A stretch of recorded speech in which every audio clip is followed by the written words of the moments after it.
What up, what up, what up? GM's in the chat. Oh, man. Feels good to be here. Just want to give a quick shout out to really the team, first off. The team that made yesterday happen and that's going to make today happen. So if you're a part of the Client Ascension team, the camera team, the content team, can you guys just stand up real quick? And can we all give a round of applause for these guys? I was going to say, none of them are even in the seats. They're working so hard. None of them stand up. I'm like, where are they at? I see Lucas in the back. He's like my security. Looking good, bro. And I also want to give a shout out to you guys as well. Over the last 2 or 3 days, I've just received so many messages on Twitter and Instagram and in Slack from guys all around the world that have just been watching what's happening in this community. And over the last couple of days, seeing how the event has unfolded and just wishing that they could be here with us. So just for you guys to take the time and even make the investment, spend the money to be here, it means a lot to us, and I hope it means a lot to you guys as well. So just give yourself a pat on the back for being here today. And so we're going to roll right into keynotes and panels and a whole bunch of value. I'm excited for our first one, especially for my business partner, Daniel. But before we get started, if you guys don't mind, I just want to hit us with a quick prayer and just ask for really a blessing and for safety and for just an amazing day today. So if you guys just want to bow your heads, we'll hit a quick prayer and get this thing going. So, I mean, man, just pausing is so powerful. So, Father God, just thank you so much for bringing me here, bringing our team here, bringing our students here, and just getting us here safely, number one, and waking us up this morning. And I just pray that you speak through me, you speak through Daniel, you speak through all the other speakers here, just to deliver value to our students and to our community that spent the time, the money, the energy, the effort to be here today. So bless us, give us all the knowledge there is to have, and just watch over us and give us the safety of the day. Thank you. In your name we pray. Amen. Amen. So without further ado, I want to welcome my business partner and the wizard to the stage, Daniel Fazio.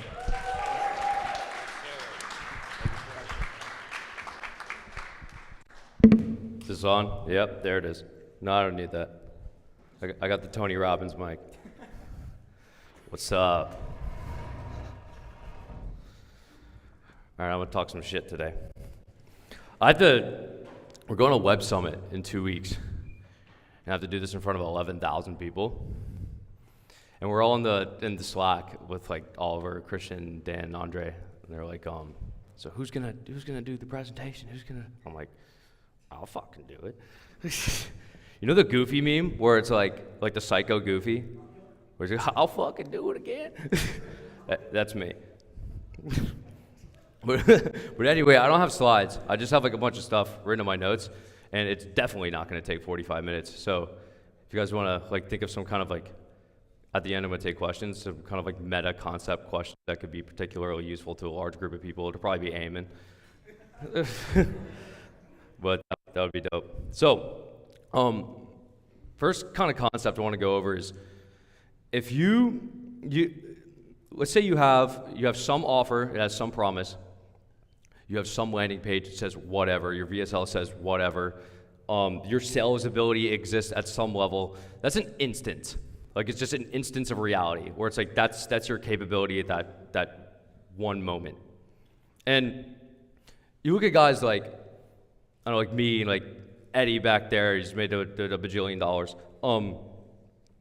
The only difference between me and him and anyone else who is lower or higher is they've tested way more instances. Like they've just existed upon so many different realities. Like they've just done more sales calls. They've made like 37 VSLs. They've sent like astronomically more emails than you. They've made way more offers than you. They've made way more clients than you. And it's just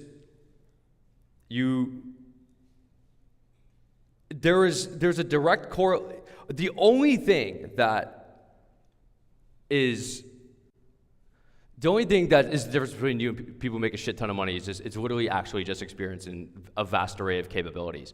And if you were to take a distribution, and this is fun to have, we have, inclined, you have, what's wrong with this? Am I good? Let's put it closer to my face. All right. You know how we have the business health audit things with your student success coach, and you have like the Google sheet, and then you have a wildly important goal, and then you have the inputs for the goal, and then you get on with them monthly, and then it's like, what did you do, and then what's the output now? So if we take all those variables and just chart them on the graph, there's a 100% correlation between the inputs and the output. Like 100% correlation. So there's not reason to stand that if you want to make significantly more money, you just do significantly more inputs. Like that's it. And it's so easy to think that there's got to be one super simple trick or some wild offer that's stopping me from doing this. It's just not true. Like it's literally just doing such an astronomical amount of marketing, and that's it. Testing different things. Where it's like, you make your first VSL and it takes like so long. And you're like thinking about it for like 4 days straight. It's like all you're doing. It's like the most strenuous task you've ever embarked upon in your life. It's like, dude, I've made like 50. Like just all the time. You just bang them out fast. You just get better at it continuously. And I think it's easy if something isn't working for you at the moment. It's easy, cold email doesn't work. Content marketing doesn't work. Ads don't work for me. Well, there's nothing else. Like there's only those three. That's all you can do. And it must work because I'm here right now. Like you literally purchased a ticket to be here. So like, and you arrived through one of those mechanisms. It was definitely one of them. So it obviously does work, right? But the problem with this is if you sit there and you go and you say that to yourself continuously, cold email doesn't work, content marketing doesn't work, this doesn't work, this doesn't work. You animate that into existence. I don't know who was in the conversation with me yesterday, but it was the dude who I went to high school with at ULA yesterday. Who was in that conversation with me? Raise your hand. Yeah. You know how he was saying? He was going, yeah, like we would all be sitting there like drinking a one party, and like you were always talking about, dude, what the fuck? Okay, I'm gonna give you a new one. All right, that'll work better. Thank you, sir. And he was, am I good? Hello. All right, cool. And he's like, yeah, he was always talking about money. He's always like, I'm gonna be rich, I'm gonna be rich, I'm gonna be rich. And he was like, talking to other people, he's like, yeah, he's gonna be rich. And it's like you say it so much that not only are like you saying it and animating it into existence, like then other people start saying it. And it's like, oh, now you're just like injecting that shit into the ether, and there's like absolutely no way this isn't gonna happen. Like if you just keep saying it, like and you really actually convince yourself, it's like you just turn into the person, like you're gonna make this shit happen. And you just keep saying it over and over and over again. It's so easy to go in that negative spiral loop where it's like, this isn't working, this isn't working. If you keep saying it doesn't work, it will for sure not work ever, at all. But if you're so irrationally confident, it can't not work just by raw nature of reality. Now, let me prove this to you. Everyone here, real quick, just try to think of a new color. You cannot think of a new color. It's functionally impossible. Like you do not hold the capability to create something. Now, what I mean by that is now imagine this. Like, you have a 10,000 square foot mansion. You have, like, a Porsche, a Lamborghini. You have, like, 18 kids, right? And, like, you have a yacht. And, like, imagine yourself, like, you're on the yacht parked outside of the house right now. Like, you can see that. But you couldn't see something as simple as a new color. Because a new color doesn't exist. But you with the yacht does exist. So therefore, that is an eventuality that could conceivably occur because you can think of it. Like there is some series of instances and some level of capability that you hold to where there's something you can do to have that. Like there is. And it's really just on the back end of you testing like in an absolutely absurd amount of instances. It just does exist. So, like, let me give you an example. I said this on a call a while back, but I was like, let me give you like a typical day of mine. It's like I'll wake up, maybe I'll look at some like cold email scripts or something, and I'm like, then I gotta write some ads. I gotta write a YouTube video. I gotta like go into the ads managers and screw with that. I gotta go like build a funnel. I gotta write some copy. I have to like film a VSL. Then I have to like make the automations behind this, and I gotta use this platform and this platform and this platform, and then I gotta like maybe I'll hop on like a sales call, and then I gotta like, get in a call with someone and solve their problems. And what I'm trying to get at here is it took a vast array of like I had to know how to do a lot of different shit. Like I had to know many different things. And the problem with a lot of people is it's a mistake and you shouldn't do it, is like you learn one thing and it's like, oh, I just do, I'm the cold email guy. That's it. I only do cold email. And if I ever need a website made, I gotta get someone else to build the website. If I ever need copy made ever, I have to go pay a copywriter. It's like, why not just become the person capable of doing it? Like Nick over here, he like ran his business for 5 years without Zapier. And it was like, he's like manually passing data between stuff. He's on call. He's like, yeah, bro, like I gotta get a VA to like sort through these applications and like send them over here. I'm like, what are you talking about? You just like zap them over. And he's like, you can do that? I'm like, yeah, bro. And like the difference between you knowing how to do that and not is like an hour of YouTube videos, legit.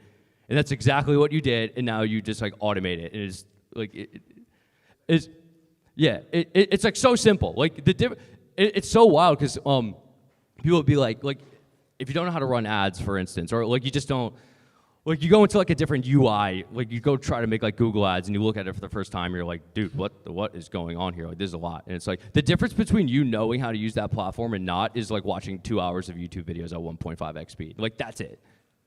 And then you just know how to do it specifically forever.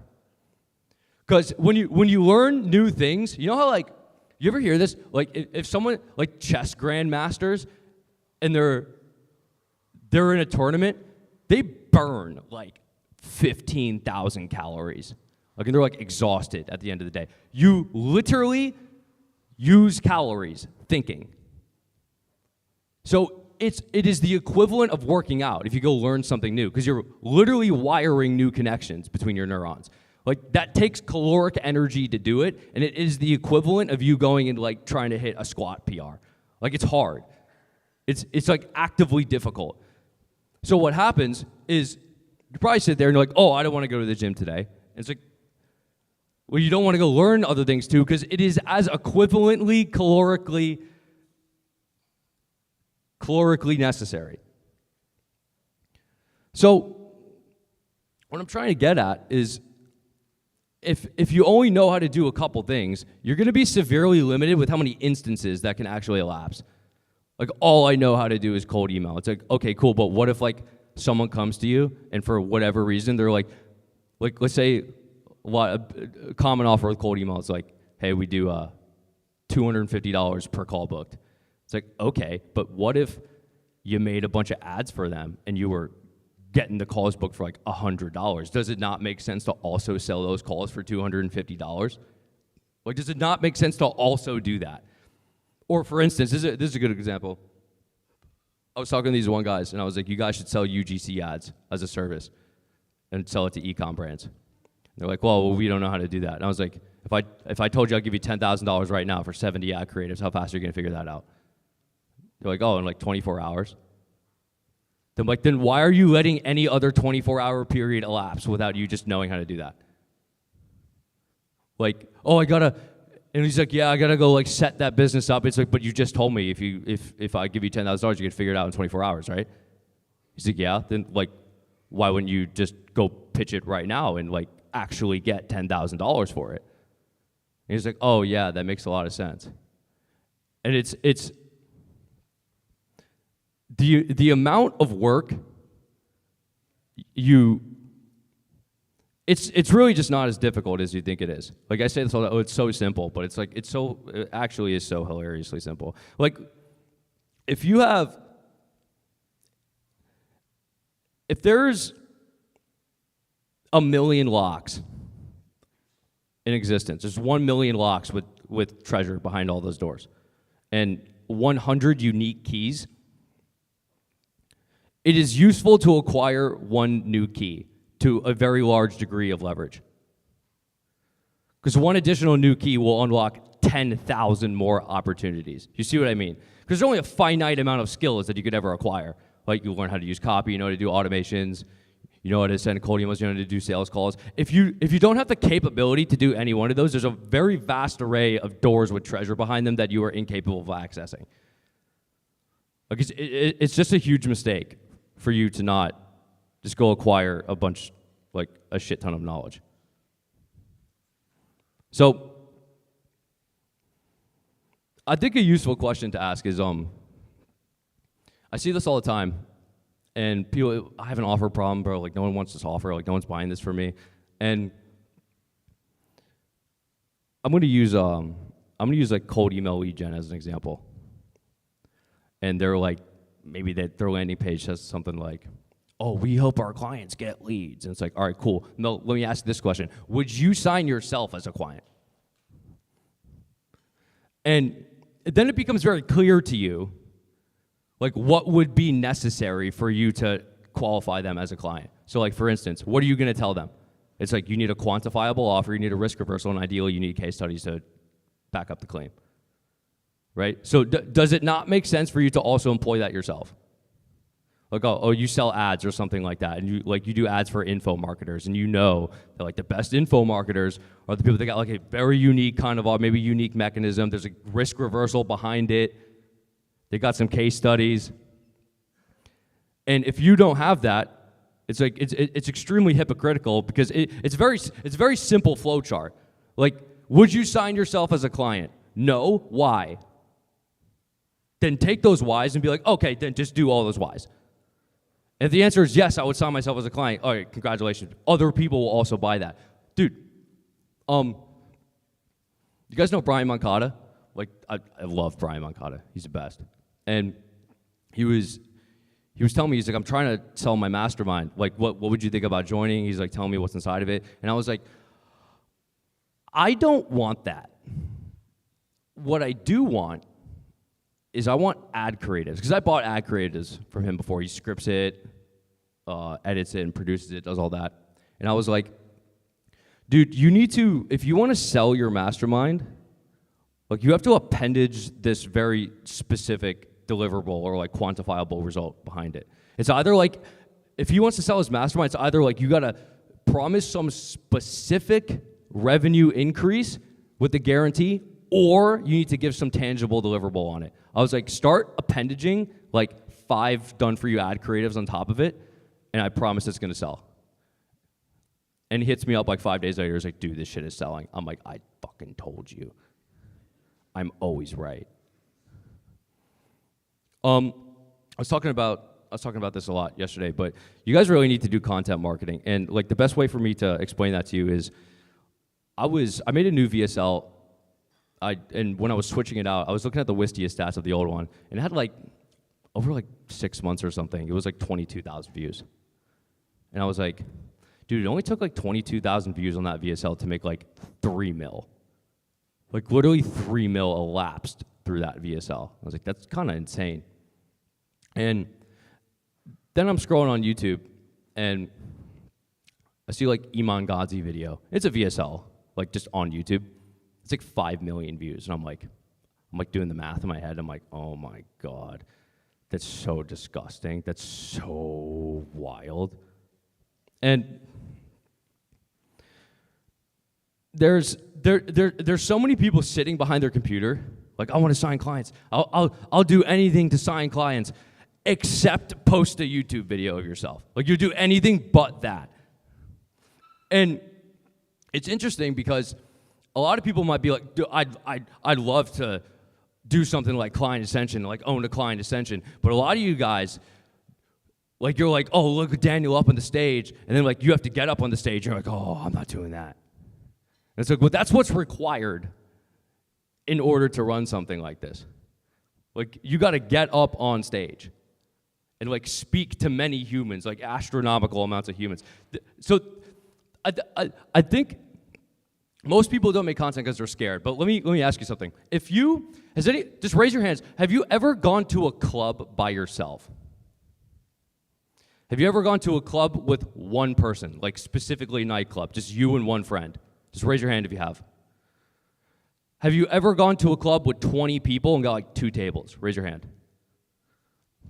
What are more people?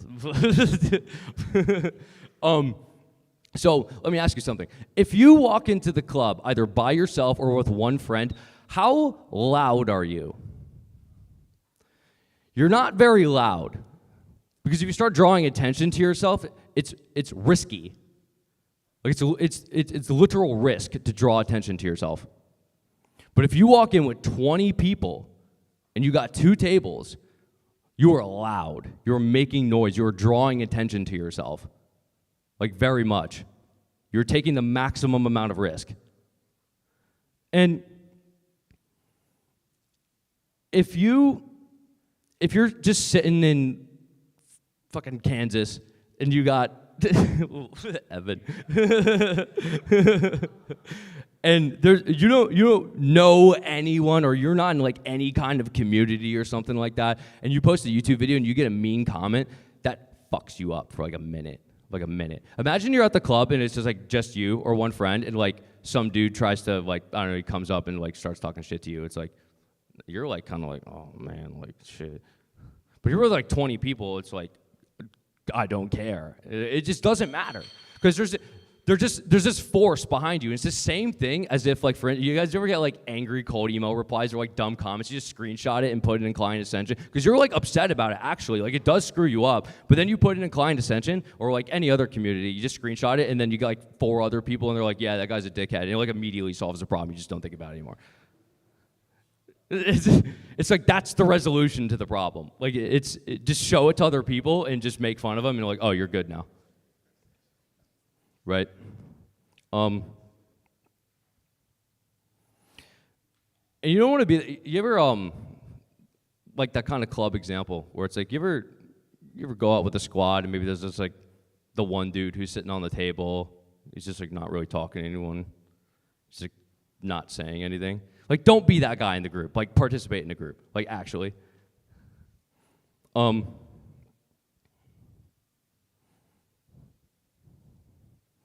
everything you're going to object to about content marketing is a lot of you guys, if I tell you to make it, you're going to be like, I don't have much to say. I'm gonna run out of things to say. And does anyone know Myron Golden? I love this guy. And he gives talks over in Tampa, and me and Andre, we go to them a lot. And if you ever watch his YouTube, they're really good. And his entire principles that he talks about is here's all the biblical principles, and here's how to use them to get rich. And the assumption he runs off of is here are all the absolute truths. He just assumes them to be absolutely true, and then if I just use those principles and inject them into my business, I'm going to get rich. And then all he does in his content is explain what the principles are. And now, there's only a finite amount of principles in the Bible.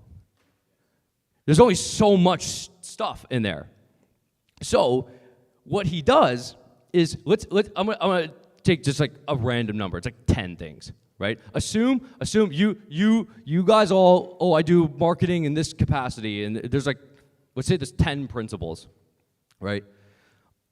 Your content is just repeating those 10 principles continuously forever and ever. And then just like random stories or supporting points that continuously say the same exact thing. Like, for instance, you guys, who comes to my offers calls, and it's like, you just know what's going to be said. You just know exactly, like you just know, where it's like claim, risk reversal, evidence. That's it. And it's just that same practice over and over and over and over. It's the same thing every single time, always. Like but you keep going. Like you know what I'm gonna tell you. And the reason why that is because people only buy 2 things. They either buy permission or facilitation. That's it. So say for instance if you're good at what you do, you have specific knowledge, and there's a part of it that's probably, you think it's secret, right? And maybe it is secret, right? So you're like, oh, I don't want to give away the secrets. But it's like functionally impossible to make less money if you give the secrets away. Like, because people only buy permission and facilitation. So if you're an agency, it's just doing it for them. And if it's like any kind of do-it-yourself or done with you, it's permission. It's like individualized permission, because I can make 1.5 million YouTube videos around telling them claim, risk reversal, evidence, and people will still fucking buy Client Ascension just to ask me what should mine specifically be. That's permission, right? Who watches Gary Vee? Right, the content, right? Yeah. So what is every single thing Gary Vee makes? It's literally him. Every single video is like, gotta make more content. Like you should make more. You should make content about this. And what's crazy is you keep watching him. Like, you know what it's gonna say, though. It's like the same thing over and over. Like, I know what you're gonna say. And I was thinking about this in Myron's talks, and I'm watching like Myron's videos and whatnot. I was like, which of the 10 is he gonna talk about today? And it's like, I know what it is. I already know what's gonna be said. And what's funny is, like with Gary, is I know exactly what he would say to me, but I'd still pay him. I'd still do it because I will only buy permission or facilitation. I want him to tell me specifically what I should do, right? Also, if you think your secrets are extensive, like, oh, it's this giant process, it's like you're probably not good enough at it yet, because everything is actually wildly simple. Like everything, this is a pretty useful barometer. If something is complicated, like, doesn't work, like pretty much 100% of the time. Dude, this is funny.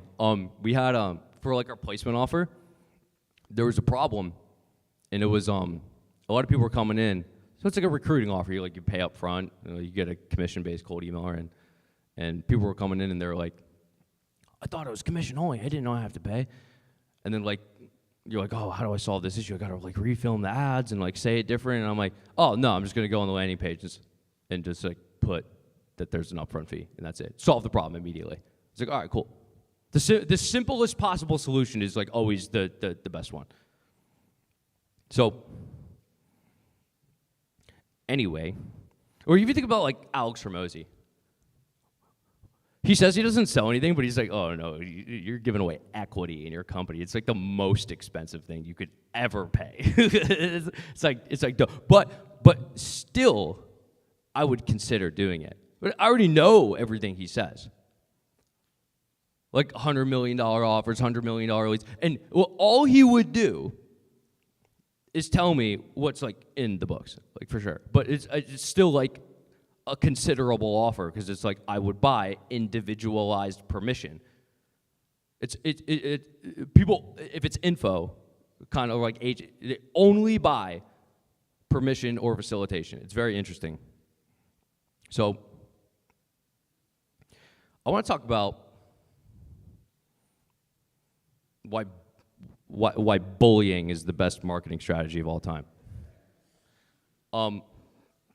Dude, who was it that it was someone on Twitter, and it was like, we go, like, join Client Ascension, pussy, you won't. And he joined. I was like, all right, cool. Who was that? Is he here? I forgot who it was. Who? Oh, it was Mason? Oh, yeah, it was Mason. But dude, pussy, you won't. He's like, all right, bet. You just fucking join. I was like, all right, bet. So, probably like 4 years ago, remember when like jewels were a thing? I don't know where they went. Yeah, that'll do it. But like I'd go out to the bar with friends and whatnot, and they had jewels or whatever form of fairy stick, and I'd hit it like all the time, and I'd be like, yeah, I don't buy them, but if it's there, I'll hit it. And then that slowly degrades into, no, I buy these bitches now. And for like 2 years, I was buying these, and everyone else is doing it too. And so like I effectively got bullied into vaping. Like that effectively. Where it's like you're a loser if you don't have a vape. And then I'm in Miami, and I'm with Logan Fitz, Jake Dobbs, and Solbra. And we're at a steakhouse, and I pull out a vape, and I hit the vape. He looks at me. He's like, "Oh, you want a fairy stick? How does that taste?" He's like making fun of me, and I'm like, shit. And then I'm on TikTok. You know what's funny? You know, like the stop smoking ads, and it's like showing people they have like no throat, they're like dying, like their family's crying, and I'm just like, oh, just keep going. But I'm at a table with Soul Bra, and he calls me a fairy, and I'm like,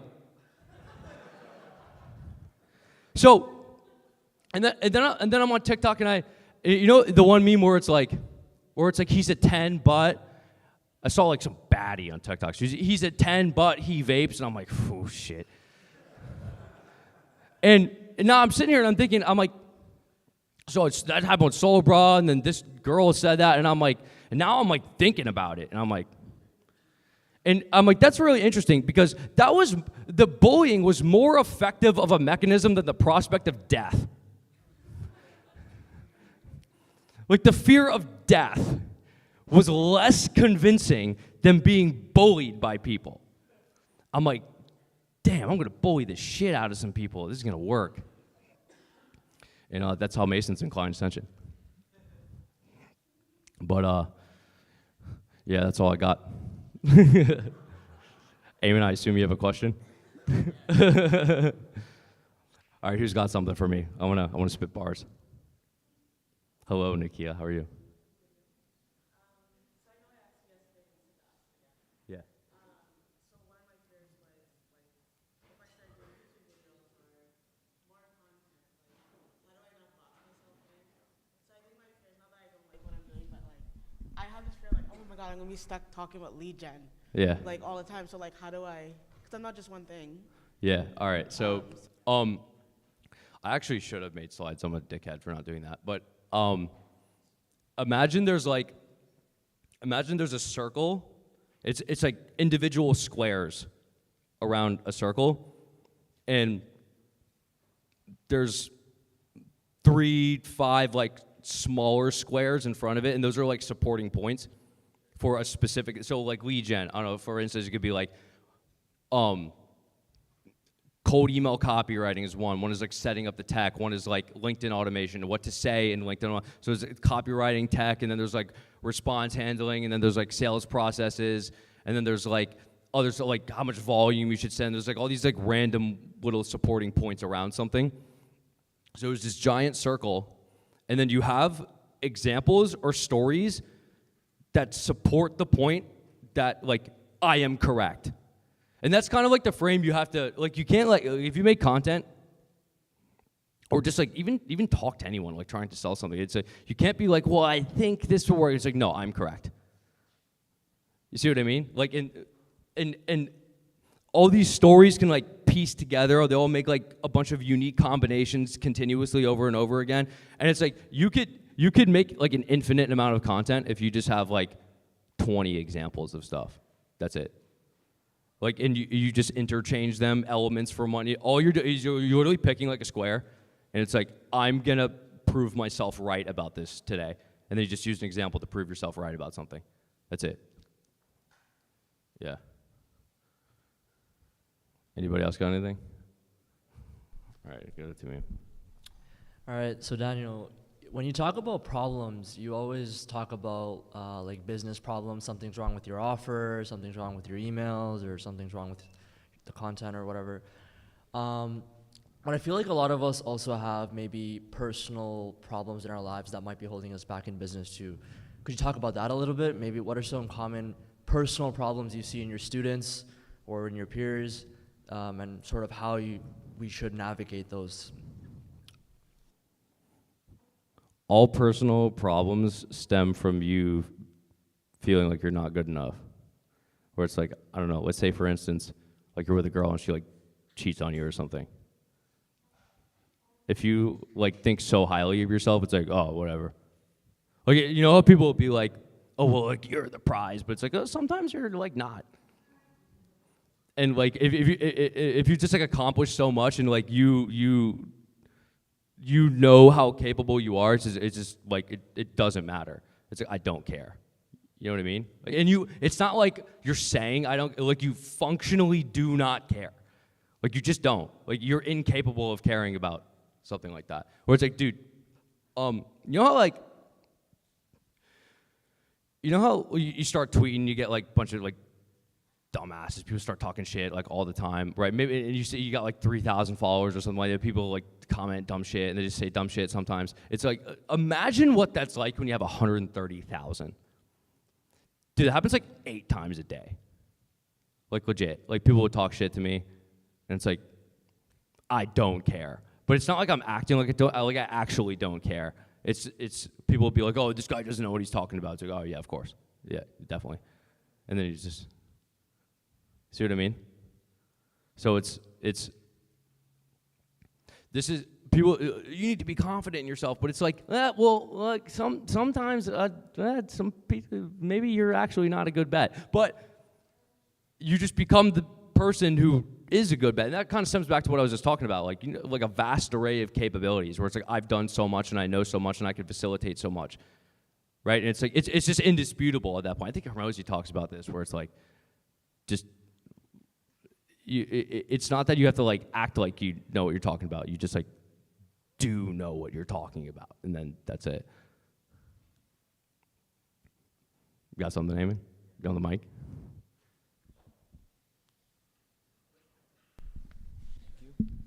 So, Mr. Daniel, I wanted to ask you, it's like 2 questions in one. Like, why do you think a lot of agencies scale up to like, let's say 50 or 100K a month, and then they just switch to coaching? Like, why does that keep happening, number one? And then, like, for example, does it become too complex or whatever? And then number 2 is like, how do you structure your agency so that like that doesn't happen, or like, the agency, you can like keep going kind of thing? It is because they can. The mistake people make though is they switch it. So like, for instance, if you, let's say you make an agency and then you sell like how to make an agency. See, so the difference between like Client Ascension and a lot of people will teach you how to make an agency. We will specifically not teach you how. You must already be doing it. It's not, I will not work with you if you don't have an offer already. The reason why is because it can flow into all of the other stuff.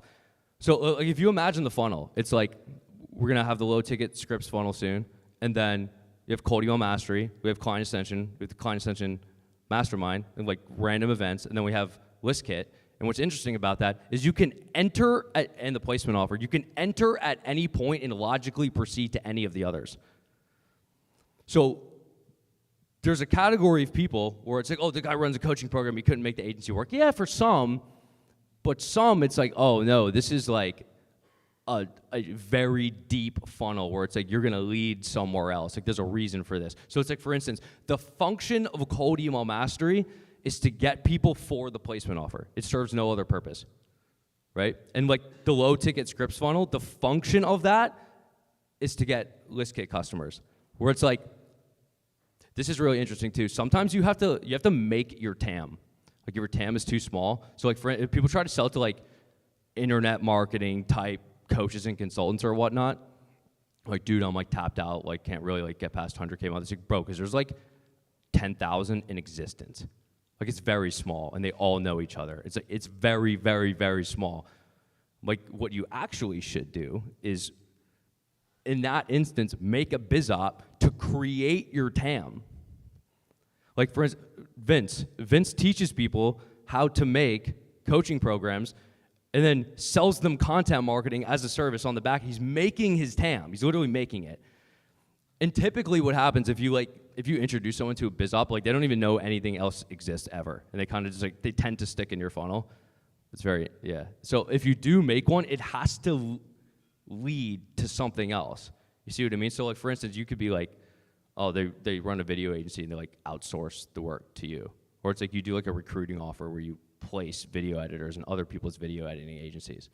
See what I mean? There's no reason to do it unless it serves a specific function. Dude, I was talking about this yesterday. It was every action needs to lead to some other point. So like you make a TikTok video, the function of the TikTok video is to lead to a YouTube video. The function of the YouTube video is to lead to the landing page and an opt-in, which leads to a call. The function of the call is to get a client. The function of a client is to get a case study. And the function of the case study is to put it on YouTube to continuously move that process, right? The function of someone getting in cold email mastery is to be placed. And they could conceivably move to client Ascension. And the placement people, it's like contractually obligated that they purchase a list kit. You see what I mean? And like the function of the scripts funnel is to go to list kit and go to cold email mastery. It has to go somewhere else. Like it can't just stop. And that's the mistake people will make if they make an info product, is they just make an info product to make an info product. That's incorrect. Got you. Max? Yeah, one more. What?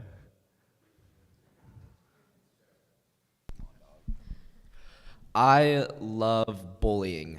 And I feel like we kind of glossed over that to like We bullied you to join too. A little bit. yeah. But I want to like have it be more practical, like thinking of it to myself, like selfishly, because also I'm not just gonna go to ecom founders and be I know. fucking, I should have expanded pussy. on that. Yeah. You pussy, join, work with me. But so I'm thinking of like practical ways to like apply that, especially inside of content marketing.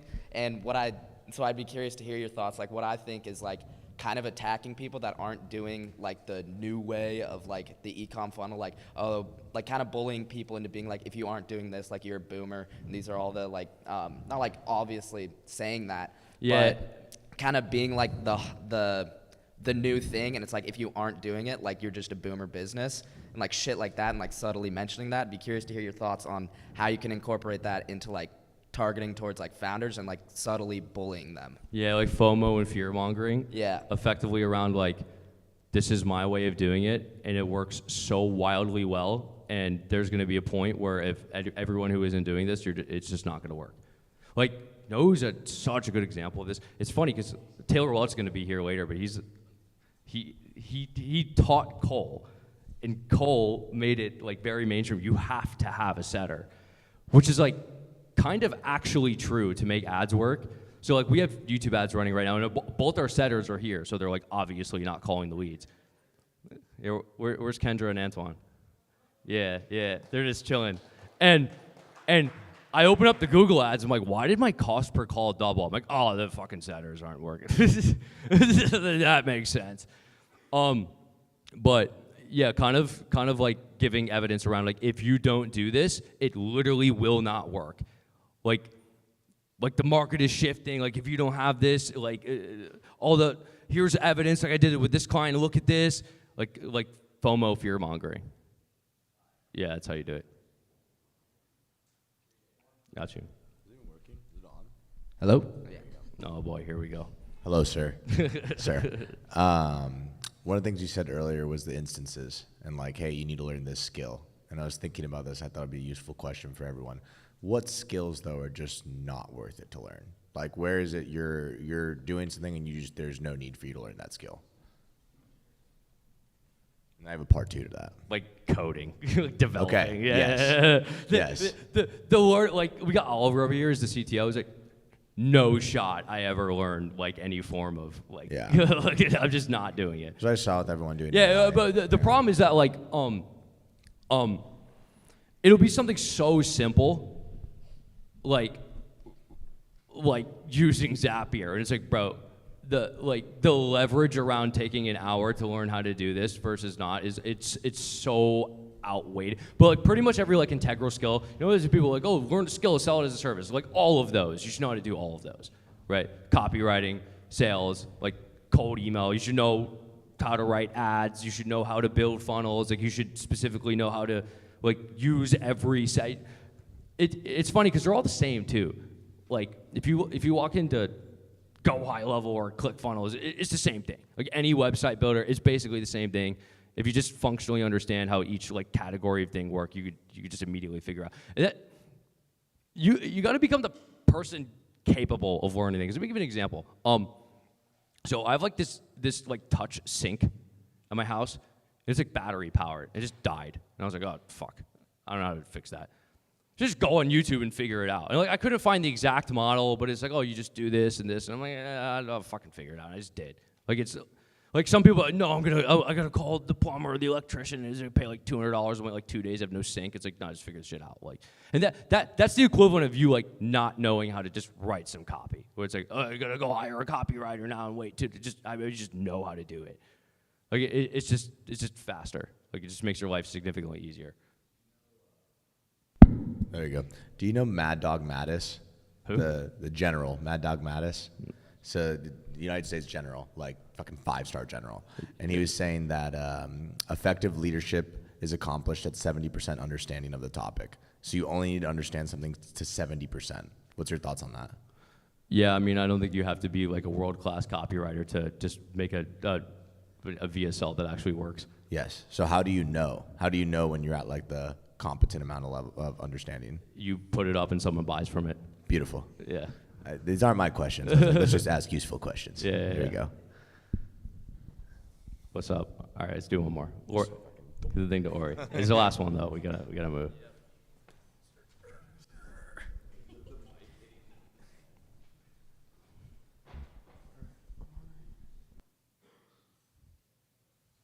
Yo, so who do you think is going to be the first client Ascension Eagle Scout? Like, you take all these skills, you have like Nick Verge do like fucking 16-bit emojis. Like, every time you get a skill, like you put it all in Kajabi, you get like a little badge. You get them all, you get like an Eagle Scout.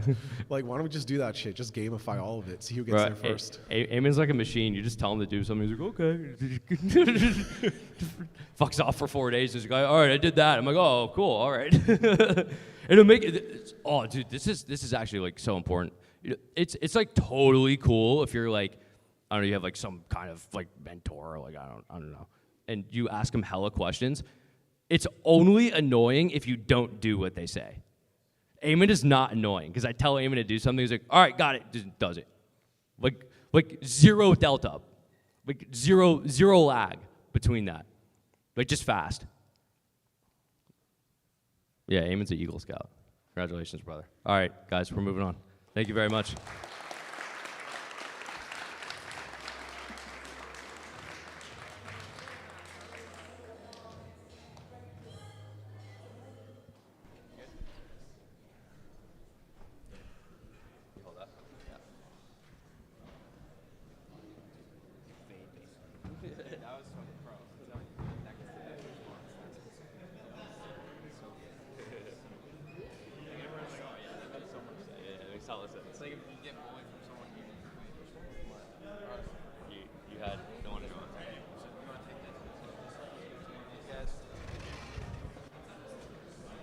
All right, we're gonna keep it moving, so don't go too far.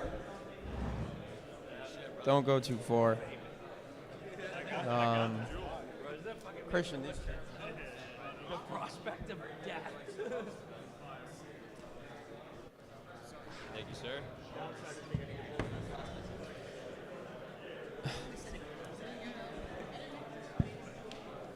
Yo. We have more chairs in the front. There's a bunch of open seats, so if you want to get closer, don't be shy. The what? Are these good?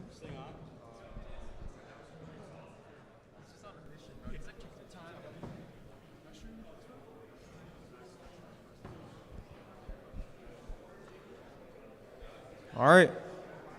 You ready? What's going on, guys? How we doing? I think this panel is by far the most fun of the day, so I don't want to waste any time. In the spirit of short-form content and going viral, you have to hook people in right away, so let's get Ben, Alex, Mason, Ryan up to the stage, and let's just do it. Let's do it. Let's get the gang. You gotta get the energy. You gotta get the energy.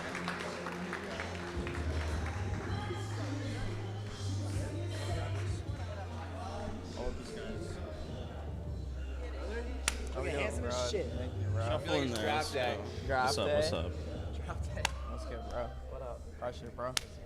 Absolutely, bro. What's up? Tight fit, but that's okay. Alrighty. I don't even feel qualified to host this right now, but just barely getting it in. But all right, guys, we good? Mic'd up? Are we good with the mics? Yeah. Alrighty. Test 1, 2. There. There we go. Okay. All right. Check, hello. Show of hands, who here has seen any of these guys or myself on TikTok, Reels? Okay, yeah, that's great. So I want to start this off. I don't think any of you guys need an intro, and we all know with short form, you got to get people hooked in right away, so let's hook them in. First question, we'll start with Mason, bro. How do you reverse engineer virality? Let Ben start with this. What do I have to start? I think the concepts that do the best are the ones that are like universal enough to where it's going to grab somebody's attention, but personal and specific enough to where it's really going to resonate. Yeah. And it's definitely different from like what I do. Like I just talk shit. If you're like actually making content to get clients, that's going to be a different process. But the videos that have performed best for me and for Mason, like the hook is like more general, like, okay, here's the best way to make money online. Something like a variation of that. And then you get more specific in that concept, in the body, but the hook is very broad. 100%. Let's hear everybody's. Just name drop Iman. No, but I'm just, you will go viral. But I found all my most viral videos kind of follow like a similar like pattern of kind of like what he was saying with like going general, is the first thing that you have to say has to either be like a name or a thing that like everyone in your target market is gonna know. So like an example is Iman, like that's my most viral video, but the other time is like I name dropped a movie, it was like The Social Network, and that one did really well. So saying either like a name or like a thing that will like appeal to like a very wide net, and then I like to say something slightly controversial, but not in like an ignorant way, but in like when I said Iman shut down his agency, like that was controversial because like I said it was to go all in on SaaS, and then everyone went to the comments and said no, it was for XYZ reason. And so I think that's the biggest thing is you have to like understand that you're trying to appeal to like a very wide net. If you're trying to go viral and you say like, here's 2 cold email tips, like you're probably only going to make it to the people that know about cold email. So if you're trying to go viral, I think you have to cast a wide net. To piggyback off everything they said, I've just found the less you talk about what you're trying to sell, the more views you're going to get. Nobody cares about what you're trying to sell, and to kind of talk about what they said, you have to talk about shit that the world wants to hear, like shoes, cars, money, women, men, people. If you try to niche down, that's where your views start falling. So I structure all my videos based on, like, I call it hobbies and interest-based content. I just look at what culturally people are interested in, and I try to make videos around that. Yes, the hook's important, the delivery's important, but if the topic is limited from the start, you're never gonna get views. Yep. I don't think I did this man any justice. Who's seen the short form clips with the big captions on social media? I know you all have. Raise your hands, every single person. This guy is the inventor, would you claim? Huh? The OG of the I mean, the I didn't short-form invent content subtitles, clips? but we made them obnoxious and put them on short form Right. videos. 100%. And then worked with some big clients that I can't mention. Yep. Yep. And they became famous. Yep. So if you need short form advice, I don't know if there's a better panel, but I want to talk about making content at scale, because I feel like the biggest question I get, I'm not even nearly as big as Mason, but it's like, how do you make videos every single day? How do you get the ideas? How do you keep coming up with ideas? So I don't know your process, Mason, but is there any way to systemize the process of making viral content, like opening up your phone and making a video every single day? Like, how do you keep the wheel turning in terms of ideas and things to say? Well, I don't make videos every day, and there are things that where you can sort of like think about like, all right, what do people want to hear, and just make sort of like canned videos where it's like, all right, like I haven't done one on like 5 tips to be a millionaire or whatever, something like that. But like I've found that like the videos that actually do really well, and maybe you can agree with this, is they're kind of like lightning in a bottle, right? Like the first, I guess like the second time that I ever went like really viral was like, I was like drunk in a hotel, and like it was like 2 a.m. and I suddenly had a great idea for a video, and I just made it, no script, and that one ran to like 8 million views. And like every other time where I've had one that actually does really well, it's usually just like killer idea that just hits you out of nowhere and you just make it right away. And so I think like it's not scientific by any means, but if you can just be a little bit more open to like hearing your own ideas and trying to open up your, you know, creativity gates and just letting yourself get those ideas more often, and then actually just make them wherever you are, like even if you're at a coffee shop, just like, you know, go outside or something like that and just make a video. Like that's where the real like good stuff comes from. Bars. I agree. I think like your day-to-day life starts to become content. Like you just, when you're having a conversation with somebody and it makes you think of something, like you start to turn that into a video idea. Some like smaller stuff, like I walk a lot, and like you just let your mind kind of run when you just, I don't know, take a shower, drive, like just when your mind is kind of idle, your creativity flows. But then also, I think everybody goes through phases where it's just like, I do not want to make content. Like, I don't know what to talk about. I feel like I've said everything that I have that's useful to say. But I think pretty much everybody talks about like the same handful of kind of universal truths, or like the same core ideas. It's just different ways of delivering those messages. So like that will resonate with somebody. Like you telling a story in one way and telling you telling a story to prove a point in one way, and then telling a different story to prove the same point in a different way will resonate with two different types of people. So I think, yeah, there's times where you're just like, I have nothing to talk about, but that's just because you're not trusting your own voice enough to like think, okay, this is actually something good to say. And then also I'll get ideas just from scrolling through TikTok and hear somebody else say something, and I'm like, okay, do I agree with this or not? And then there's also like just concepts that usually perform best that I'll fall back on if I'm just dry and I have nothing. So my content schedules, I only record once a week, and I work with Cam and Presley, and like they could attest to it. I'll record like 30 videos in like an hour, and that's like all it takes for me. And I really just, it's kind of like Hormozy said, he's like, it's easy for me to make content because like I just do all these things and I just make content about it.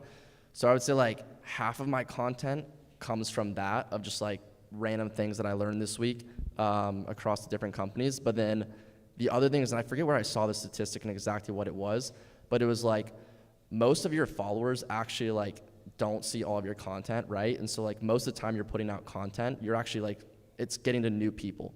And so every time you find a video, or like Ben said, like a concept that works, like a concept that works very well for us is like any type of like 3-step easy tutorial, like how to do X, Y, Z in 3 easy steps. Like every type of video like that performs really well.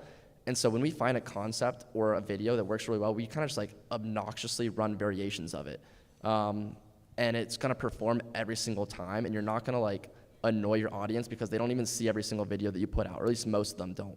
And so that's a big thing right now that we're doing, is we're really just remake, and you don't say the same video word for word, but you make a variation of it that's like very similar, and it's gonna perform every single time. And so I think a lot of people miss out on like a lot of easy views because they're like, oh, I can't put out the same video, but it'll perform every single time. Yeah, I mean, when it comes to scale, I mean, by show of hands, how many people go to the gym in here? Everybody. Did you bench 315 on the first day? Probably not.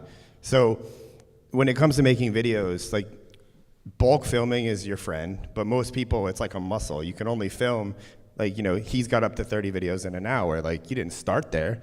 Like we tell all clients and everybody, and even myself when I started, like 1 video a day is like a start. Then that's 30 videos a month. And it's like, okay, next month, let me try for 45. Let me try for 60. Let me try for 90. I mean, to the point now, like, I mean, we did a test a while back. I was posting 10 times a day on my TikTok account. Like, that's like 400 videos a month or some shit. I can't even count that high. Like, I don't even know how that content comes out. It's just, you're a machine, you need to turn it off. And then we even brought that to clients to where, like, you know, if you have a plan, it's easy to stick to the plan. But at the same point, to like what he said, you know, you have to allow for creativity, because, you know, if you script everything, the videos are probably going to suck. Like, but you need to have structure, and it's a reps-based thing. And, you know, to piggyback on what he said, I don't live by the analogy that like I post a video once and it's over. I kind of hate that short form is kind of ingrained that like, oh, just because this video didn't do good once, like we've tested the same video with 10 different hooks, posted back to back across my account. Like I want to give content the opportunity, and like he said, or like they all kind of said, if you have a video that does good, you guys are ad guys in here. Like you have an ad that makes money, you put more money behind it. If you have a video that goes viral and gets views, you keep posting the same video, and then you post it and milk all the fucking views out of it, then you redo it in the same video in a different spot and try it again, and you keep going. And you know, to say what he said, like it's like 98% of your people that see your videos don't follow you. So that's, you know, kind of back on what I said earlier, like niche content, like your followers don't give a shit about your niche. Like you're not even talking to your followers ever. But the nature of getting views is your followers keep seeing you. So they're just ingrained to see your face, so then they automatically trust you when they do watch the videos about what you talk about. So, you know, but again, you have to start making videos and make it easy for yourself to make videos. If that's just in your hotel room, if that's in your room, whatever, it doesn't matter. But you're not gonna start out posting 9 times a day like Gary Vee if you're just sitting in this room and you've never made a video. Yep. The funny part, I have two of my biggest TikToks are the same exact video, just rephrased. Like same text, same hook, everything. Both went. We've seen where we just accidentally posted the same video twice and they both did 1 million views next to each other. I don't have a theory for that. It's just weird. It works. Yeah. So staying with you, I want to talk. You've kind of gone over it a little bit, but a lot of the people in this room probably have the limiting belief, like I'm not captivating on camera, I'm not interesting. Who would want to watch me, right? But I think I speak for all of us when like none of us are crazy. You know, I mean, we're all talented, but we're not like crazy artistic like singers and songwriters. We're just a couple guys that get on camera and talk. So like, how can you train your mind to be like, I can go viral, and then how can you get better at speaking on camera and actually delivering a good hook with like no pauses in between? Like, is there a way to actually practice and train that muscle? You want to go this way? Yeah, we'll go back. Yeah. I live by the adage, like, there's a lack of certainty and like confidence in the world. There's a lot of confident dudes in this room. I think that's breeding like the nature of like Amon Godzi and Tate, and like they've kind of breed men to be more confident. But I think when it comes to making decisions and when you talk specifically on camera, a person doesn't want to talk to somebody who wavers in their opinion. So if you can't talk with certainty, especially in the hook, because it's wildly important in the hook, you're not going to hold somebody's attention to even get them to the next 6 seconds of your video. So if you speak with low confidence and uncertainty, that's going to transfer on video. It's going to be impossible for you to get views. So it's like you have to train your subconscious to like, I make a lot of money. I should be making videos. If I don't make fucking videos, who else is going to do it? And I'm better than all these other fuckers at making videos, even if you're not. Yeah, I think the biggest thing that he said that I agree with is certainty. It's if you're talking about something that you almost like feel like a phony about and you're like, I don't actually know too much about this, or I don't feel like I'm super qualified to be putting out information around this subject. I think people are gonna feel that even through the screen, through your tonality and how you look. So I would say the biggest thing is certainty. The other thing that I would say is, I've talked about this before, is like there's a difference I think between being a content creator first and like a business person first. I think every single person in here is a business person first, so I think you guys have an advantage. A lot of people are trying to put out content actually before they have done anything. Like they're literally just haven't done any business, they haven't ran a business, and they're trying to come on and make a lot of content about starting a business. And again, I think people can kind of sniff through that now. So I think he really hit the nail on the head that you have to be certain in knowing what you're talking about. Yeah, I also, I don't think everyone's a content creator. Like, if it's something that like you just don't want to do, like you kind of have to have the desire to do it. Like I make content just because I want to. I make almost no money from it. Like it helps my brand. It helps me get clients, and eventually I'm sure I'll sell some shit. But I just started making content because I felt like I couldn't not do it. So like, if that's not like that for you, I'd say there's other ways that you can go about getting clients, or like you can do other shit. But everyone in here is tweeting, so why can't they post videos too? That's true. Yeah, I don't know. I just think like if it's a force, then double down on Twitter, you know? But what was the original, what was the how can you become more confident on camera? Okay, confidence. I think in the beginning, like you're just not going to be confident, and that's fine. You're going to be thinking about the way your hair looks and how your eyes are too far apart and just all this random shit. And then you're probably gonna start talking to the camera like with one side of your face showing. Like, you know how people do that where they're like talking, they like hold the camera like this.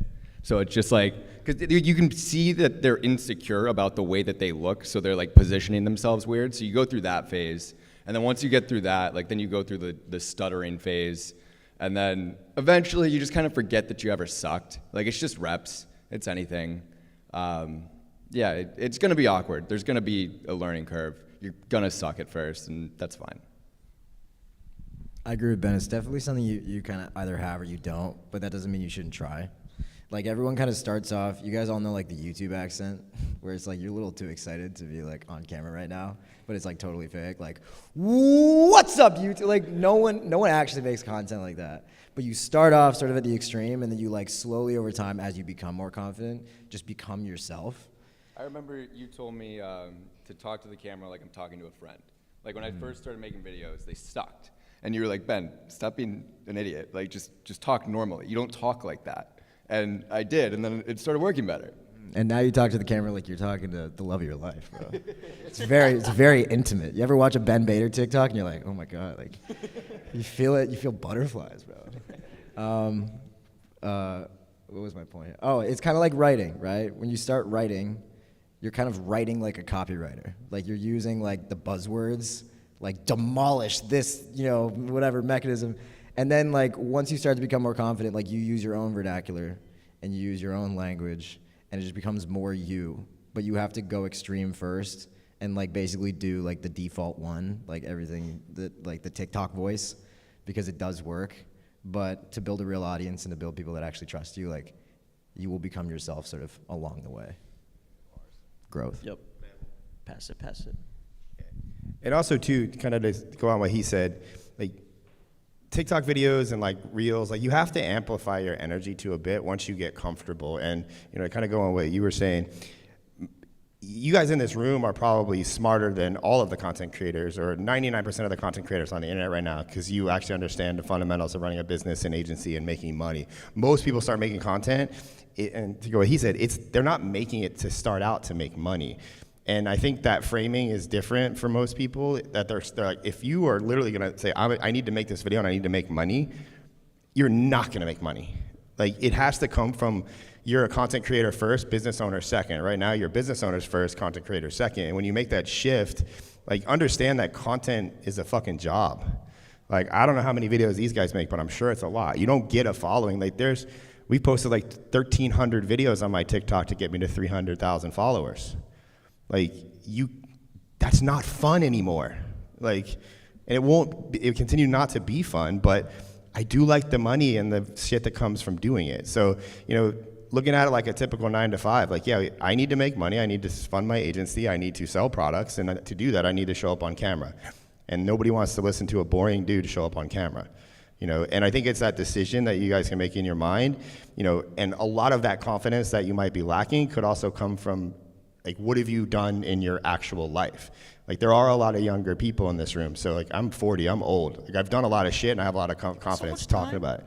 Oh, yeah, I'm young. Gary Vee. So much fucking time. Like, I don't know if I'm gonna live to 120 like Gary Vee says everybody will, but, you have to have that certainty and that confidence behind, like, yes, I have an agency that does this much money. This is how much we make. I bought this fucking car because I can afford it. I bought my parents this. I do this. I take girls here. Like, if you're not living that, then don't make videos about it. Like, because it's easier to make videos about shit that, yeah, like, I have this because I did it yesterday. Like, a lot of people talked shit about Ty Lopez when he started, because here in my garage is my Lamborghini. Lamborghini's fake, you rented it. The fucker had it in every video for like 3 years. He clearly owned the Lamborghini. Like, people understand that over time, but they're not gonna know that in the first video. 100%. I want to get into going from viral to actually getting business and getting customers, and I think Mason's a great person to speak on this about. Just out of personal experience, do you feel like you've like minted new market? Like, have people become aware of copywriting solely from you, or do you think people are seeking out copywriting, stumble upon you, and become a buyer? Like, do you think you're inventing new people in the market, like what Daniel was saying? Yeah. Just because, like, copywriting is not really, like, I don't really see anyone else talking about it. Maybe a couple people, but, like, at least when I started, like I kind of brought it from Twitter. Like Twitter was like sort of the origin of it. Like everyone who knows what copywriting is probably knows from like Tej Dosa or Nate Schmidt or who else? I don't know. But like on TikTok, there's no one else really talking about it, especially in that way. So the question is more like, how do you turn that into money? Is what you're saying? Yeah, because a lot of people are like, oh, you're getting views, whatever. Like, why does that matter? But if people start to trust you and like you and watch your videos, they're going to eventually seek out your services or your product. Exactly. Right? So, well, yeah, it's definitely okay. So, for example, like if you're trying to do a webinar, right? You don't actually need to go viral, but you need to be able to like command like 100K views a week, ideally with a call to action, like in the video. So, like in all of the videos that are directly related to promoting the webinar, it says, come to the free copywriting class, register in bio. And if we can, you don't have to like have a big pop-in video, which we have before and it's been great. Like right before a webinar, and you have like, we had 2 videos one time go like get 2 million views back to back. It was crazy. One of them was actually filmed in addition in Tampa, so thanks for that. But like you don't need to go viral to do that. You just need to like be in front of people a lot. And going live really helps with that too. Like, anyone know Tom Cruise, Section 8 guy? Yeah. He is literally live like 8 hours a day now. It's insane. And it's because it helps. Like, it really helps build the brand. Like, engagement goes up across the board. It makes people feel like they know you. And, should we talk about the trust hours thing? Yeah. I haven't thought about this in a while, but I told this to Daniel. We had this like theory of the trust hour theory. And basically how it works is like for every hour that someone spends with you, like trusting you, and that could be reading, watching videos, hearing about you from other people, whatever. 1 trust hour equals like $100 that they're willing to spend with you. And so if you're selling something that's $1,000, you need to figure out how to make them spend 10 hours with you. And that could be watching your videos, scrolling through, or like going, like you're on live, or you're sending emails, like just being more present, 10 hours. $1,000. That's what we found is like kind of where it's at. Yeah, I don't know if I'm qualified to speak on this one because I make no money from TikTok. All your clients do. That so is you know true. What's going on. No, I think like Mason said, you're just gonna build more trust over time, and like those top of funnel videos are gonna bring people in, like kind of the same way it works on Twitter. Like you probably found Money Twitter from some platitude account, and then you found like the real people. But it works the same way on TikTok, I think. And then, like, so in every video that Mason posts, we have text on screen, like early in the video that's come to the free class and in the bio, and then we have the webinar registration in the free class. They sign, or in the bio, they sign up, they get nurtured throughout, or leading up to the Webby. And then on the Webby, it's like for beginners, it's like, okay, here's how we did this, this, and this. There's 3 sales that you kind of have to make on the webinar. You have to sell them on the business model, on themselves, and then on you as the person to teach them. Once those are done, then they're going to be in a position to buy if they have money. I could go into webinars and how all of that works, but I think that would be a whole nother panel. But yeah, I think that's anything. Like, you drive attention, top of funnel. Get somebody to go somewhere, put in their contact info, sell them on 3 things, which is you, business model, themselves. And you do that through storytelling, you do that through social proof, you do that through showing them how the business model works and showing them that it's not gonna get wiped out by the recession or Joe Biden. And then they're ready to spend money. Yeah, I mean, just like what they said with the top of funnel videos, I mean, your social media is just another funnel. So basically, I posted a lot of top of funnel videos, gained a bunch of followers, and basically convinced them all they shouldn't do agency or e-com, they should get into software. But then eventually it was like, I can't just keep telling them you should do software. They're like, okay, you convinced me, but now how do I do it? And so then I started putting out more like middle of funnel videos, like how to price it, how to actually build it, like what builder to use, like all these different things. And then the bottom of the funnel is I put up a story post with a Calendly link or to a VSL, or I make a static post to come to a webinar, or any of these types of things. But I think people just like don't treat their social media profiles like they do. Like when you guys are reaching out to people via cold email or LinkedIn, whatever, it's like you're reaching out to them and you're sending them to, again, some sort of VSL or something to warm them up. And I just look at my social media profiles the same way. Like, it's all just one big funnel, and I have my top of funnel content, my middle of funnel, and then my bottom of funnel. And I'm very like strategic with it, and we plan it out, how many videos we do of each type. And so I think if you do that, then you're gonna convert a lot more people into actually buyers and not just followers. Yeah, I mean, we work with a lot of clients on my agency side as well as like my own personal brand.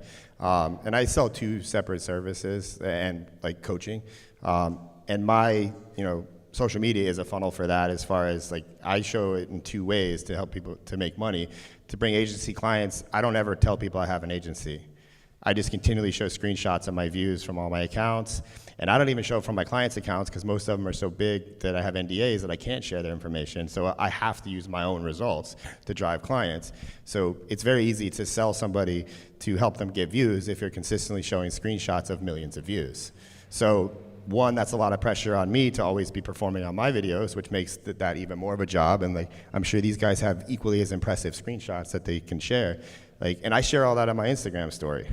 And then it's very easy for me to sell my coaching because, well, they see the screenshots. And I don't sell it, like, I've never really had luck with CTAs on the ends of my videos. More so, just, like, I think people just get confused, at least the people that I'm attracting, that, the TikTok DMs are a mess. Instagram is like the only place I feel that you can really, really sell hard in the DMs. And then Facebook groups. So like, I use TikTok to drive people to my Facebook group. And it's just in the bio, and it gets a few hundred, like 100 or so requests a day. I don't fucking talk about it, it's just there. I've tested some different headlines on the bio to drive more followers there. And Instagram, I sell exclusively through the stories. And, we did almost 200,000 in the last 90 days of my coaching program. That's from like 5 story sites, guys. But heavily selling in the DMs. And I think it's manual as shit. Like, there's no AI bots. Like, Sway, he works with me, he's back here, he does a lot of my DM closing. We're sending a lot of messages. Like, it's not, I mean, yes, there's chatbots and automation, but at some point the close comes in, and there might be some really good AI in here or on the way, but I've just found that he's gonna out-convert a bot, and then it might need a phone call. Like, I think that there's also an expectation, and maybe they've seen it in their businesses, like the trust hour factor. Like, I like that concept. It takes a delayed gratification. Like, Hermosi talks about this a lot. Like, if you do a video like from January, you may not make money from that person until December. But in that time frame, they might have watched 1,000 of your videos. We used to be able to condense that time frame down into like a Jeff Walker product launch formula, where it's like, your 7 videos over the course of like 7 days, they're like 20, 30 minutes, and boom, you get like a $10,000 sale at the end of that. I just think it takes way more time now, and people are just not respecting that, and they go for the close real fast. And in my experience, it becomes very easy to sell if you casually sell over the hard sells. Like, just casually having an image that says link in bio to join Facebook group is a lot less intrusive. It's like, hey, sign up for a phone call. You want to talk to me? Everybody in this room knows what the fuck's going to happen on that phone call. Like, the industry, everybody outside this room, while I always say in my content they're stupid, like, they're very savvy and smart on their phones. Like, they know what to expect. They know when they click a link, there might be an email thing there. And if they don't like you, they're not going to enter that email. Or they're going to type 1234xyz@gmail.com, send. They're still going to get your shit.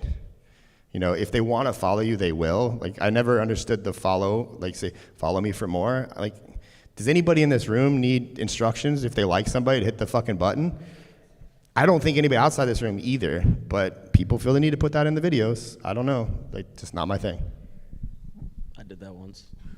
Everybody did that once. It doesn't feel natural at all either. Yeah. I want to wrap this up with like a workshop for somebody. I want to have us come up with like 5 viral ideas that they can go record. Anybody want to volunteer? Max. We'll do Max and Ryan. All right. So I guess the way to break this down is we'll just, you know how to work with clients a lot. Should we do like just make car videos? I guess so your situation, you run an email marketing agency, you're still in college. Yeah. So you want to give us some numbers, like how old, what year are you in school, how big is your agency? I'm 20, I'm in college still, University of San Diego. I study abroad right now in Prague. I still live with all my college friends. Came across copywriting and shit from the video Mason was talking about, the drunk first video. That was got me into the funnel. And yeah, went from there to like starting the agency, building it, joining client Ascension, and then now doing okay. You're pretty damn good. Don't downplay it. What? I said you're doing pretty good, bro. Yeah. And so I guess I did a little bit of TikTok stuff, and I had one video that did like 100K views, just from like talking about like just being in college and like being in a frat and like still like drinking and partying a ton, but also like working a shit ton and doing that all while in college. So that, I think like that's the shit that would hit for me, like in terms of social media, but then that gets to me like, am I just gonna build my personal brand just to like have, or am I trying to do it to get clients? Because none of like the email market, like nobody wants to talk about Klaviyo email designs, and it just doesn't work. And so, yeah, that's just like kind of the background story there. Yeah, well, I feel like the no-brainer is like how I made X amount as a college student, but I'll let these guys go. Well, I'll just start and we guess we do. Do you say you drink a lot? A little bit less now, but yeah, I mean, all throughout like last year, I mean, like 3 to 4 times a week, I'm going out with all my boys. Like I live like with all the frat guys. Do you do anything to prevent hangovers? No. No? Could you make up something? Yeah, absolutely. Okay, so how much money have you made after a night out? Like, I mean, if I close a couple deals that day, like 10K. Okay, were you still drunk on that first call? Yeah.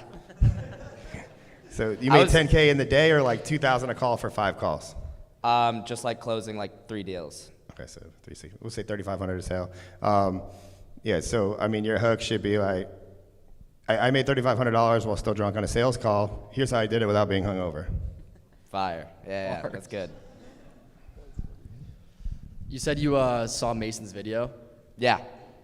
I would make a story about that, and since he's like trending very much so right now, Yeah. I would name drop Mason, and not bash him, but I would name drop Mason, or be like, if you've seen this guy on your For You page, and then just say like, here's how he helped me do XYZ or something like that. And I would kind of just like ride off of Mason's virality. Give me an affiliate link. Call him a scammer. That'll work. So I think, like, for you, you're in a unique position, kind of like similar to what I was doing. And you also said, like, you don't know if you want to make content to get clients or just for the hell of it. Like, if you want to make content, I would do it just for like your general personal brand. Like, I know it'll serve you at some point. Like, I'm in that phase right now where like I have an audience, I've got an email list. I don't know what the fuck I'm gonna do with it, but like that's okay for a bit. And then if you want to make content to get clients, I do YouTube, like longer form YouTube videos, you know. And then I had another point for you. Oh yeah, just make videos about like red flags in girls, or that's a body, that trend. Those always hit. But yeah, like just do it for the hell of it, bro, and share shit that you find interesting. Yeah, I don't have a hook for you, but I got those two concepts. Yeah, appreciate that. Yeah, Ben and I share a brain because that's pretty much exactly what I was gonna say. Like, dude, like if you're gonna actually build like an audience on TikTok, don't do it around business. Yeah. Like as weird as that is to say, like a business mastermind thing that we're doing right now, like I honestly think that like you will be better off in your general life just by making shit that you think will pop without a call to action, without selling anything. Because like the thing is with the way I make content now is like I always have something in the back of it. You guys all understand that it's okay to be sold to. Most people don't, right? So when I make a video, I have to be very conscious of like how salesy am I being? Are people seeing too many call to actions from me? Are they sick of, you know, seeing like fucking free class link in bio? Are they thinking that, you know, the rest of the video would be genuine, it would be a great video if I didn't sell at the end? So that's something I always had to think about. But if you don't have to worry about that and you can just make videos about shit you want to talk about, that's perfect. You should check out our boy, he learned from Grant, who's supposed to be here, I think, Davi. Davi loves Chipotle. He basically just talks about how to like crush college, like how to pick a major with like the baddest chicks, or like how to, which everyone knows sociology, by the way, but whatever. I was in bio and that was pretty good. Oh, but they're all smart, like too smart though. It's nice. You know, or like how to, you know, rush or whatever. You know what I mean? Like make stuff like that. I think like. Because no one's gonna watch videos about fucking email marketing. I promise you. Oh yeah, 100%. And it's as simple as just like being a decent human with like good ideas. Like, I mean, at the end of the day, it's just that. And then just like, since I think I'm like one of the only people here in college like doing that and doing shit like that still. So playing into that too, into your unique shit, and then like the unique stories that come with that, like closing this deal while being still hungover, shit like that is just, at the end of the day, that's the shit that's gonna work. Also, too, I mean, what is making you stay in college? I'm in the process of dropping out. I was gonna. I'm saying that because that's a reason. Like, I would talk about that. Yeah. Like, you don't need to be in college. Like essentially on TikTok and Reels and Shorts, like not so much YouTube long form. That's like completely different than Shorts. Like, but you're talking to people under the age of 25. Yeah. Like that's how your analytics will skew, no matter what you make a video about, because that's the biggest demographic on TikTok. So knowing that, like you're fitting that demographic perfectly, just kind of with what he said, with your life. I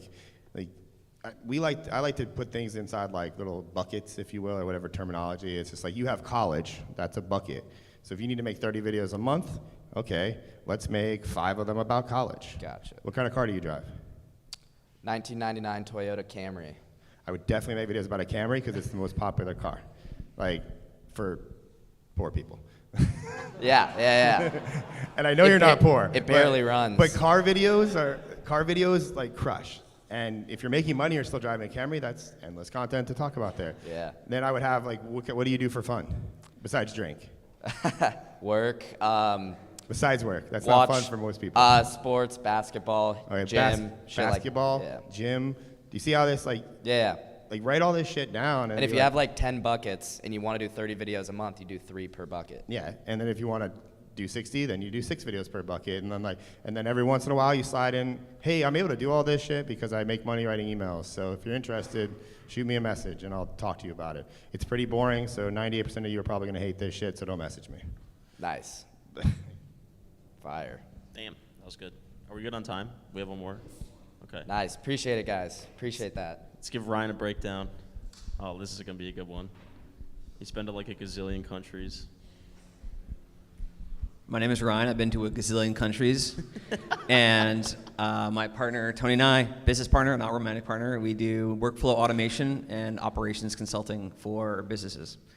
So mostly agencies. We have a roofing company that does about $2 million a month. But yeah, so I'm the tech and automations guy. Yep.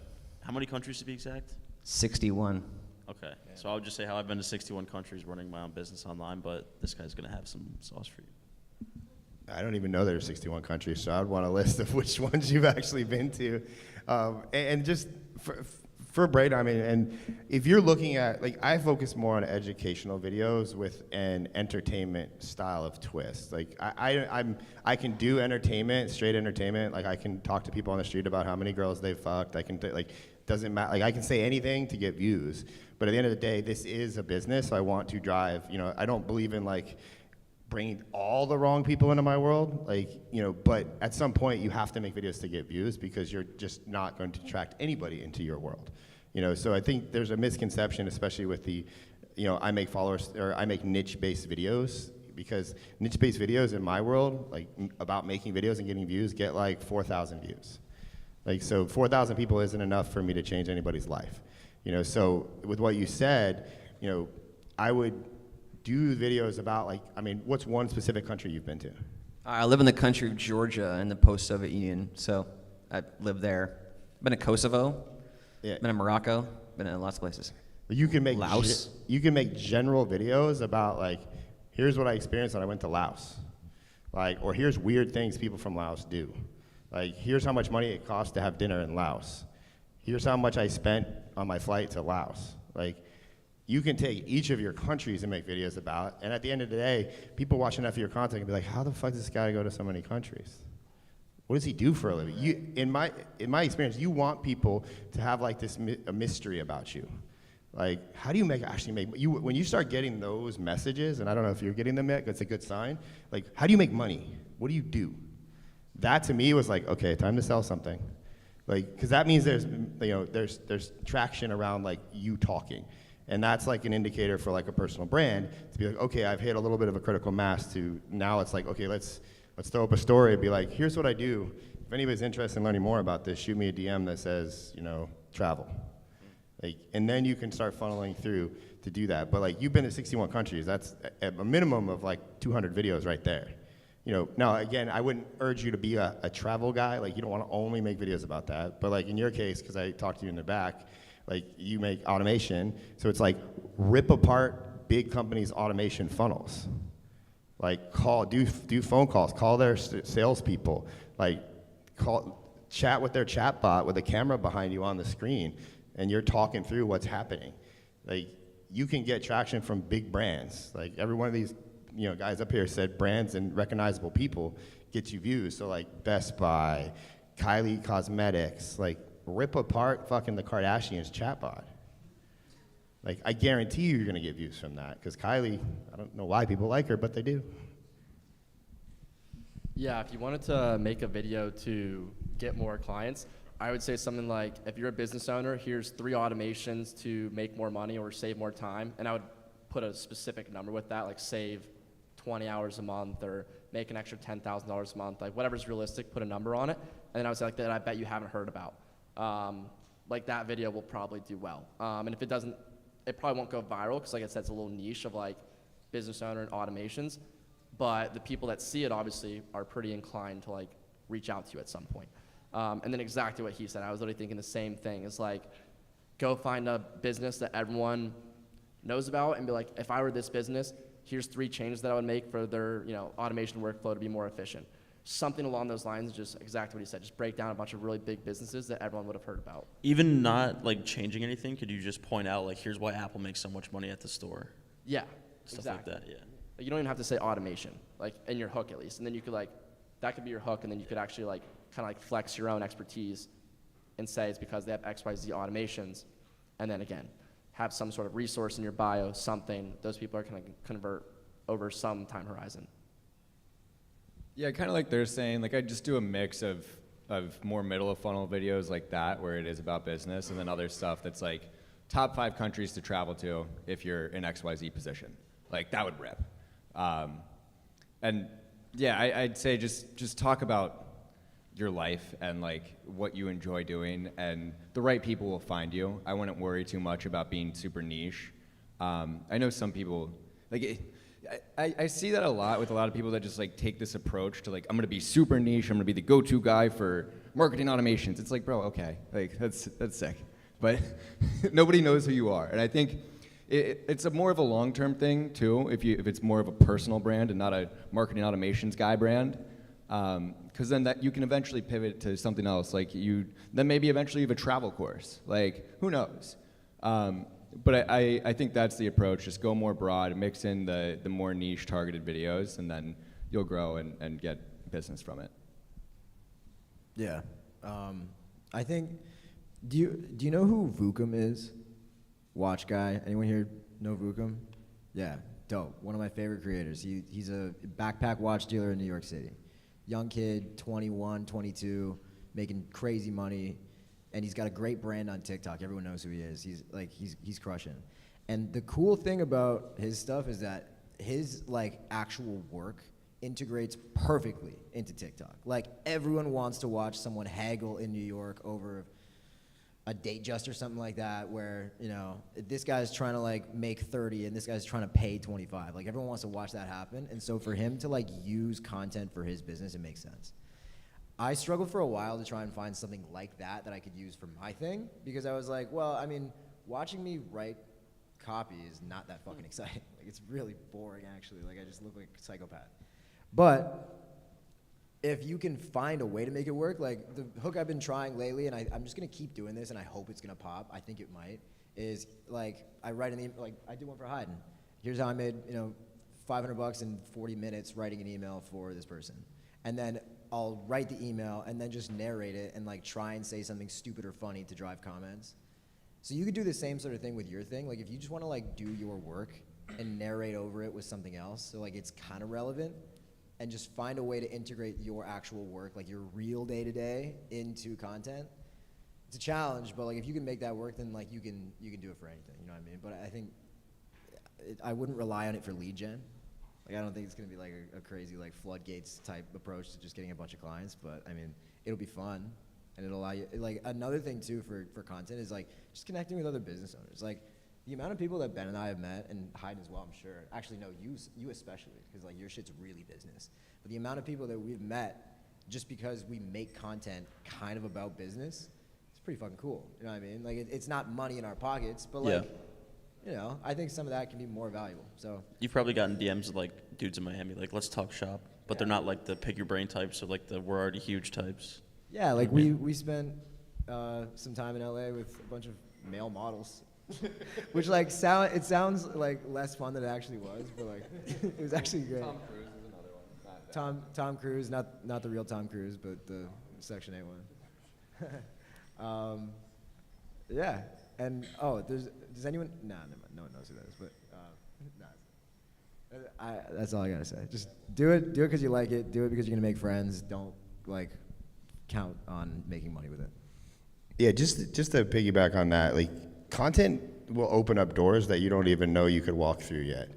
Like, just by making videos. Like, just as a byproduct, I mean, a lot of young guys in here, I'm engaged, I have a child, so I don't go out that much. But if I was trying to get laid in my local area, I would definitely be making videos about my local area. Because you'll get into every club for free. You'll get into every bar and they'll know who you are. I made one video about the Don Cesar Hotel in St. Pete. Like, it's my favorite hotel. I'm actually going there tonight, going to the beach tomorrow. Like, one video about that, about tipping the bartender $100. Everybody in that hotel knows who I am when I walk in because they've seen that video, because they work at Don Cesar and the algorithm's so scary that it puts that in everybody's pocket. Like, you can make content and the algorithm is just so strong. Like, if you wanted to make a copywriting video, you could, and you're gonna reach the copywriters. You know, if you wanted to, target a specific restaurant, like let's say Nobu, and you wanted people at Nobu to recognize who you were, you can make videos about Nobu. I promise you, like this, I've been recognized at bars in Las Vegas. I've been recognized at bars in Austin, Texas, because I make a lot of service industry-based videos. And the byproduct of that is I get a lot of free drinks. Like, I don't ask for them, but people are like, I've seen your video about that, dude. I love that you are forcing people to tip people more. Like, it's like a for the people style video. And this is, obviously, there's no benefit for AI or like chatbot automation or anything in this for you, but that type of, like, when people see that, let's say you're taking somebody out that you might want to close as a client and you happen to take them to the hotel where you have clout. Do you think that's going to help you close a deal? Like, when people recognize you? Like, if you're trying to meet women and you get, I mean, I got comped a table in Vegas. I probably shouldn't have been drinking on that next free bottle, but like, this has just happened purely from making videos. And I was there with a good friend of mine and we paid for our table and didn't want to be recognized by anybody because it's Vegas, and let's be real, I don't want everybody knowing what I'm doing in Vegas, but then they come up to you and be like, hey, we've seen your guys' videos, yada yada, like, are you gonna go out after the pool party? And like, you say, we got a free table. I'm like, you don't ask for it, it just shows up. And I'm sure they've experienced much similar. And then even from bigger business connections, like a lot of my friends have now come because they've seen my videos. And we've just chatted through DMs. Specifically more so on Instagram, because TikTok DMs, maybe you guys have figured those out. I can't figure those fucking things out to save my life. But all of it together just gives you this persona. And the more views, and it's not even about the followers. It's just the views. Because, I mean, I wish there was a statistic that showed how many videos somebody would have to watch of you before they hit follow. Because there's people I love their videos, and I still don't follow them. So if I'm doing that, how many people out there are doing that too? So that's why in my business, it's always about getting views. It's not so much about followers, because in my experience, the followers just kind of happen naturally if you're getting enough views. So I would just focus on that, like everything that you said, like if you just start making videos, even if it's stupid shit like about your local area, you're still gonna get a lot of traction on shit like that because people wanna come to your area, like especially if you live here, we have beaches. And then that spans out to like, oh, hey, we like your videos that you did at the bar in St. Pete. Can we just, would you come to Sarasota and do a video for us? Or would you go here? And these might not be paid, but they might be opportunities. So it's like, these things, I don't think people give enough credit to that for content because it's so like, I need to make a video about this to make money from this. And, you'll get invited to speak at events. You'll get, like, I'm only here because I make videos. And all the clients, like and even when you have clients, and I'm sure they can experience this too, the more your clients see your video, it's constant indoctrination of your philosophies and beliefs. Like, it's not an accident that none of my clients they're not Democrats. Your beliefs in your content attracts these people subconsciously to you. Like, I have a lot of people with children, so it's like if I make a video with my kid or pictures with my kid, I know my clients are gonna see that. So let's say I don't answer that text at 9 p.m. Oh, sorry, I was with my daughter. Think they're gonna have a little leeway on me? Probably. It might be on purpose. Damn. Yeah, I mean, I thought that was a Valley Bomb time. Thank you guys, We're getting appreciate kicked it. out. Thank you for sitting through that.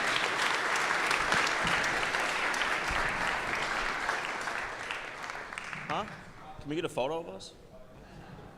You want to do a jersey swap? Yeah. That light is brutal. I don't know if you're sweating. I can't see anything out of my left. The sun kind of came behind the left. It started with him and he was getting blinded. And then Mason, quick photo. Yeah. Yep. It's still on. How we doing?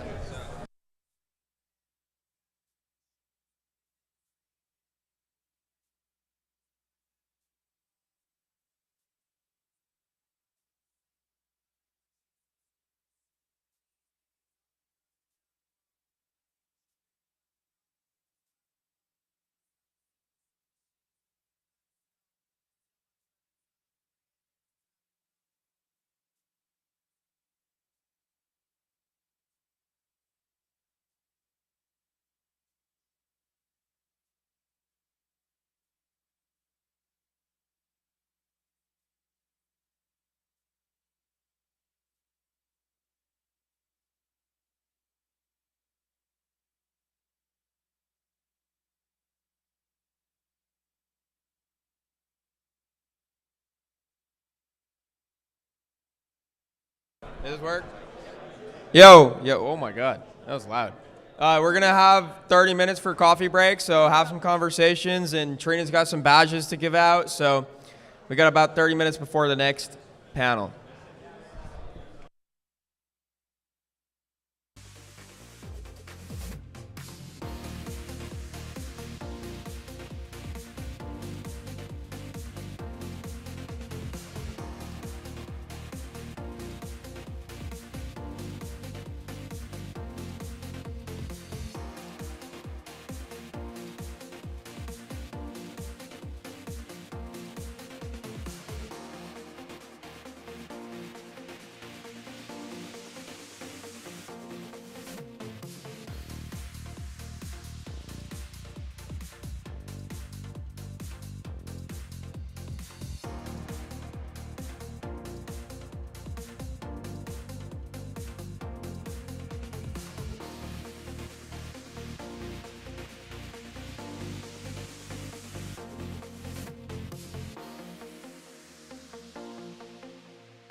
Hello. Yo, so real quick update. We have badges for everyone on the stage, and so between now and the next session, go to the stage, find your name, and grab a badge. You're gonna need them to get on the boat, which I know a lot of you guys want to go on. Grab your badge, not a badge. Thank you, Kai. On the stage are where the badges are at. So make your way to the stage, grab your badge if you want to go on the boat. Only if you want to go on the boat. I kind of want to go on the boat. I know Kishan wants to go on the boat. So do you want to go on the boat? Mason's not going to go on the boat.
Yo.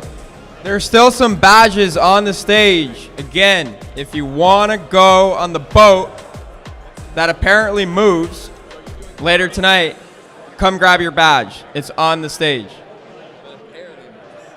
That's a good offer. It's like if you come grab your badge, it's just not going to sell it. But if it's to get on the boat, if you want to come on the boat, you need a badge. And your badge is on the stage. Evan's got his badge. He'll be on the boat.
you. All right, guys. We got to keep it moving, so find your seat, and we're going to get the next segment started. Me neither. We don't actually need it for the phone. I just want people to take it so they get the QR code. Find your seat. Find your seat. We're starting. Tell them, Eamon. Yeah, we're starting, boys. Let's go. Tell them, bro. Let's get it. Take your seats. Sit down, everybody. Sit down. Sit. Sit down. Sit down. Right now. Stay home.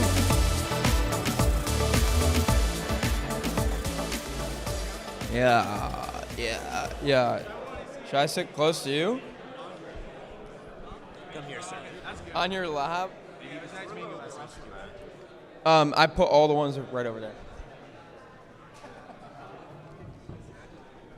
Hello, sirs. Hello, good sir. Wait, can we do a handshake? Oh shit, dude. Now we're stuck. Damn. Who's gonna lose? We'll not stop shaking hands until everyone sits down. So please sit down. Please don't sit down. Please, everyone get out of their chair. Is this working? Yes, it is. Sir, please, sir, please, sirs, please, get down. Come on, sirs, come on. All right, I think we're good. Most people are. Who's gonna let go? You let go. Okay. You first. No, you. No, you. Fuck. Let's go. Let's go. Fucking dub. I'm taking dubs today. Wait, you want to split the drum? No, no. We'll do. Well, just gotta make it natural. You gotta make it natural. Okay. Okay. So, all right, we're back. What? Sirs, please, take your seats, sirs. Come on. You gotta turn it on first. Now it's good. No? Slap that. Give it a good slap. Test 1, 2. We're good now? Oh. Yo. I'm here with Now the it's client just accession crew. They don't even exist anymore, man. You got cease and dismissed. All right, yeah, so on this next session, really what we're going to do is tell the Client Ascension founder story. And so we get questions all the time about how Daniel, myself, Dan, and Christian all got started in business together. And you hear me talk about all the time in the community, like the reason we're so successful, I believe, is because we have such a great team of founders. And a lot of you guys in the audience are solopreneurs or solo founders.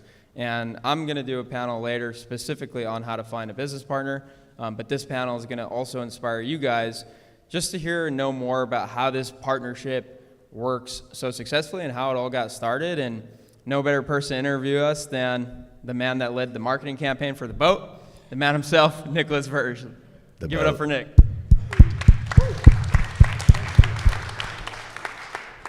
Thank you, sir.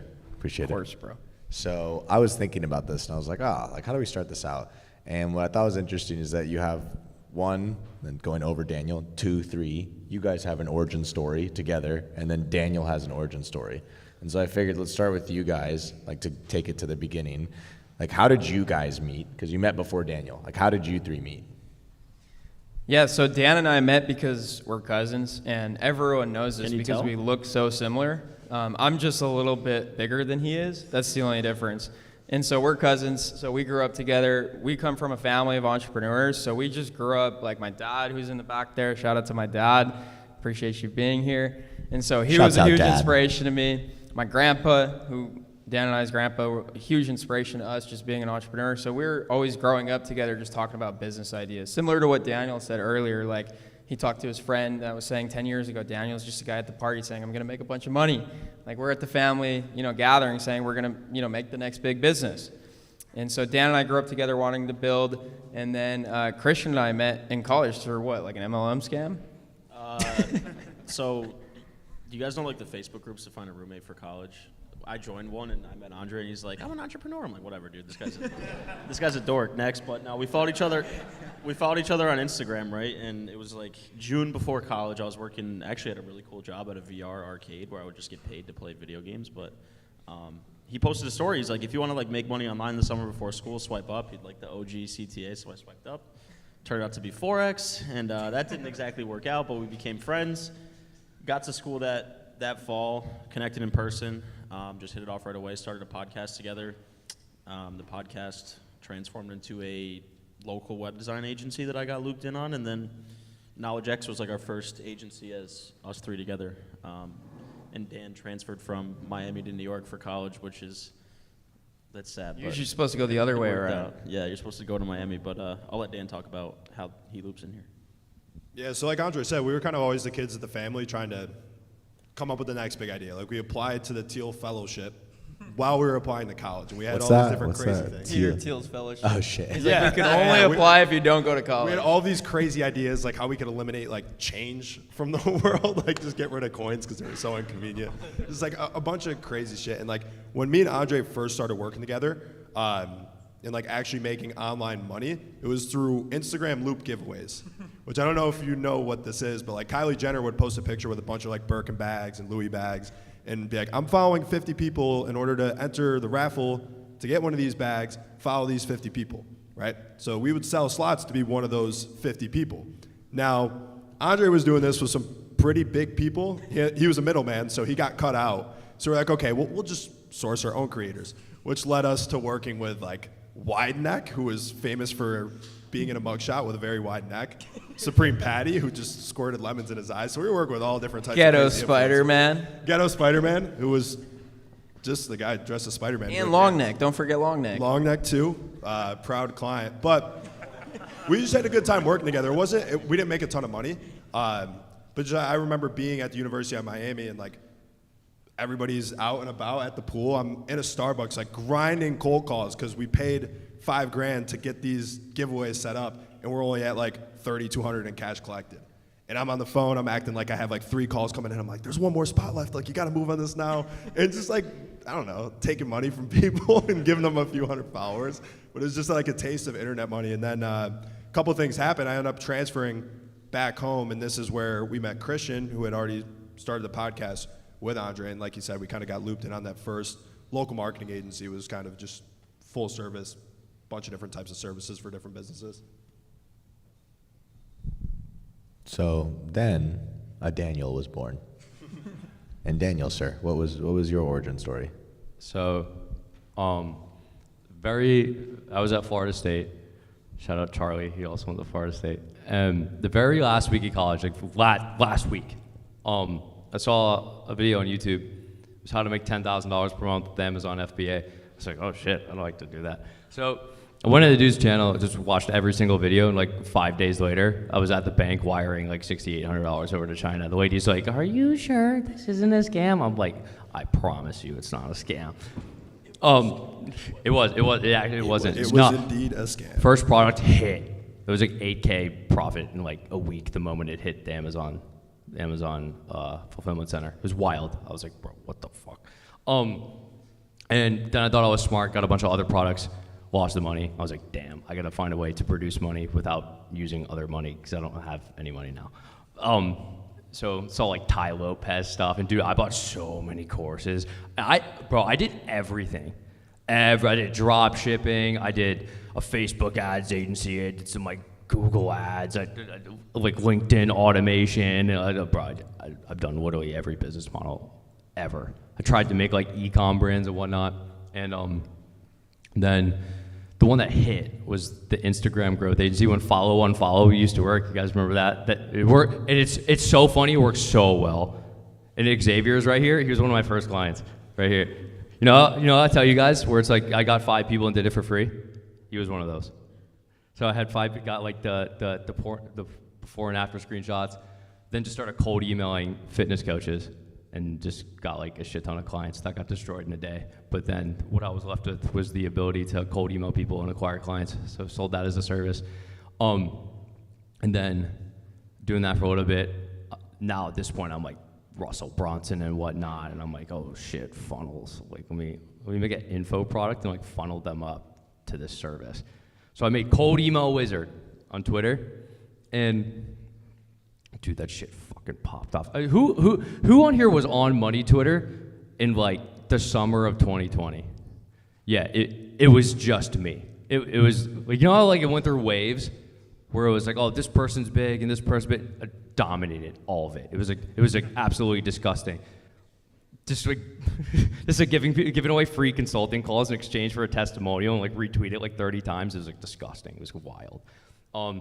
He bought it, and then they made like a private group. And I remember being in the private group, and some people participate more than others. And then Andre comes in one day. It was like a giant Trello board with like a shit ton of SOPs and resources. And I'm like, bro, what the fuck is this?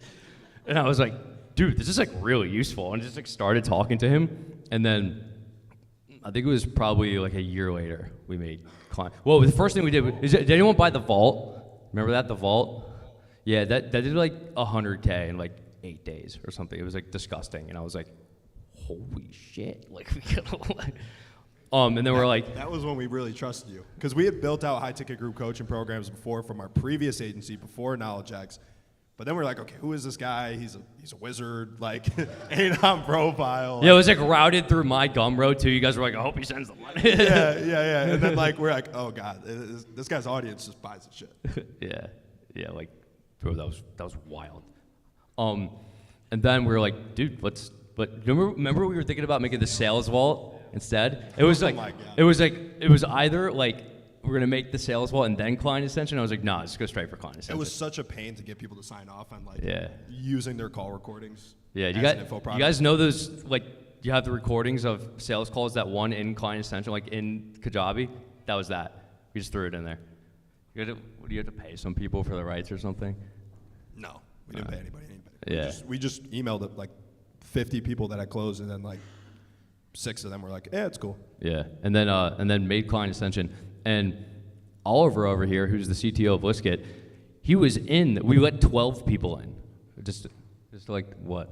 The first cohort of client ascension. Oh, dude, this is when I was like, because we just let anyone in, and it was like particularly people with no offer yet, and like what I learned from there was like, we're not doing that. We're not doing biz op. You have to have an offer already. Bro, that sucked. Keep in mind, the OG client ascension was 1 weekly call. Yeah. Now there's like 17 or something. But yeah, Oliver was in there, and it was so funny because it was like all these other dudes, and Oliver's, I booked 80 calls this week. I'm like, what the fuck? Like, all right. And yeah, I mean, that just kind of shows. Oliver's on every single call too, and that's like kind of a theme where it's like you go into a group and you start participating, and it's like things just happen. It's like Nick just bought client ascension, and then Nick became like an email copywriter, and like somehow he's on this stage now, and like staying at my house this weekend. I don't know how that happens, but yeah. And this goes. I was saying that earlier when I was talking. I was like, go into a group and actually participate, because that's like all of the good things. Like you really just don't know what's gonna happen. Every single door is gated behind just like actually building a relationship with people. So you like have to actually participate. It's like a massive mistake if you don't do that. We just go in the group and not show up to anything. It's like, bro, don't do that. And like we have a handful of examples of that in client ascension. Like Maalouf here started as a student in the program and is now coaching students on cold email. Same thing with Ori in the front of the audience here, response handling coach. And there's a bunch more of you guys out there. Dylan Rich in the Mastermind. Now he's a sales coach, right? Lucas is back there. Started as a student, landing page coach. And like the reason these guys are now part of the team and growing their businesses is because they got involved in the community, and they actually, provided value not just for themselves but for others. Yeah, just in general in life, go to more business events, talk to more people. I remember after the first cohort of Client Ascension, we were at some random business event down in Miami, and I just meet this guy at the open bar, similar to how we do our event, and I start talking to him about what he does, and he's like, oh, I run a group coaching program. And we had just finished the first cohort of Client Ascension. We probably did like 80K. It wasn't anything crazy. But the agency was going so well that I wasn't even like super excited about Client Ascension, because we were like, miserable okay. after. Yeah, we're like this kind of sucks, because if we just do like 80K a quarter, like what's what's the point? Like, and it's the agency work is easier, in my opinion. I don't do any of the fulfillment, so I probably shouldn't say that. But I started talking to the guy. It all sounds the same. Yeah. He was like, I run a group coaching program. I was like, dude, if you don't mind me asking, like, this is what we do. This is how much money we made. Like, I don't want to be the dickhead who just walks up to somebody. He's like, how much money do you make? So I explained the backstory, and that I wasn't really that excited about continuing to do it. He was like, yeah, I do like $400K a month. And I was like, for a month? I was like, how do you do that? Like, how big is your team? Sir. How do you do that? Sir. And I was like, holy shit, like, how much do you charge? And it wasn't that high ticket. It was like $8,000 or something. Like, it wasn't crazy. And he was like, it's pretty simple. Like, you all just have to break it down into hourly and how many people will actually go to each call. So I was like, okay, that's interesting. So you don't do cohorts. He was like, no, do it evergreen.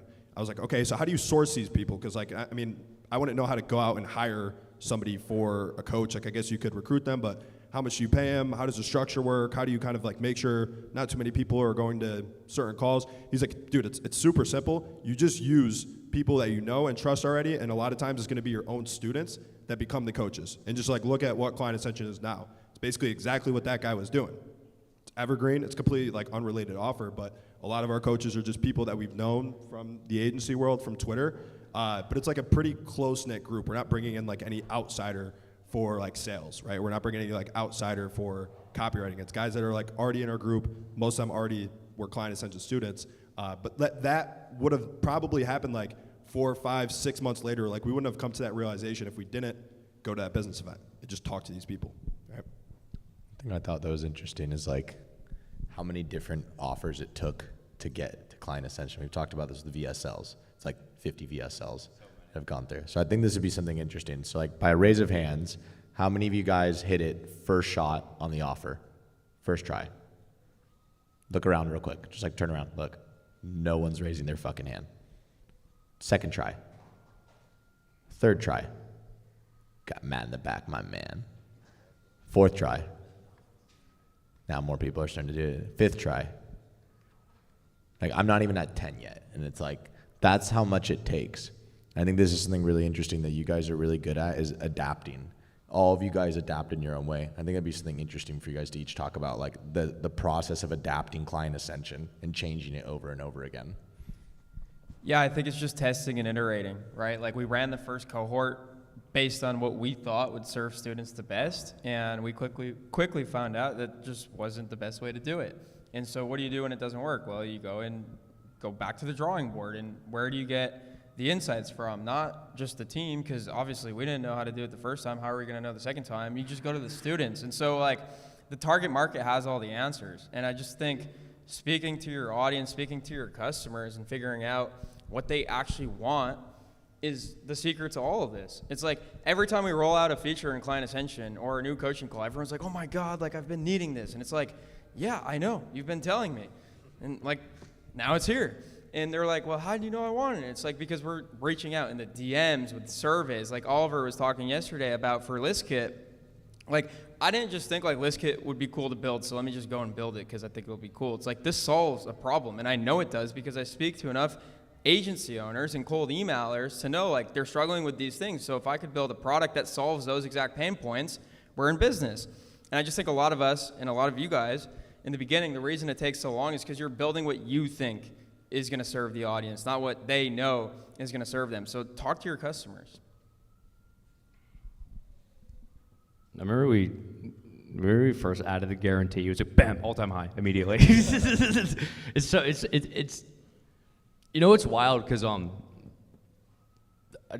been trying to think about this because there's like the entire idea of what you're selling in the first place, and then there's like the positioning of it. What I mean by like the entire idea of it is like, bro, people they're not trying to buy like IT phone lines in the office. Like, it's just please don't sell that. Like, it's just a garbage offer. And kind of like what I was saying earlier, where it's like, dude was having a hard time selling his like Mastermind. I was like, bro, the solution to this problem, I already did it. I already know the problem. It's direct, quantifiable, promised result, or you get specific deliverables appended onto it. And that applies to basically every single offer. It's like that. And I don't know how many times you guys have like come and you ask me about your offer, and it's like, and then you do what I say, and then it just works. It's like, dude, I've just already done this. Like, He's never wrong. I've tested it. He's never wrong. I'm typically never wrong. But it's kind of looking at, you know what, because I'm more of like the positioning of it and like selling it. You're more like what the product is. But another one was like morphing it kind of as close to done for you as possible. So like you didn't used to get, remember like when ListKit wasn't a SaaS, like it was just a service. We started like done for you list building, like a little bit of that, and then it was like, then we introduced in like we'll write the cold email scripts for you. So you see what I mean here? What we tried doing as well was and it would have been really good if it worked, was setting up the domains for people. It's just, you just can't do it. It's too much, like there would need to be, it's like the IP or fuck everything up, and it's like, yeah, but I know that would cook. Like it would absolutely cook. So I still want to try to figure that out. Maybe it would have to be done on a one-on-one call, and I know for a fact it would massively increase the conversion rate, just because it's just, the more you position absolutely anything on the planet to done for you, the more you position it towards that, the better it sells. And this is what's funny, actually. A lot of dudes, they have an agency and they're not like specifically stating that it's done for you. It's like, dude, people don't just assume that this is done for you. Like, they get a lot of ads. They get the same ads that you're all getting. What kind of ads are you getting right now? 80 calls a month, guaranteed. It's like a coaching program, yeah? It's like, Client people don't, obsession. if it's done for you, you have to specifically say it's done for you. And they're just like kind of playing with these variables and whatnot, and just the positioning of it. And it's, dude, there's always some split test going on, like in the funnel somewhere. Just write down the stats, like what happens when I do this, and you like go ask the closers, like how are people acting when they arrive in this way, and you're just like trying to, like really like autist look at it, like deep, like it's not always like a headline too. It's just like the way the entire infrastructure of how it is. Like you really just gotta like you're under the impression it's like 8 tests. It's like, no, it just like never stops. You know, let's talk about yesterday. I don't know if you guys read that specific one, but it was like when you're hiring people, it's like you always have to like hire more than you already need. So it's like, but it's like then you run the capital risk of them not being, you see what I mean? Your margin be lower. So it's like you're always at 100% risk all the time. Same thing with offer. It's always not good enough forever and ever and ever. You always have to be testing like how it's positioned. That's the thing. I don't know if Eddie's in this room now, but he'll be giving a keynote after lunch. And the first thing he said when we sat down at dinner last night is like the reason he's been able to scale so like fast and aggressively is because the pressure is always on. So I feel like you have to create that urgency and pressure. Like that's what we do with the sales team. It's what we do with the product, the marketing, the offer, everything. And so you have to put pressure on yourself to perform. And that never stops, right? Like I think the most dangerous thing for a business owner is to coast. Yep. I think the biggest iteration we made was, Nick kind of brought this up, like we were an entity of 3 people and Daniel was his own. Like we had our agency KnowledgeX for a while, and Client Ascension was like the other thing that we weren't all in on yet. And then we all sat down one day and we're like, all right, we have to go all in as one unit. So KnowledgeX basically dissolved and became our placement offer, and Client Ascension's the main hub, and then Cold Email Mastery is the entry-level coaching, and then ListKit is the software. So like my advice for anybody is, a lot of you guys are doing like done-for-you agency services, which is like the easiest way to enter business in my opinion, but you should get to a point where you serve a market so well, like, hey, I want to learn this coaching offer, like I want to learn this at a high level, elite, like high ticket coaching offer. I want this done for me. You place the coaching students into their business done for you. Oh, I want an easier way to do this. Here's my software. Like you want to create an ecosystem of things around your subject matter. Like for us, it's cold email. We have ListKit, we have Client Ascension, Cold Email Mastery, and Placement. Like there's and Stick Talk. And Stick Talk. Like people have signed with us from Stick Talk, but like once you enter our ecosystem, like we're gonna, sell you ListKit to give you data and show you how to do cold email. Like you want to have a self-sustaining ecosystem inside your business that can, offer anybody that comes to you. Because at first we were like, you're not an agency, we have nothing to sell you. But now it's like there's probably an offer for almost anyone under the sun that wants to work with us, except for IT companies. But. Yeah, except for those IT, cybersecurity, software developers, the absolute worst, man. I think something that's super important, just to piggyback off what Andre said, is we need pressure. And if you're not the person who can apply enough pressure to yourself, you need to get that from an outside source, or you need a business partner. Plain and simple. Like, the money's out there. If you're not at 100K a month and you have no like real accountability measures, you're probably just not a person that's capable of reaching 100K a month on their own. That's completely fine. Like, almost everybody isn't. Like, there are a few absolute studs who could be. That's none of us up here. The reason why we're able to grow and the reason why we're able to adapt pretty quickly is just because we're all constantly applying pressure onto each other. Because we all like have our departments of the business. So like, they're getting sales calls booked, we're not closing them. It's like, Dan, figure it the fuck out. Like, you guys need to be closing more sales calls. We need to increase the close rate. Now, when things are going well and we're like overstaffed on the sales side because we're not getting enough calls, I'm like, guys, I need more sales calls. If we're not producing enough case studies to give to the closers, we're like, Andre, get these guys more results. That never happens. Never happens, never happens. And if Christian's just making a bunch of content, but it's not like converting to something, you're like, dude, you're just getting a bunch of dates from TikTok. We need to get clients on the content. Oh. Like, yo, switch it up a little bit. Like, talk to the dudes. Like, Put the girls into Client Ascension. Come on. Yeah, but no, that's the whole point. Is like, the reason why we're able to like constantly adapt is because we're actually like, it's competitive internally. Like, people are like yelling at each other. We're having meetings where like nobody's happy. Like, you need that though, right? It can't just all be like, oh yeah, we're doing like this much a month. Like, that's pretty cool. So like, if you are in Client Ascension, like, make sure you're approaching your relationship with your student success coach that way. Like, make sure like it actually like means something every time you don't hit your numbers. Build in some like random consequence. Doesn't matter what it is, but like, then there needs to be some consequence for not actually succeeding, or else the pressure is just, it's a figment of your imagination. How do you guys deal with conflict when it pops up? Because there's obviously like Christian's just getting dates and that's it. Like, Andre's perfect. And then it's just like the different issues. And how do you guys deal with the conflict when it comes up? Obviously there's like the, yo, you're messing up here, but is there ever that ego that pops up, or do you guys check yourself pretty quick on it? Or do you like, how do you guys go about doing that? I think ego is always going to be there. But for us, like, what I found works best is if you have an issue with someone on the team or someone in the group or with what someone is doing, like, address it immediately. Like, the most dangerous thing for business owners to be aware of is letting resentment build up. And I feel like a lot of times, like, there are issues that just are not being talked about. And honestly, I got to give a shout out, and we got to give a shout out to Trina for this. So Trina's on all of the exec calls, and she's like, she knows, like, she's like, okay, what are you not saying right now? She's like, the muse. Yeah, she's the muse. She's like, there's an elephant in the room right now. Like, spit it out. Like, let's do, like, what are we doing here? All right. And so we just communicate, like, very clearly what's going on in the business, what we think, where we're at. And I just think over time, like, it gets better, and you're always going to have conflict. But like Dan was saying, like, conflict's good. Like, applying pressure is good. And then, like, if he has an idea and I have an idea, like, we respect each other's departments, essentially. Like, Daniel's the marketing guy. If it has anything to do with driving leads, that's Daniel's department. It's Dan with sales, me with product, right? Christian with really everything as well. And so we respect our departments, and then it's really just testing it. Like, it's not just an end-all, be-all solution. Like, you just do one thing and that's it. It's like, do it. If it doesn't work, let's try my way then. And just, again, let the market decide. This happens all the time. It's so funny. I go to Dan. I'll be like, bro, what if, check me out. What if the sales team did this and this? And he's like, no. I'm like, all right, fair enough. just no. It's the same thing, though, if you guys say, like, marketing stuff. I'm like, no, won't work. Not doing that. Can't do that. Yeah. It all goes back to trust, really. Like, if you're partnering up with somebody and they're the ops guy and you're kind of like marketing, sales, you don't truly trust them to handle all the operations. Like, it's just never going to work.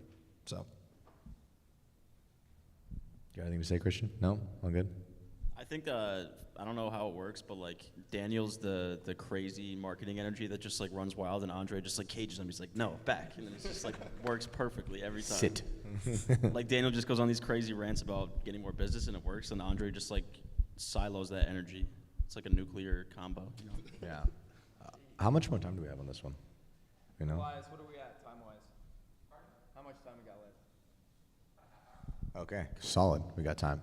So I wanted to ask this from each one of you guys to, like, for Andre, for each three of these guys, like, what is your favorite attribute or trait of them, and how do they make your life just easier? And then you guys each are gonna do that for like everyone. Wow, I don't want to start, to be honest, but You I guess should. I will. Leadership, baby. Yeah. Go first. So Christian, we call Christian the golden retriever of Client Ascension. So, and like people like hear that as like an insult, but like it's the biggest blessing, honestly. Like he's just always carrying positive energy. And like we call him what? The chief of fun, right? Like he's the chief of fun as well. And so Christian just knows how to entertain clients and have a good time. And I feel like business can be so hard and lonely as well, which again, like you have partners, but at times like you just feel like you're on your own. And Christian just brings the energy of like bringing people together and like Just here things for are going to moral be all right. What is it? Like, I'm just here for moral support. Yeah, well, again, that's just one quality. Obviously, he's got the copy sauce, but other than that, is really, yeah, the positivity, like the optimism, because again, like I can get, like people say this about me too, like Andre's always so happy, like going around and shaking everyone's hand and talking to people. I'm like, behind the scenes, like when we're on those exec calls, I'm like pissed, man. I'm like, yeah, I'm like, we suck, you suck, like we gotta fix this. But Christian's always got the positive energy, so I love that the most about him. I think Dan is the hardest worker on the team, to be honest. I think Dan puts in the most work consistently, and he also has the highest standards. And that's really it. Like if something's not working, if he needs to get something done, like that takes precedent above everything else. Like I've seen this dude like wake up on a family vacation at like 4 a.m. just to get back at his desk to take a call that might not even show up, right? And so I think Dan's just the most dedicated in terms of like hardest worker and just really holds a high standard to everything that he does. And then Daniel is really just the originator of all of this. Like Daniel just laid the foundation for us to be here and to know what cold email is and to share it with you guys as well. And so Daniel is the innovator, right? Like how are we going to act on ideas if we don't even have them in the first place? And that's what I love about Daniel is he's just always bringing new ideas and new visions to the fold that I can then go out and execute on. So it's really easy for me to sit there and say, okay, like what's next? And Daniel just kind of lays out some ideas and I can look at the resources and the assets we have on our amazing team and put together an action plan. So again, like these guys just make my lives so much easier, and so I appreciate and love you all. Very wholesome. Oh. My eyes are sweating. So, you know, what's the book? What's it called? Rocket Fuel? I was gonna quote this next. Yeah, the innovator, visionary, integrator. The innovators, visionaries. So like, no, integrator, yeah. Visionary. So like, I would be categorized as a visionary, and Andre would be categorized as the integrator. Who would more self-identify with me as opposed to Andre? Just raise your hand. Who would more self-identify with Andre over me? Okay, so like when you put those two together, that's like the only way it works. The nuclear energy, yeah. Yeah, so it's like Alex and Layla, it's like the same thing, except he's a male. Bro, I'm not.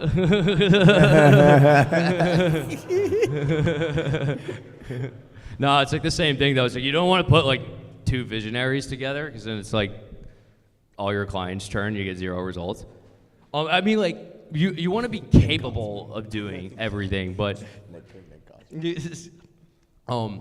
but you'll pretty much always be like, if you're a visionary, you pretty much always be miserable if you're perpetually doing client work, and if you're an integrator, you're pretty much always be miserable if you're like marketing and trying to do sales. Like it's just not what you want to do. For instance, like on ListKit, I'm not even like customer support channel, not even in it.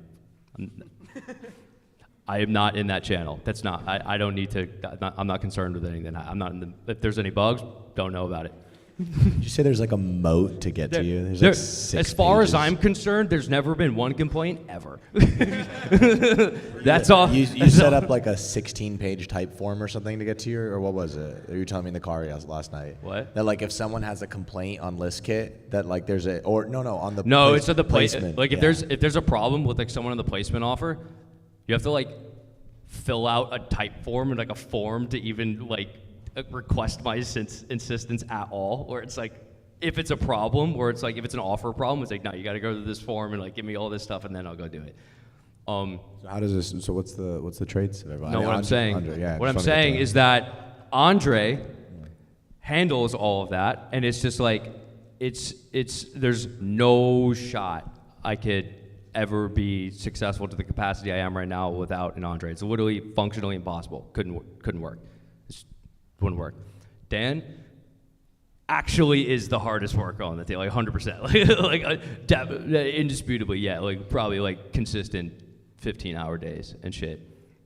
So I appreciate that very much. We also would not make any money without you. So thank you very much. Paste. Yeah, Christian. People. I think it was yesterday. It was like, so what do Christian and Dan do? I'm like a lot. I'm thinking about it. I'm like, it's kind of a lot. Like, there would be issues if they weren't here.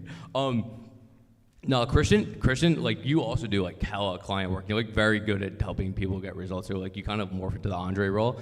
Oh, you know what I like about you too? It's just so nice. Where it's like mercenary deploy you into specific things. Where it's like, Christian, go do a webinar for Call to You a Master. He's like, bet. And he just does it. And I'm like, nice. And you can like morph between roles too. So it's really dope. I like it a lot.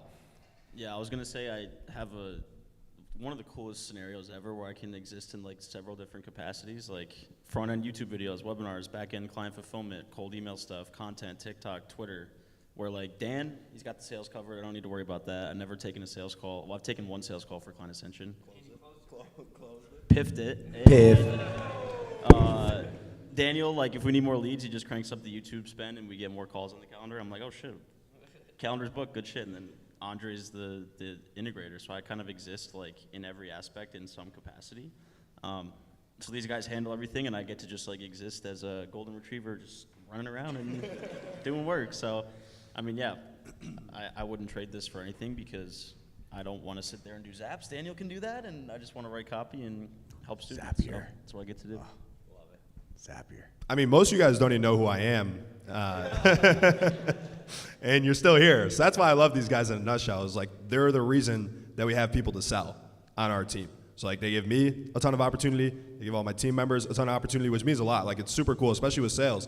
It's like the one profession where you will get fired if you're not making enough money. But it's so cool to have these guys that just make sure that I never have to set up the opportunity myself. I mean, I don't know what I'd be doing without a bunch of sales calls. I'd be broke, number one. I'd probably be at like Starbucks trying to get my cold brew down to like $4 instead of $4.50, like just for the sake of negotiating. But no, I would say I love Christian's ability to just be a Swiss Army knife. Like he can do a little bit of everything. He does a ton of the client work. Like he's wrote, I don't know, you've probably like realistically written more cold email scripts Too many. than anybody Maybe in the on world. earth in the past 3 years at least, if we're looking at like that time horizon. And just like whenever we need him to do something, he's like, yep, got it, cool. He's, you know, he could be fucking out partying in Amsterdam and he'll be like, yep, I'll get it done today. And he gets it done, right? It just works for him. So it's cool to just have kind of like that wild card that you can just parachute into any situation. He's like, all right, I'm with it.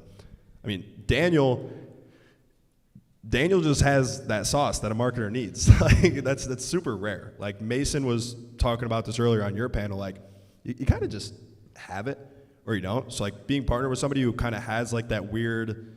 It's annoying that you started your Anon account as like a wizard because like it's actually a good adjective. It just sounds so corny. Like this guy like actually kind of is a wizard. He just has like that weird sixth sense where he's like, oh, let's fucking try this. You're like, damn it, that's really smart. But just like having somebody on the team that's good at all of those like different creative things that like you're creative in a different way, but like that can reach the masses and like actually like permeate through a market is just sick. Like that's an X factor that most people don't have. And then Andre is just a fantastic leader. Like leadership is like the clear number one strength that he has to me. Like way more than like operations and automations. Like all that stuff is cool. And of course, like he's the most well-versed on the team. But like his biggest strength, like if you're looking for help from Andre, is just like how to be a really, really good leader. Like he doesn't just lead all of the people in his department. He leads us, really. Like the vision of the company, the values, like that is primarily all driven by Andre. So just like having somebody like that who kind of just like holds everything together and make sure we're generally going in the right direction. Like sometimes we fuck up, but that's life. That's super important too, because without him, if we just started a business and Andre wasn't there, like we'd be flying in all different directions. Like Daniel would just be like coming up with a different offer every week. None of you guys would be here. No one would be here. Yeah, exactly. But yeah. Okay. Now, what is your least favorite trait of each? I'm joking. No, don't do that. You don't need to do that. You want to do that? No, that's very meta. Okay, so here's what I got. So I think what's really interesting is I really love seeing markets evolve because it's the most interesting thing. Like, how many people have you ever seen Mad Men? Like the show Mad Men? Wow, come on, guys, what the fuck? So, like they talk about with cigarettes, where cigarettes back in the day, like doctors used to promote cigarettes. They used to be in coats and saying like, no, like it's good for you. Your children should smoke. And now it's like literally they have packets that say like you will die if you smoke cigarettes on the shit. So that market completely evolved differently. And it's really interesting because I came to Twitter from Facebook and I was here and I was like, what the fuck is this? It's just like everyone's like either A, really healthy or two, like really based. And I'm like, this is awesome. But when I came there was, I think this year, start of the year, 2023. And I got to see like the aftermath of everything you guys had built. And I see like where Client Ascension is at now. What I wanted to see was, what was it like before, like when you guys were first starting Client Ascension? What was the market like before? Where was it at? And then where do you see the market going? But let's start first with like, where was the market at before you guys started Client Ascension? Because you guys literally have shaped the market. I mean, guys, we have Client Accession. Like people are trying to copy that. So where was the market at before? In terms of like Twitter, I mean, I feel like there weren't a lot of like even just coaching programs. Like there were, but it wasn't very sophisticated in terms of like the angle, like the value propositions delivering. It was like a lot of like e-com shit. It was all biz op is what it was, mostly biz op. That's pretty much all it was. And then we make it, and then you just get other people popping up to, oh, that works, like I want to do that too. And people just, and then you're like competing in Twitter, and it's like, okay, well, like what is, then you start competing on the mechanism, where it was like, well, what's the better way to get clients? Is it through Twitter or is it through cold email? And then it's like, oh, then you start getting like competitors among each mechanism, and then they just introduce a claim, and then the claim goes higher, and the claim goes higher, and then the guarantee goes higher, and the guarantee goes higher, and then people start getting case studies. It's really interesting. And then I feel like it gets to a point where oh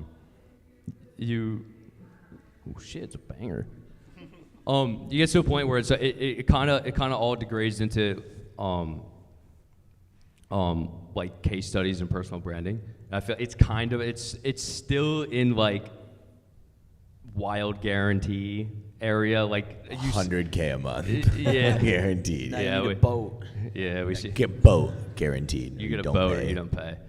But yeah, it's still around there. It's still like, and that's like every market though, right? Like especially like agency services, where it's like, dude, like if you just like Google marketing agency right now, just like click the first organic result. It's like, what is it going to say? It's like, we help our clients grow. It's like, what? Cool.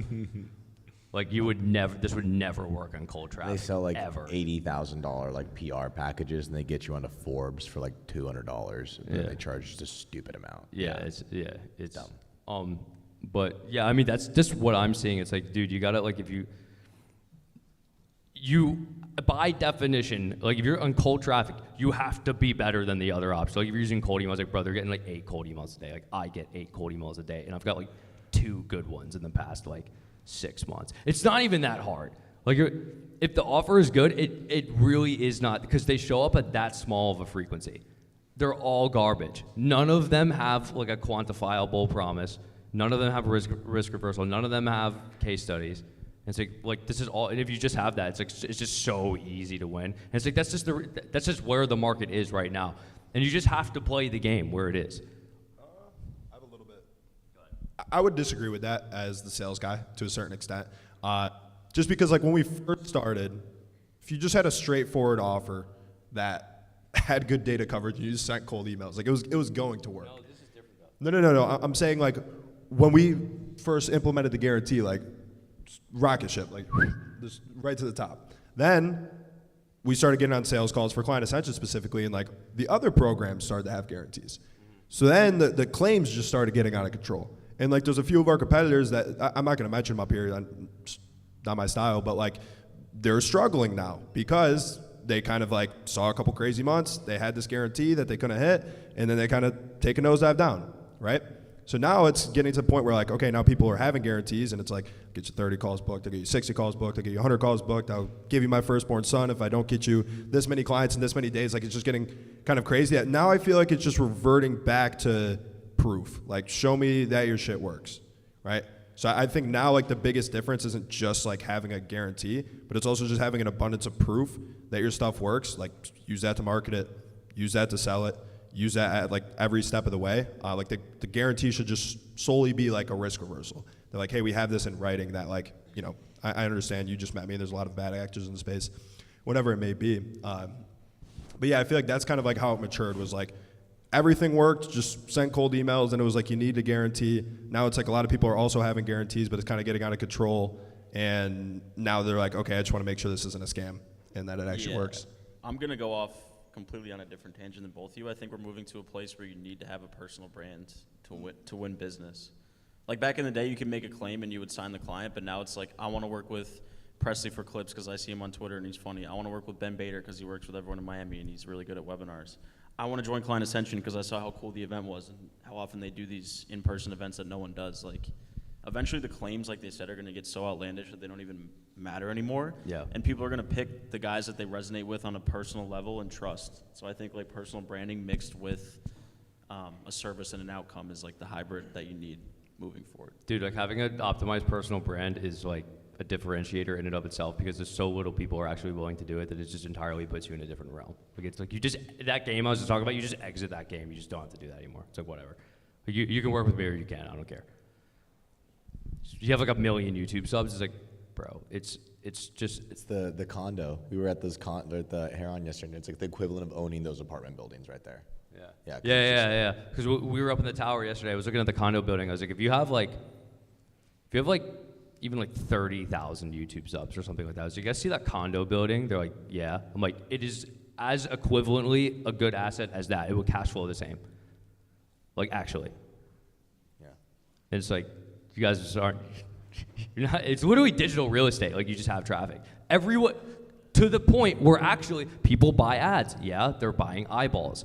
It's literally real estate. Like, there's a finite amount of real estate that exists via how much people are scrolling. Other people have to pay for that. If you just own the traffic, you do not have to pay for it. Therefore, it is real estate. So just build real estate. You know what I think, you guys, like the big differentiator between you guys is from everyone else in the market? Just you guys raise your hand. How many of you have a Lamborghini? How many of you guys live in a crazy, just like $10,000 a month penthouse? 50% of us don't have a car. Yeah, so like I do not own a vehicle. So like I've had a very interesting experience observing markets, and we said this yesterday when we were, it's like 1 a.m. We're like just ranting on the couch. Daniel says the second I see them start doing lifestyle marketing, I go, there it is, it's ending. Like, it's just downhill from there. And people create this perception that like business success is like, man, it's cars, it's women, it's bottles, it's like all this stuff. And, you know, I even went down that route and tasted it and was just like, this sucks. I'm like, this is just so like empty and just void of like any meaning. And I remember when I met you guys, I was like, oh, these guys just like are doing the thing that actually is fucking fun, which is business. None of that other shit. Like, sure, like going out with your boys is fun, but like nothing is better than just like at the end of a long day, just being like, I fucking crushed today. Like, that was just a good day. And I just like respect that a lot about you guys, because you never have gotten distracted.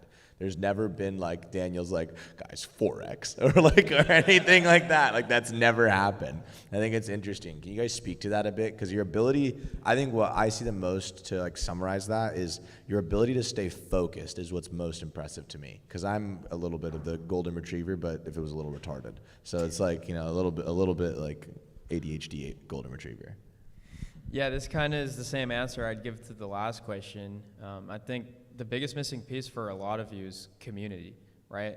Like, there's not much depth to doing cold email lead gen as a service, right? There's only so much fulfillment you can gain from doing a lead gen agency. Like, it's cool. You might hit 10K a month MRR, but like, what's next, right? 100K, 200K, like nothing really changes at each milestone. And it's so easy to sit here and say that, right? And for you guys, it's probably like, no. Like when I get there, it'll be different. It'll feel different. It really just doesn't. It won't. It literally It won't. You'll get there, it'll be like such a high, and then immediately after the next day, you'll just be like, oh. Yeah. And that's literally, like, there's science behind this of the way your brain processes dopamine. Like, that's such a high dopamine moment. But then there's, like, if you're not having that constant stimulus at all times, that's how these guys just, like, you know, you got the Dubai guys and the dudes that are just posting all the time going out. Like, they need that. That is no different than a drug.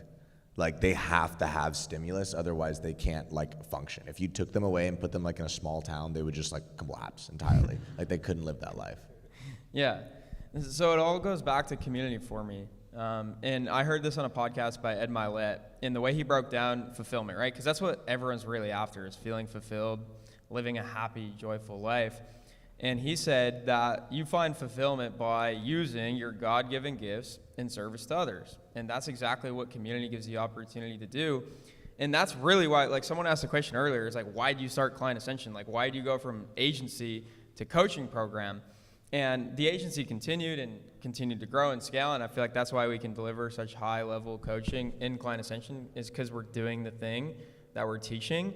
But the reason we started Client Ascension is to help that past version of ourselves. And I feel like that's where so much fulfillment is drawn from, is helping yourself that is 5 steps behind, because you are now in a place where you can help them get to where they also want to go. And that's literally what we're doing here at Client Ascension, and that's where I draw all of my fulfillment from. So it's not even about numbers or MRR. The reason we stress about numbers is because we want to maintain and grow this so much.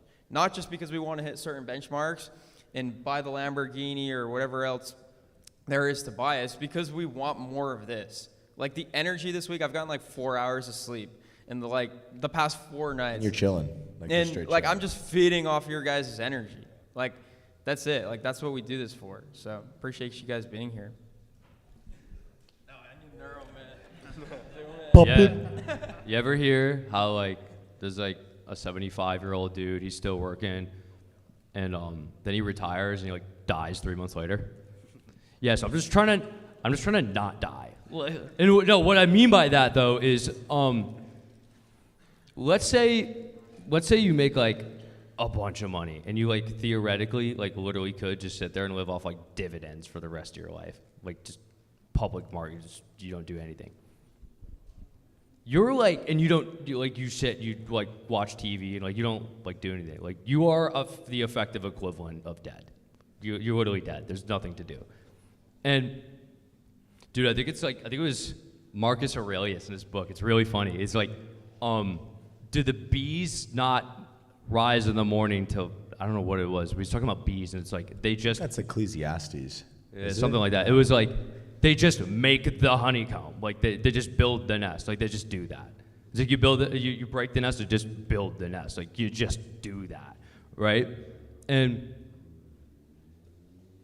there's. It needs to be structured in such a, like you shouldn't like hate yourself when you're doing it. Like, I mean, it's gonna be hard. Like it's gonna be very hard at certain points, but I just like to do this. Like that's it. I just actively enjoy doing it. I finish at night and I'm like, oh, that was cool. Pretty excited to do it tomorrow. I'm gonna fucking win. I think that's huge there, because if that's not the case for you, you're probably just doing the wrong business. Like, what was the guy's name? I can't remember who it was, a successful business owner, but someone was trying to pitch him. Like the dude's like a multi-billionaire, he's on like Shark Tank or something like that. I don't remember which one it was. And the dude was trying to pitch him like telecom communications or something like that. And he just asked him, he was like, hey, dude, you've already lost my business. Like, I'm just not going to do this because you're just not in this. And he's like, what do you actually give a shit about? And he goes, like, honestly, bro, cooking. He's like, I just love cooking. He goes, just stop doing this. And he's like, just go get a job at a restaurant. Dude owns like 50 franchise restaurants now and is like super successful. And it's like, if you're doing something you hate, like we started this with like the group offer. Daniel was like, dude, you should try doing a group offer. And I did it and I fucking hated it. And I was like, this isn't right. And just stop doing it and go do something else. Like it makes more sense. I thought it was a good point. I just wanted to add that. No, yeah, I feel like we're all brought up on similar values too, which helps, is just kind of partnering with somebody who has the same beliefs as you. And it's always like about serving people, right? It's all coming from a place of like, I want to help as many people as possible.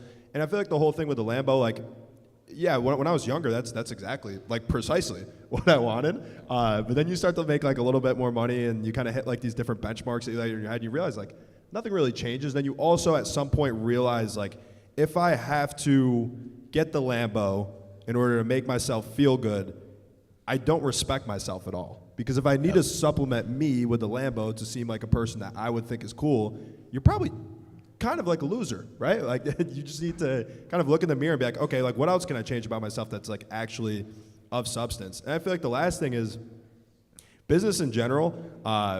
It's always been kind of like a team sport thing for me. Like, I would never be a solopreneur and just go out by myself. Hats off to all you guys that do. It's incredible. Just because I miss playing team sports.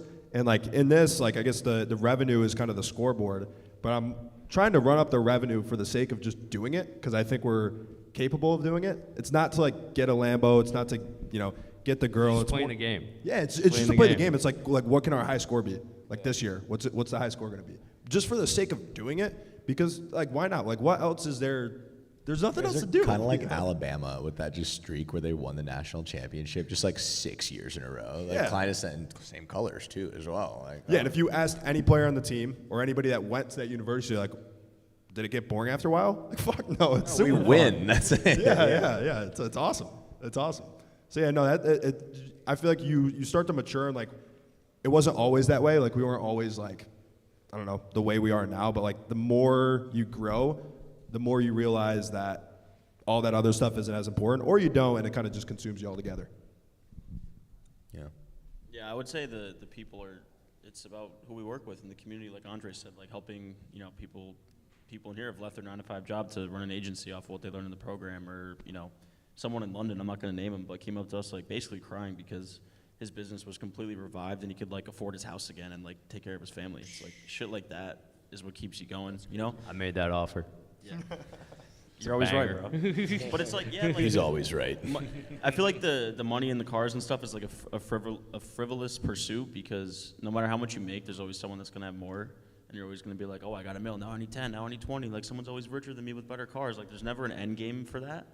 But just being able to help people and genuinely, you know, give back to others. It sounds corny, but it's really true. When you, you know, someone messages you on Slack and says that they signed a client from your cold email script, that hits way more than like an invoice or, you know, a bank account wire or whatever. Like, money hitting your account just hits different.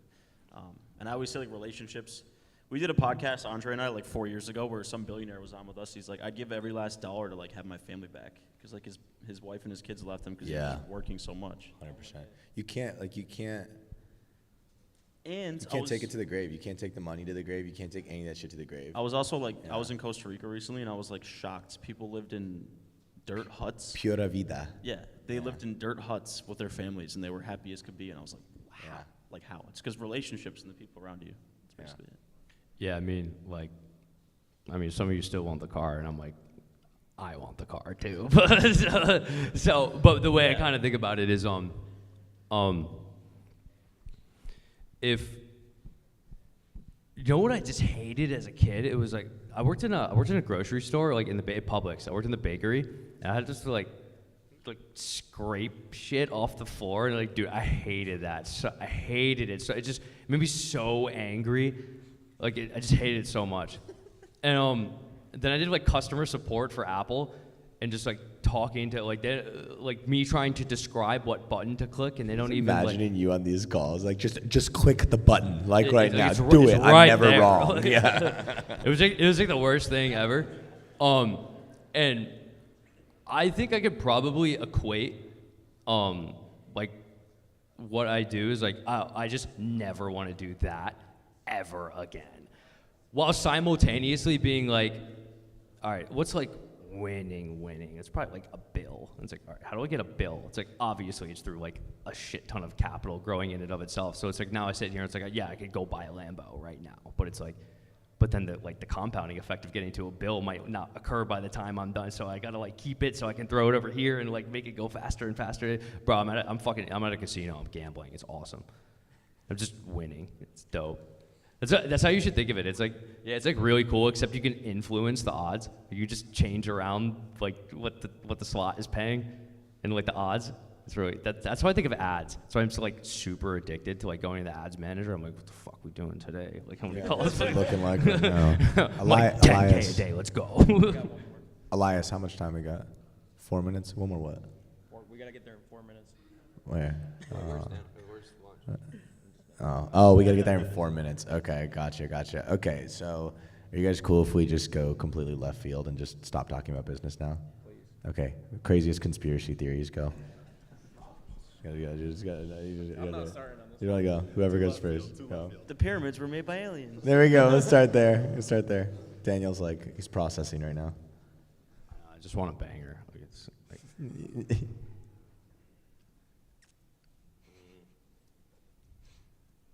the moon is a spaceship. It's hollow. This is hollow. The giants are real. It's the Nephilim. The angels came down. Excuse me, source. Made it with humans. They made source? giants. Do you have a source for that? Source? Myself. Oh, Christ. The meme, Yeah, Well, I made it up.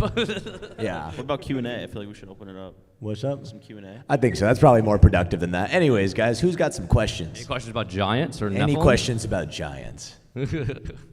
They were real. It's like the 7th line of Genesis. What's up, Eamon? Yes. Hey guys, so Christian mentioned earlier, and Daniel as well, like, setting up that whole like spider web funnel, let's call it, where you have cold email mastery, then list kit, client ascension, etc. Exactly, offer ecosystem. At what point does it make sense to like start setting that up? Because I remember one time I asked Daniel the same question. I believe he said at like once you're at 200K a month, then you can launch something. But Nah, you're probably you're at 60. Yeah, 60. Yeah, you can start playing around with it now. Yeah, I don't feel like there's a hard number. It's like when you start getting questions that you don't have. Like, hey, how do I learn video editing? It's like, oh, you go watch this guy's stuff. It's like, you should have a course. You sell it when you can. Specifically ask for it. Yeah. Like, when people ask for it and you don't have an offer for them, that's when you should implement. Oh, dude, like, people ask me, like, hey, bro, like, I'm trying to make, like, I want to kind of make, like, a coaching program. Like, what's the first step? I'm like, get an audience and have people ask you for it. Like, that's what you do. What are you going to try to do? Fucking sell it with cold email? Like, they're not buying your coaching program with cold email. But then you get to a point where you have a team of video editors that are trained by you. You place them into businesses to edit for them. You have a software that does the editing. You have a done-for-you coaching program. You help people scale their editing agencies. Like, every single area of video editing or YouTube is, like, covered. You know what I mean?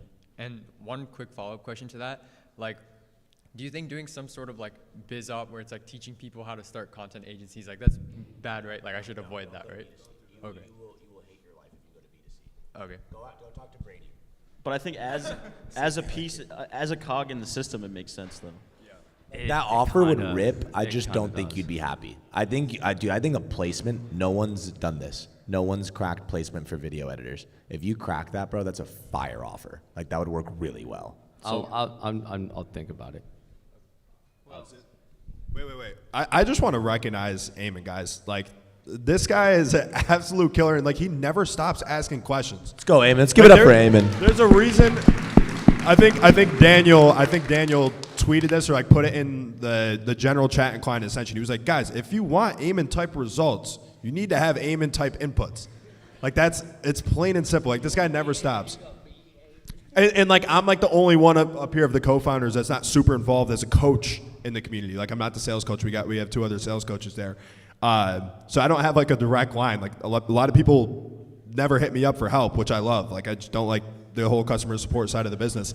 And this guy follows me on Instagram. I was like, oh, sick. Like Eamon followed me. Like this is a cool guy. He just uses it as a support channel. Like I'll post a video like out at a club, or like I'll post a video at a restaurant, or just like anything. It could be like a sunset. It could be what like are you eating? It could be a picture of like what are you eating? What? Just be like, what are you eating? Yeah. No. He'll literally it's the exact opposite. He'd be like, how quickly did you guys scale Knowledge X from 50K a month to 100K a month? What MRR do I need to start buying ribeyes? Like he asked me out of the blue. I posted a picture like out in Ireland, I think it was, and he was like, how many sales calls did you guys book last month at Client Ascension for placement and coaching combined? He just uses it as a channel to ask me questions. I love it. So I know we went off the rails there. I just wanted to give him some recognition. He's like a dream client. It's like, and there's something really interesting. There's this concept of the mirror. And it's like, if you want what you want from the world, you must be. And so it's like, why did Eamon scale up so rapidly? because he just is that motherfucker. The reason why he gets good clients is because he's a really fucking good client. He shows up to every fucking call all the time. So it's like, you can't escape that. If you're a super shitty client, it's like you're gonna attract super shitty clients. If you are like, can I put this on a payment plan for 6 months? It's like, expect to see that from clients. If you want piffs, you got a piff. With great transition, boys. I think we have something to talk about. No, I'm joking. Give a shout out to Nick. Thank you. Time to eat. All right, time to eat. Let's eat some food. Good stuff. Oh, okay. Oh, never mind. It's very not time nice. to eat. Thank you, sirs. Thank you, sirs. Thank you.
What's up, guys? Lunches are out. We have Cuban sandwiches, kale Caesar salads, and smoked chicken club wraps.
If anybody is getting a little cabin fever in this room, you're welcome to go out to the courtyard. Just make sure to be back for the next speaker at 1:30.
Yo.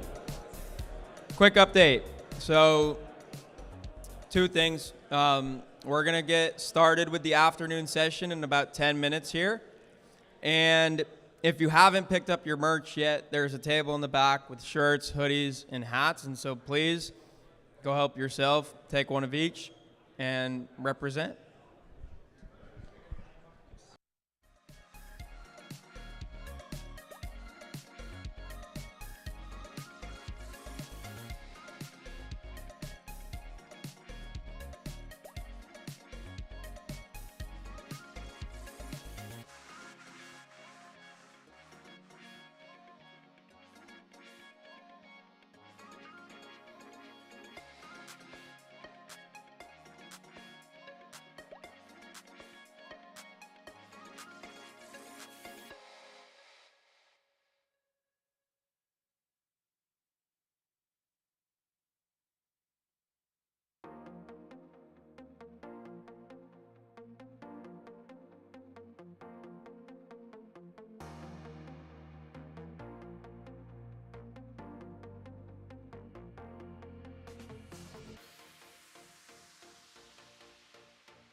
All right, guys.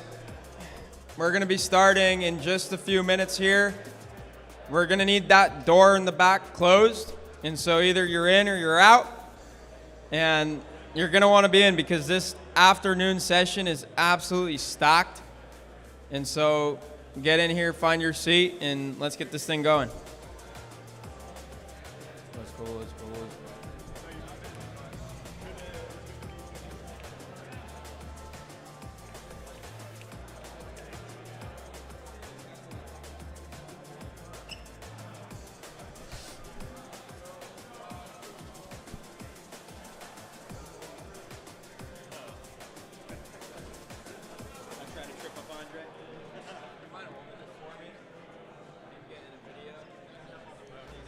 Yeah. Appreciate you. And then I'll just grab it on the way down. What do you want? You want like the whole thing? When Eddie comes up there, you can start it now. I want to send it to the guys in Lebanon that referred me to it. Okay. Right now? Yeah. So you're gonna intro him and that's what you want? Yeah. Gotcha. When he comes up.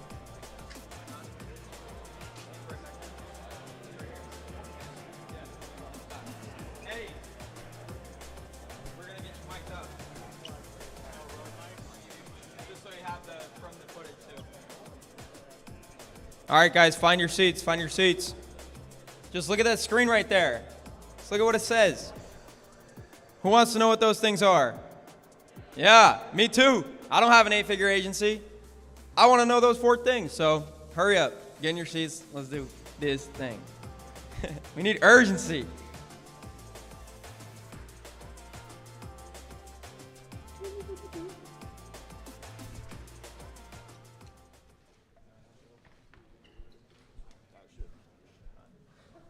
You don't have a password? Wait. Figured I'd lock it before it was actually necessary just to make sure. So I need to not do that. Just getting mic'd up back there.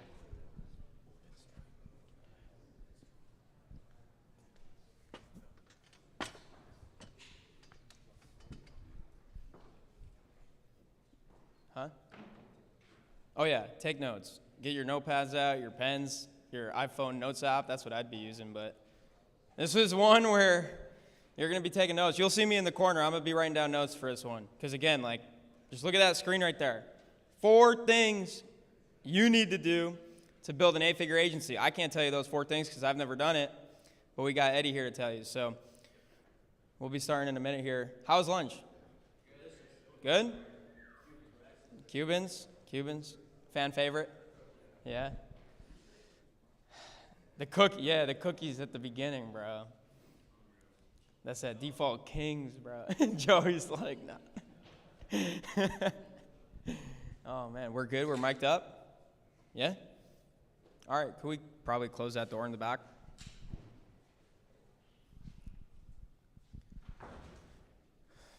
All right, so welcome to part 2. We're going to start the afternoon session. And I was walking around at lunch just telling these guys, like, you've heard from me, you've heard from Daniel, you've heard from all the guys in the community before, and we're great. You know, I love our content. I think we do a good job. But, like, the afternoon lineup for this event is absolutely insane. Like, these guys are the real deal. These are the guys that are scaling to 8 figures a year, 9 figures a year. And they're going to show us, and I say us because, again, I'm not there yet, the roadmap to get there. So I'm absolutely pumped. You're going to hear from myself and Dan as well from the Client Ascension team, so we'll mix us in as well. But we got some very exciting keynotes for you guys. And so to get us started, we're going to have my boy Eddie Maalouf with a keynote. And I want to give a quick backstory. And so we've talked a lot about team. We've talked a lot about community and culture and how important that is. And so my background is I'm Lebanese, and so, you know, I have all the inclination to want to hire Lebanese talent. So I hired my cousin from Lebanon, and we found Jod and Kanan and just an amazing group of guys to work for us out of Lebanon. And so Eddie is also from Lebanon, which is why he's qualified to teach you all these things, number one. And so he hosted a little bit of a meetup in Beirut this summer, and he connected with Kanan and Farouk and all the guys out in Lebanon that are representing Client Ascension, which is pretty cool. And right away, they were like, dude, you got to meet this Eddie guy. And so Eddie and I connect through IG. I go down the rabbit hole of his YouTube and his Instagram, and his content is just off the charts. So I'm like, almost like how you guys feel with Hormozy probably. Like, how is he sharing? Why is he sharing this for free? Like, it's so damn good. And so I'm like, we got to get this guy to our event. Like, hopefully we can afford him. And I just want to say, like, Eddie's that kind of guy. Like, he's the most qualified speaker to be here, and he's the only one that didn't ask for anything to be here. And so that's the kind of guy Eddie is. I'm sure there's a lot of other achievements that you'll hear all about, like managing over 160 employees at his agency, which is absolutely wild. I get overwhelmed with just like 30. And so I'm excited to just tune in and hear everything that Eddie has prepared for us today. So let's do it, bro.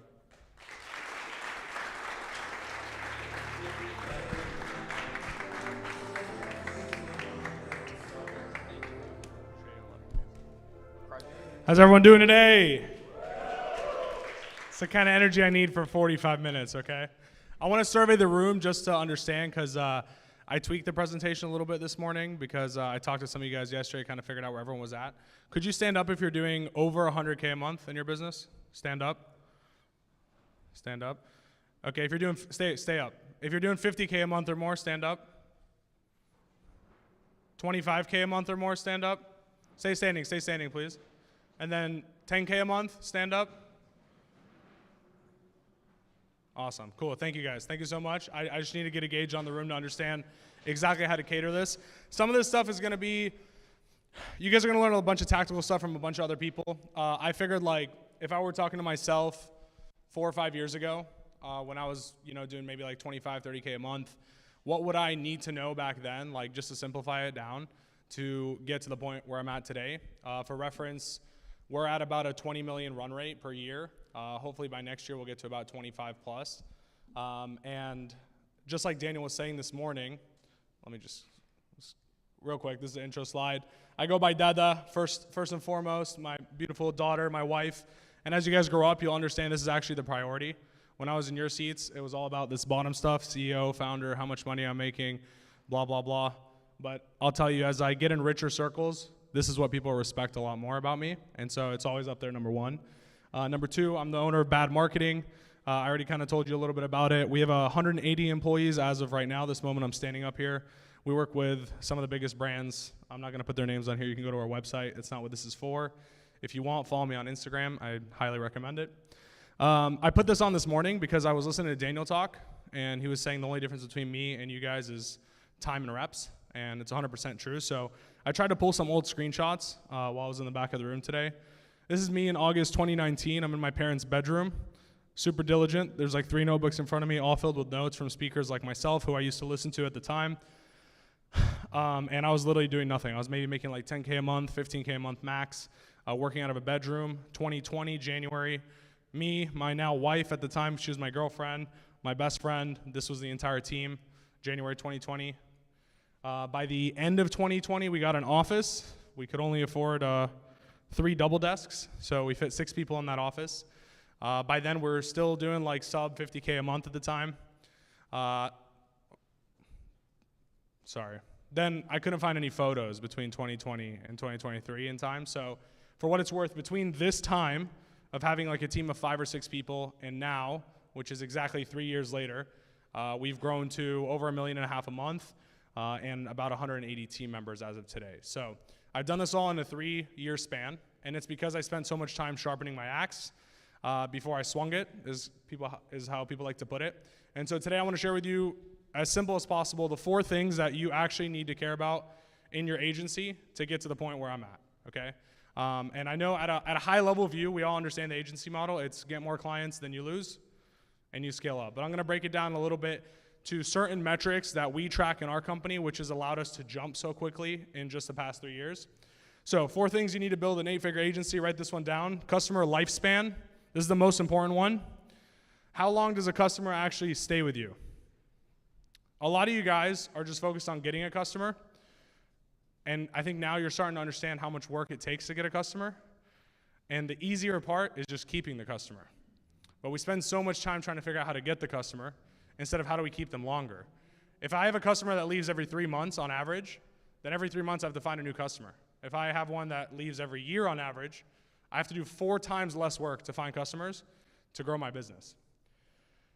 And so obviously I need to reduce my churn percentage. This is like the most important number in our business. We track churn per service, per team, per department. Like not like company-wide, we churn 10% of clients a month. We're saying like this team churns 5% of clients a month. This team churns 12.5% of clients a month. Why are the numbers off? And so this is like one of the most important numbers for our finance team, more than anything. The lower the churn, obviously, the longer the client stays, right? So let me give you a perspective of why churn is so important. At the scale that you guys are at in the room, it may not feel like a big deal if 10% of your clients leave, right?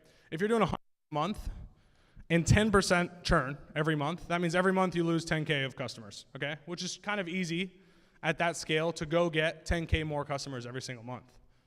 But let's jump to 800K a month, which is an 8-figure business. If I lose 10% of my customers every month, I have to sell 80 grand a month more of new business revenue just to be able to match what I had. And the reality is, as you guys know, you start hiring ahead.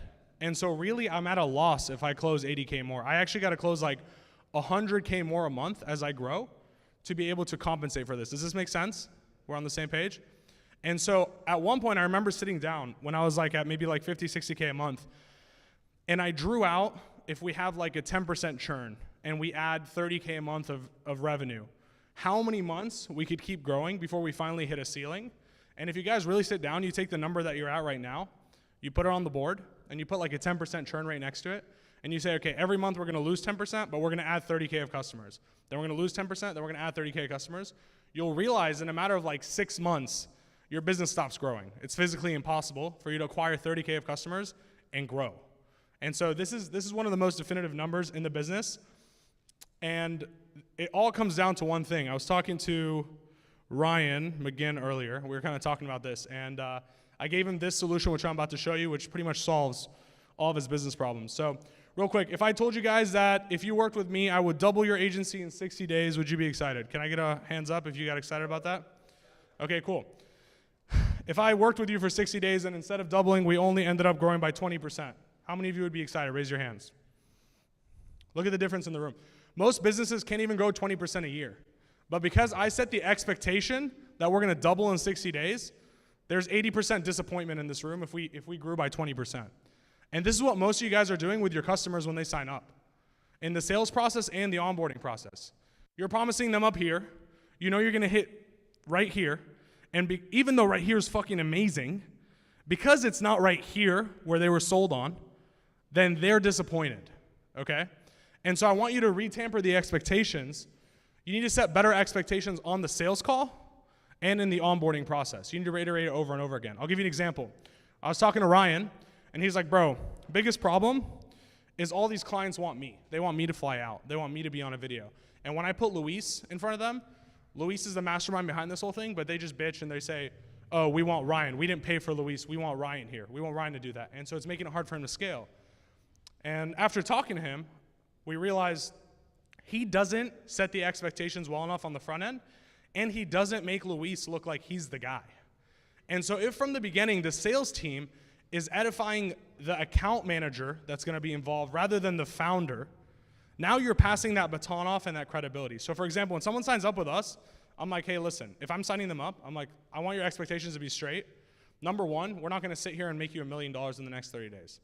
You're signing up with me, and in the next 90 days, you better mentally expect to not make a single dollar. And if we make you a single dollar in the next 90 days, we've exceeded expectations, okay? This is a 6-month agreement. It's gonna take us 3 months to get to point A. So number one, are you okay with that? Yes, I'm okay with that, great. Number two, I will not be attending any of your calls.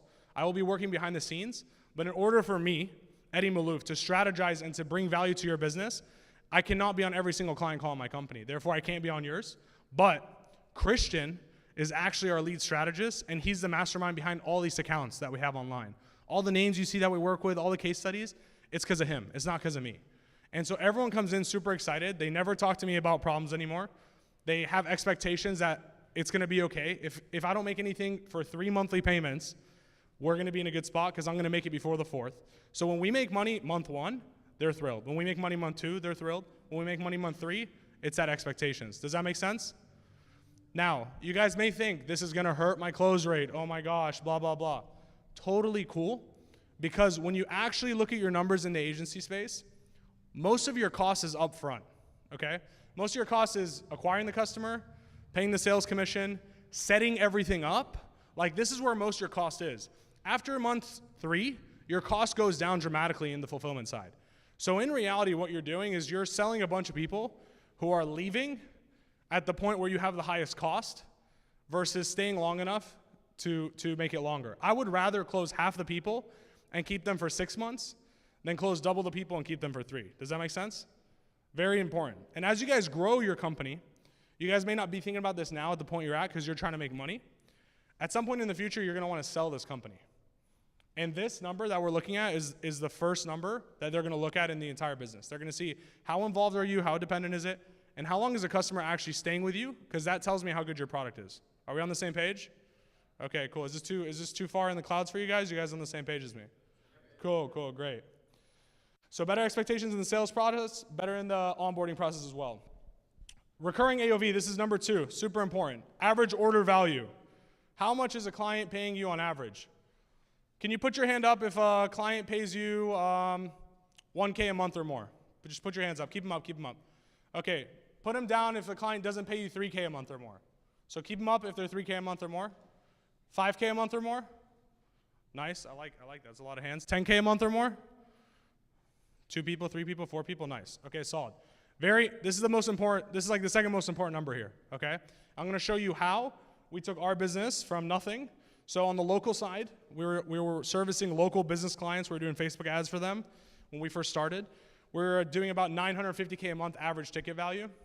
Now we do about $2,300 per month for the same customer base, same service. I'll show you what we did. On e-com, so just for reference, I have 3 sides of my business. I have a local side, so just local businesses that we work with. We have maybe like 100 plus clients. Then we have the e-commerce side, which is like Shopify stores, Amazon stores, probably have like 150 clients. And then we have the info side, which is like courses, coaching products, stuff like that. We take a % of the equity.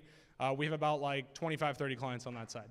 So just kind of giving you a perspective. So e-com, we started doing $2,500 a month as a retainer. We thought that was a lot of money because at the time we were charging $1,000 on local. Now we charge over $13,000 a month average on e-commerce. On the info side, our average retainer is $75,000 a month. I want that to sink in. It took time to get here, okay? I just want to be clear. But I'm going to show you how we did this. Very simple. We started doing Facebook and Google ads for one audience, okay? I'm not telling you go and find 10 different kind of people to market to, okay? If you sell to chiropractors, just sell to chiropractors, okay? That's the trick here. It's not to get your attention divided. When you start dividing your attention on different people, I want to talk to chiropractors, I want to talk to roofers, I want to talk to dentists, you can't do this, okay? Because now you're trying to sell to 3 different people. Versus if I can make more from the same customer, I can spend so much more to sell a customer. So I can take over an entire marketplace. So we started doing Facebook and Google ads. Then we added email marketing. We went from $2,500 a month to $5K a month, okay? Then we acquired an Amazon agency. I'll show you at the end kind of what I'm doing here. But long story short, I got to a point where luckily we had money, we had a good infrastructure, we had good brand. And instead of going and like hiring someone to be an Amazon strategist, because I tried that multiple times and hope that they know what they're doing, I just went and bought a company that did Amazon. That was really good at it. And now we own them and now they're a part of our brand. And then so if you think about it, $2,500 a month, let's call it $5K a month, let's call it $7,500 a month. It's a bit more, but I'm just gonna keep it easy here. Now we're making $7,500 a customer. From an ad standpoint, I can spend so much more to acquire a customer now. Does that make sense? Okay, cool. So while my competitors maybe can only spend $1,500 to get a customer, I can spend 5 Gs. Like there's no way I can lose to those guys. And so what happens at that scale is now I start getting so many different people applying that I can't work with all of them because we want to work with people who maybe pay us $5K a month or more. So I had to figure out a solution to all my excess leads. Some of you guys, you know, this is called a downsell. Obviously you guys know what that is at this point. But for some of you guys, that's like a done for you course. Like you guys can just go download this course for $1,000. You're not qualified to work with us, but we'll teach you what to do. For us, I was like, how do I turn it into a retainer? So basically I went and I found an agency that was all based in Europe that was doing the same services that we were doing.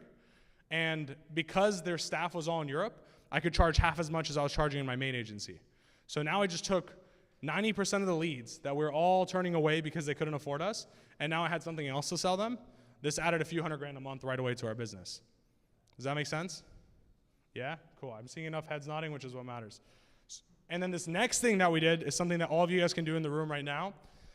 I went back and I ran the numbers with my CFO this week just to get an accurate number. We grow about 7.5% a month.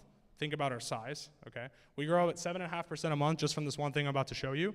For perspective, that's 100% a year. We double our entire business from this one thing I'm about to share with you. It's gonna sound so stupid and so simple. You guys are gonna be like, why the fuck did we not even think of that? Or why aren't we doing that?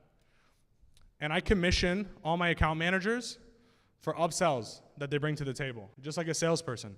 I pay them the same amount a salesperson would when they go and close a new customer. What do you think my account managers are doing now? Hey, dude, we're killing it on Facebook. I really think you should try out email marketing. We crush at email marketing. Here's some results. I'm looking at your account. I can do an audit for you. Great. Audit, boom, all of a sudden, in the door. Some of my account and this is the cool part. When you guys get to higher level clients, you want to pay account managers more. You want people who are like really good at talking, who really know their shit, who like are dealing with higher level clients. Because if someone's paying you $10,000 a month, the person talking to them on a daily basis better know their shit. You know what I mean? Otherwise, they're going to feel like they're burning $10,000 a month. So instead of having to increase my account manager's salaries, which is a fixed cost for me, I pay them 20% commission on any sale that they close. And so some account managers are making extra 4 or 5 bands a month just from this. So if someone's taking home four or five grand a month, that means they're bringing the business 20 to 25K a month of recurring revenue every single month. And they're the most qualified people to sell. It's not the salesperson anymore. The salesperson hasn't worked with this person in 4, 5, 6 months. They just sold them. But they're talking every single day to our account managers. They have the most trust. And so now, because I have more products for the same demographic, that's the key here, okay? Now it's very easy for my account managers to go when they're doing well and find other opportunities. The other part that's not in this presentation that makes it cool is if someone's working with us on Facebook, Google, and email, and ads aren't working, in a normal situation, client will fire us. We're done. In our situation, they'll stay on 1 out of the 3 services because they like our email marketing team. So I'll still retain a third of their retainer for a long ass time after they quit with us on ads. So it makes my business a lot safer. Instead of me losing a 15 grand a month retainer, I'll lose 10 grand out of the 15 because I can keep them on one service. Does that make sense? Okay, cool. AOV, that's number 2. Number 3, acquisition cost per customer, CPA. You guys already know this one, but I'm gonna walk through, I'm gonna change your psychology on it a little bit, okay? Questions here, how many can I acquire and how do I reduce this cost? So, 3 main ways that I feel like you acquire customers as an agency that's probably the fastest. So, quick and cheap, cold email.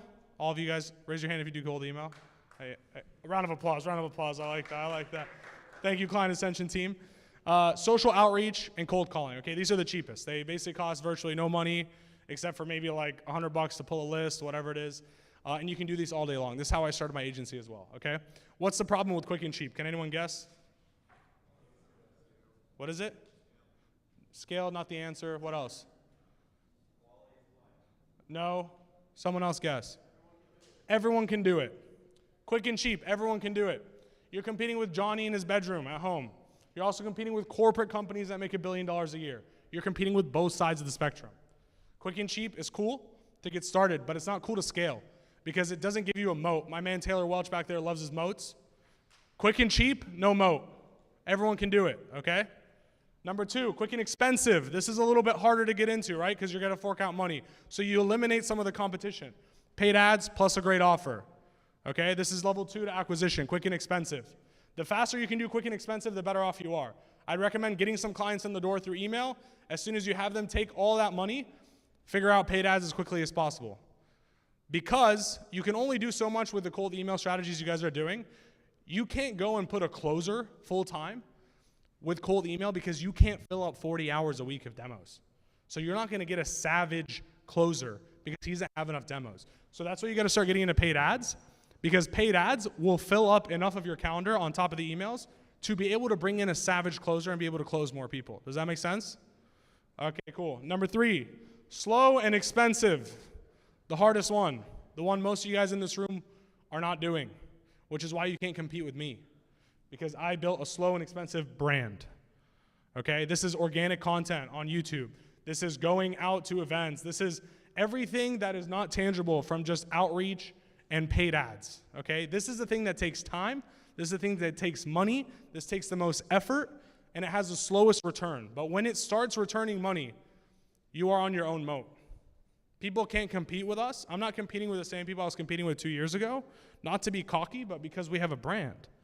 You know what I mean? Someone's coming to me and they're asking me for a proposal. I can charge 20 grand a month without blinking, and they'll take it. We charge 20K a month plus 30% net profit share for our clients. And there's no negotiating.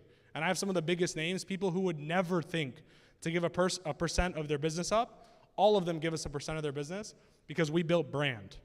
If I ran a paid ad with a great offer, they wouldn't come in. If I ran cold email, they wouldn't come in. But because I built brand, they can come in. And that's why we used to charge $950 a month, cold email. Then we started running paid ads. We started charging $2K a month.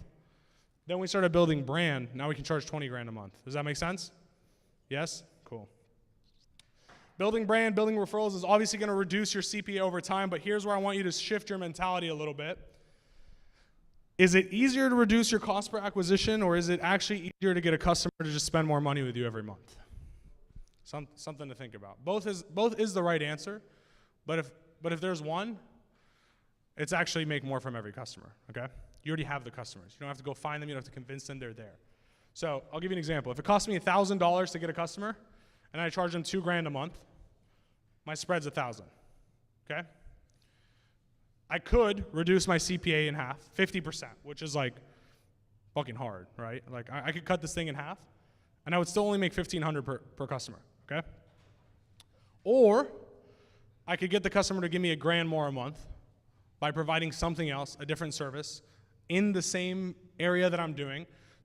The cost is actually very little for me to do something like this because they're already in my infrastructure, they already have an account manager, they already have all these things that take up so much cost as an agency. And so it's actually easier for me to charge them $300 a month. So at $3,000 a month, if my CPA is still $1,000, if I didn't reduce it, I have a $2,000 spread. This is a much better business than me sitting here and trying to work my way down and always reduce CPA. Now don't get this twisted. You should always be reducing your CPA for new customers. It should be one of the biggest objectives in your business every single day, okay? But I want you to understand that as difficult as that is, it's so much easier to just find a way to get the customer to give you more money. Does that make sense? Give me a yes. Awesome, there you go, still alive, okay. Tip, one of you guys was asking this earlier, when should we do this, when should we start? I kind of went back. I would say like the only time you're clear to go and start another service to the same industry is if you have at least 40 active clients. There's a reason for this. And then less than 10% monthly churn. If your churn is higher than 10% a month, your product is not good enough. Product 1 still sucks, okay? If product 1 still sucks, launching product 2 is a horrible idea. We're just gonna lose more clients. We're gonna have more churn because they're gonna be on 2 services that suck. Does that make sense? Cool. 40 active clients, because at the end of the day, if you're gonna launch a new service, you're gonna need payroll, you're gonna need more people on it, you're gonna need its own little infrastructure inside of your company. Even though the cost may not be that big, you're gonna have your own infrastructure. So if I can get a quarter of my clients at 40 clients to sign up, that's 10 people, that's worth building an infrastructure for. If I only had 10 clients, there's no chance I'm gonna go sell 100% of my clients on this upgraded service that we're gonna charge. But 25% is very reasonable. So I like to be sitting at about 40 active clients so that I have my own ecosystem that I could sell other things to. We on the same page still? Nice. Cool. So again, like I said earlier, if I can acquire one customer and sell them multiple things, then therefore I can afford to put more effort into acquiring a customer. It makes it more worth it to start a YouTube channel. It makes it worth it to shoot ads. It makes it worth to spend money on ads. It makes it worth to build an entire team just for outbound email marketing because I can afford to spend more than everyone else. And so I might as well take advantage of that and spend more than everyone else to acquire a customer. And for me personally, I'm willing to spend, and probably more, but I'd say safe for you guys, if you're in a recurring business model, you should easily be willing to spend 100% of your retainer to acquire a customer. If I charge $5 grand a month, I'm willing to spend $5 grand to get a customer. I don't care. Next month, I'm gonna make profit. Month after, I'm gonna make profit. Profit, profit, profit. In reality, I'm willing to spend 10 grand a month to get a 5K customer. But I know my numbers. I know my customer value is over 300 days.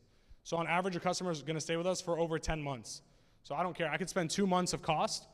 I don't care because no one else against me can do that. They're all worrying about how much money they're gonna make this month. I don't care. Does that make sense? Yes? One more time, yes? There we go, nice. Thank you guys. Best part is, I do this all to the same market, right? So like, I do it to e-com clients. I build the whole ladder of all the services. Then I do it for info clients. I build the whole ladder of services. And the reason is, now I'm advertising to the same market. And because I'm not trying to sell services to multiple different people, my AOV goes up per customer. They're all the same type of customer. It allows me to afford more. Now I can send team members to events that I can't go to. I can spend way more money on ads. I can spend way more money on cold outreach because it's all the same demographic. I can take over an entire marketplace rather than spreading myself too thin across the board, okay? And so, so basically that's pretty much it. I'm not diluting myself in other marketing. It's all going to the same exact people. And number 4, talent, okay? Taylor's gonna give you a whole speech about this at the end and go into this a lot more detail. I'm gonna give you some high-level stuff on the talent side for you guys. Based on everything we've talked about, if I can afford more profit, I can afford to pay better people and have less headaches and better service, therefore reducing churn, okay? I want you to write this down. This is the metric that I measure my entire life with as an ROI. Headaches per dollar earned. Write this one down. This will change your life, okay? Not all money is good money. The amount of headaches per dollar that I earn is what I measure. I can make $100,000 a month net from a business. If that shit drives me crazy, I don't want it. I'd rather take a business that gives me $30K a month passively and I don't even worry about it. Okay, headaches per dollar earned is the most important metric of your entire fucking life. Whether you're in agency space, I don't care what else you do, this is the most important metric for you guys, okay? So number 1 rule for me for acquiring talent, and I'll give you guys kind of a caveat to this for you guys. Do not hire based on potential, hire based on experience. This will change your life, okay? I talked to a lot of you guys yesterday. Number 1, a lot of you guys need to hire in the first place, okay? For those of you guys in the room that are making like 20, 30 grand a month plus, and you don't have an actual solid team, it's time to take your money that you've saved up in the piggy bank and go get a savage and put another savage on your team, okay? No NBA team wins a championship with 1 man. They always got 2, 3 people on the roster that are absolute savages, okay? Same's gonna go with the agency space. And so when you're first getting started, you can't afford to hire based on experience. This is the reality of the situation. I understand that. So you need to save in your piggy bank as much money as possible to be able to finally go and afford a killer. And wherever your weakness is at, that's where you're gonna go pay the killer. So if you're a savage salesperson, you need to go get a savage ops person. That doesn't mean you get on an interview, you're like, man, this guy's really organized. He knows ClickUp. Like, this is a savage, man, I can tell. No. You go and you get someone who's like 10 steps ahead of you, okay? If your agency's doing 30 grand a month, you go hire someone who's done it for 250K, for 300K a month, and then you bring him into your business, okay? The reality is the difference between the dude who's done it for 250K a month and the dude who's been in an agency for 50K a month is like a 2 to 3 grand salary per month, okay? And that is the spread of talent that you get for the extra 2 to 3 grand a month, 30K a year extra. So save as much money as you can. This is all I did. All I did was just save money. All my friends were buying nice shit, Lambos, Day-Date watches, the whole 9 yards, $500 t-shirts, $7,000 shoes. They were buying it all. I didn't give a shit. I stored as much money as I could, and now I own the talent pool. There is not a single person who worked for another big company that was fucking elite that I don't go and headhunt and I pay them more every single time. I've gotten senior executives to leave Hyros to come work with me on 1 call because I have the money to do it. They go, oh, I can't be hired. I go and I get people who are running an agency making 75 grand a month, and I go and I hire him the same day because I have the money to do so. I have it in the piggy bank. And so this is why I win. And this is why I don't right now have to be worrying about client stuff, the business is money, because I saved enough in the piggy bank to go get all the savages and put them on my team. And so if there's anything I advise you to do, if you're trying to do this seriously and grow over the next few years, you need savages on your team. You need A players. And the more B and C players you have on your team, the less A players you will retain because they will have to baby the B and C players. And it will drive them insane and you will lose all your A players. So from the get-go, from the top down, you need to stop spending all your money on other shit, put it in the piggy bank, and start going and overpaying a little bit to get those A players to work with you when your company's too small. Are we on the same page? Yes? One more yes? Awesome, thank you guys. Cool, and just like you have a client onboarding process, you need to have an employee onboarding process. A lot of you guys don't have this. I know it. I've talked to a lot of you guys already. Okay, we have an entire week to 2 week training program per role in our entire company. If you come in as a client success manager, you have an entire training period of 1 to 2 weeks of watching videos, of specific meetings, of tasks that you have to do, to get on board with a company. Same with a media buyer, same with an email designer, same with a salesperson. We have an entire onboarding process. You could join, not know anything, and by the end of the 2 weeks, you know everything. But again, I don't hire based on potential, I hire based on experience. So I bring people in with these skill sets that are already good. I'm not gonna go and train someone how to copyright. I'm gonna go get a savage copywriter, and then I'm gonna spend a week training him on how we do it here at our company. But he already has the skill sets to think for themselves. He already has the skill set to bring his own ideas to the table. He has all those things, but I need to give him the box that we play in. You can play anywhere you want as long as it's in this box. Does that make sense? So this is the biggest ROI on your time as a founder right now, I promise you. Because what's happening, I talk to a lot of you guys, you hire someone and then you train them. And you train them in person or over the calls, whatever it is, and you're exchanging your time for training someone that could potentially not be a good fit and leave in a month.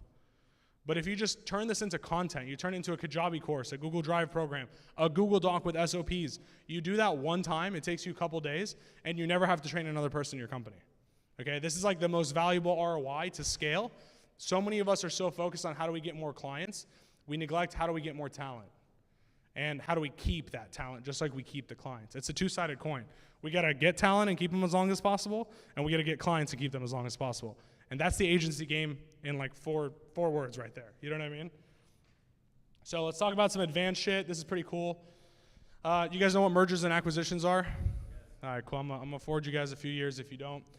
So basically, my entire strategy, I don't even know how much I have written here, but contradictory what most people say, I think it's actually faster to build 3 agencies at one time than to build one agency 3 different times back to back, okay?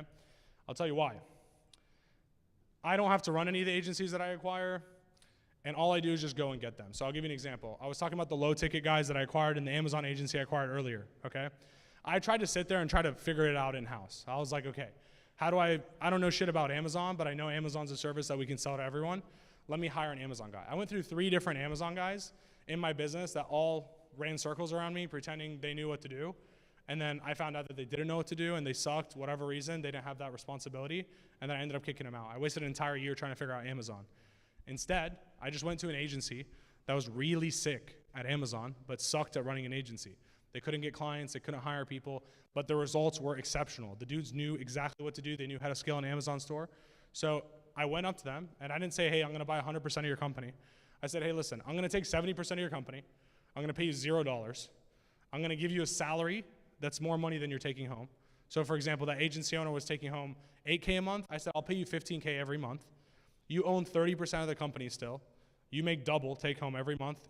If the company loses money, you still make 15 grand. It doesn't matter. Your take home secure and it's double what it is now. You're gonna come in as a 30% partner. We're gonna own 70%. Do the hiring, we're gonna do the marketing, we're gonna do everything. You just need to deliver the best Amazon results possible. That's it. And so I did it for Amazon. I went and did it for the low ticket e-com side. And now we just went through a merger with Heeman Group, which is Ash and Shanks. So now we merged into a bigger company. So now we have one big company and a bunch of little agencies under us, but they're all named bad marketing. And from the outside, no one would know the difference. We're all partners. Everyone has a partner title. It doesn't matter. But I have I'm talking 0% of time in any of those agencies. And they make 6 figures a month each. 0 time. And we own 70% of all of them.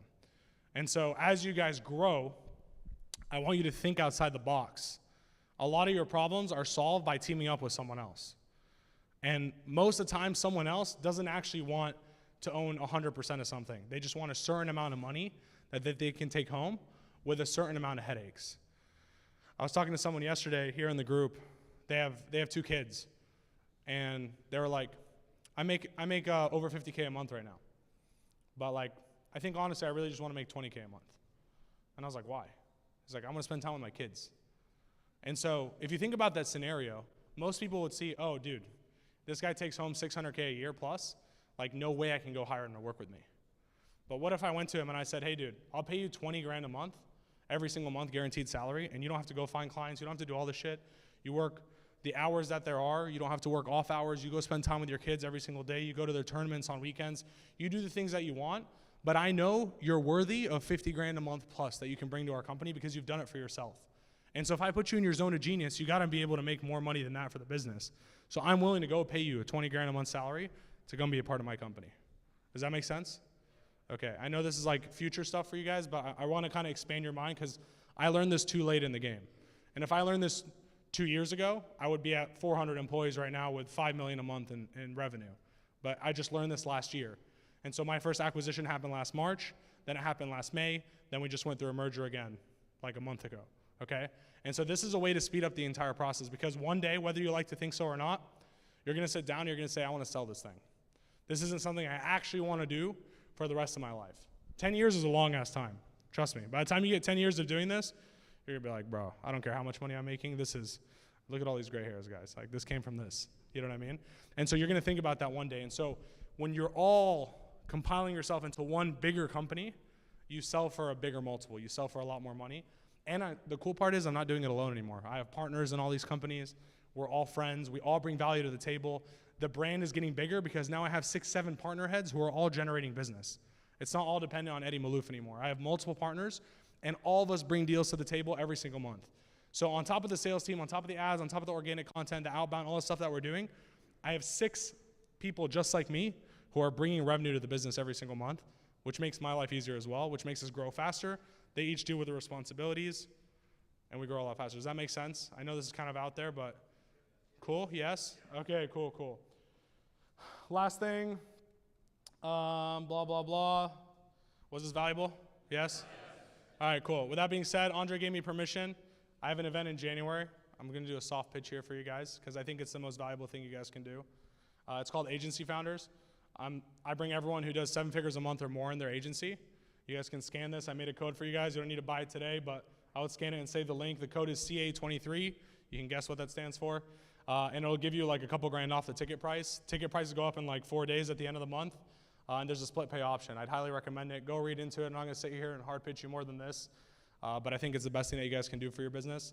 And I spend over $500,000 on this event.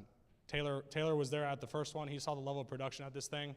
We rent out like full-on places I'm not even gonna go into it, but I drop bands on this event. With that being said, do we have time for some questions? Yeah, cool. Any questions? Yes, no? I'll start with you. Okay, there you go. You got the mic. Yeah, what's going on, man? So when you're hiring an A player, how do you put your ego to the side and hire someone that's better than you to do work under you? How do you put the B players to the side? How do you put your ego to the side? Oh, what do you care about, compliments or money? Right. It was a rhetorical question for the whole group because I feel like the biggest limiting belief for a lot of guys here is like hiring someone that's better than them. Like, I don't want to give away control. And then if they do better than me, it's like, shit, like, am I actually, why do I deserve to be the boss of this guy? Yeah, look, at the end of the day, if they could do what you do, they would go and start their own business anyways. And the fact that they haven't means they can't do what you do. And I think a lot of people underestimate how hard it is to run a company. So don't be scared to go hire someone better than you for your own ego or whatever the reason is. At the end of the day, it's your company. What's most important is the bottom line of the business. How well does this business do? And if you going and getting A players means your business is gonna make more money, that means you're gonna make more money, and I don't even care. So like, I was in a situation where someone asked me to change my job title to bring in someone else. And I was like, my answer was immediately, I was like, I don't give a fuck what my job title is. It could be janitor. As long as I own this company and the money's coming in, I don't even care. As long as we're doing the best thing for the company, I could be janitor. I don't really care. It's not like I'm losing my equity. I'm just changing my job title. And so like, a lot of times we as CEOs are like, I have to be in charge, I have to make the decisions. Dude, I don't care. I'm hiring someone to come make the decisions so that I don't have to make the decisions. And the more that you grow, the more decisions people are gonna ask for them. And so the better it is to go and get those people early on so that you don't have to sit there and make those decisions for them. Is that what you're looking Solid. for? Yep. I'm gonna go to Eamon and then right back. Quick jog in here, man. Thanks. Hey Eddie, so I had a question about mergers and acquisitions. So let's say like the day you started your agency, you already knew everything you know now about mergers and acquisitions. When would you say it makes sense to like start looking at that? For example, is it like 100K a month, 500K a month, or maybe it's not even MRR? I'd say like over 100K a month for sure. So for example, you and your brother, right? We were talking yesterday. Your brother does copywriting for emails for the people for exactly the same people you work with, right? So let's say you go and get a pool of 30 clients and your brother goes and gets a pool of 30 clients, okay? Different clients. It would make a lot of sense for you guys to merge together to make one business, because what happens is his 30 clients now also become your 30 clients and vice versa. So now you could turn it into 60 clients rather than 30 who are paying you 2 services. You get what I'm saying? Rather than paying one service. So you don't double your company by merging two 50% equally companies. You actually like add another 50% on top of it by doing so. And now your brother can cross-sell. So like some people might be more bought in by email marketing. And that's how they're gonna come in as a customer. And some of them might be more bought in by YouTube organic, which is what you do. So like now you have two sources of revenue pulling in.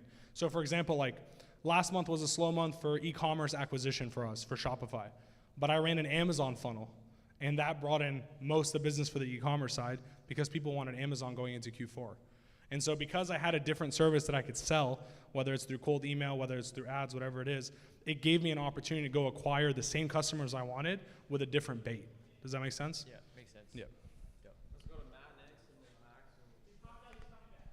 Yeah, I got a quick question on talent, because you were talking earlier, you're like, yeah, if you're at like 20, 30K a month, just drop the extra money, get someone who's like a killer, just get them in your business. And in this space, especially, I know it's really common, like hire overseas talent, get a VA, do this and that. What percent, and I guess it varies, but like, for example, my situation, like I'm running a high margin business, like cash flow is really good, but what percent, like how much can you realistically afford to pay for talent per unit? Or like, how much can you afford to invest in talent in an agency type business? You can't quantify a set number. It's on what their role is and what their ROI is to the business. Like, how much would you pay for me to bring in a top sales guy that could close an extra 50 grand a month for you? Oh, a lot. You probably pay 50 grand a month. To Yeah. have that guy come in. You get what I'm saying? Yeah. Versus like, how much would you pay for like the sickest operations guy in the world? Probably like 10 grand a month max, because like your business can't really make more out of that 10 grand a month based on your size. You get what I'm saying? Yeah. So like, based on the needs that you have, that's how you evaluate what it is. So I look ROI based. I have probably like 20 people in my business who make 200 grand plus a year, and all of them make me probably double to triple that at least every single year, right? So like, but like I can't just go and pay like an account manager 20 grand a month.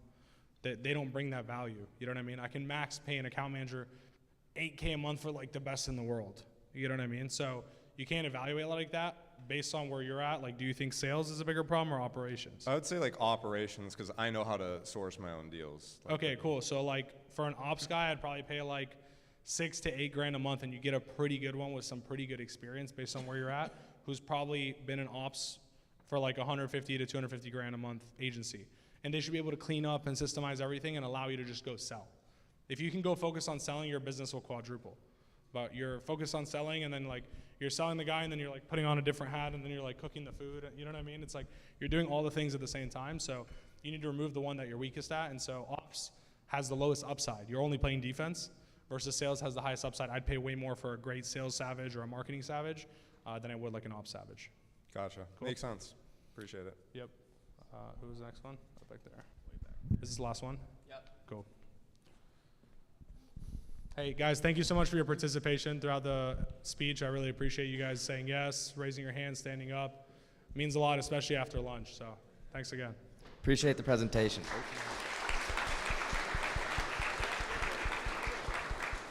Appreciate it. It's been super helpful. My question is specifically talking towards just using contractors in your business, like an agency, because that's super popular, versus like paying up and then buying like full-time people working in your business. And then second part, how do you get people, because it changes, it's different for each industry, but how do you get your employees to actually be passionate about what you're building, and how do you cultivate that to where every single day they're excited to create emails? Okay, so why are you creating emails? To make clients more money. Okay, but there's more to it. What are clients doing with that money? They're satisfying their customers and their needs and wants. They also have a team, right, that they're paying? Yeah. Okay, who's buying those products that are making money? Customers, regular people. Great, what are the products that you're selling? Give me an example. One of them that I'm selling? Yeah. Like phone cases. Okay, cool. You do e-commerce email? Correct. Okay, are your team members not passionate about the brands that you work with or the products that they're selling? Probably, I mean, decently, but I wouldn't say they're. Okay, so they love phone cases. There's two answers to this question. Number one is your company culture. Okay. Okay, do you have core values in your company? We do. Are you reading them like every single week to your team? Nope, not even close. Bro, to my it. team is a cult. Yeah. A cult. I'm telling you, they read them every meeting. They start their Mondays off with them. They end their Fridays off with them. They embody them in and out of the company.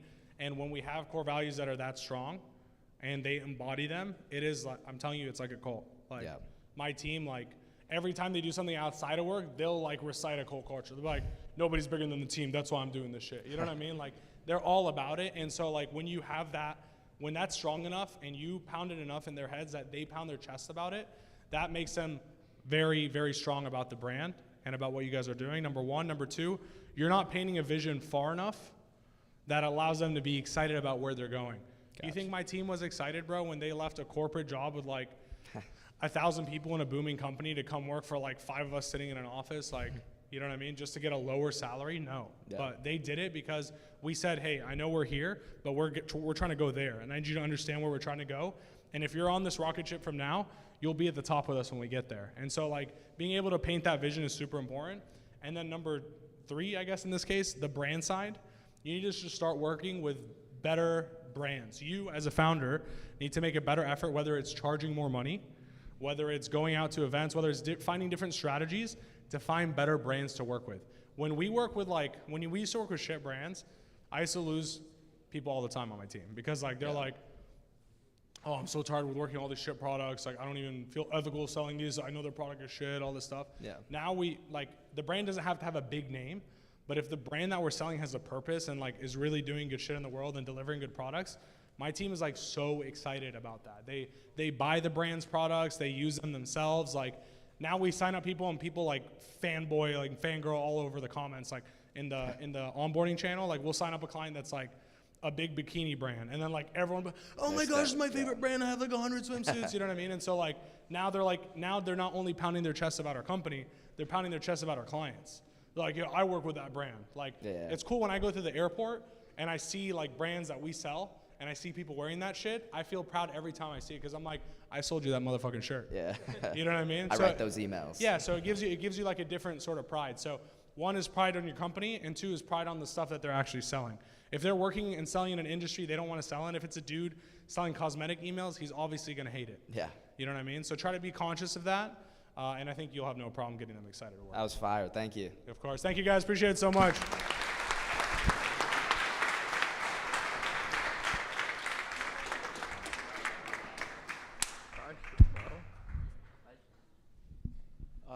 You want to start getting some chairs up here?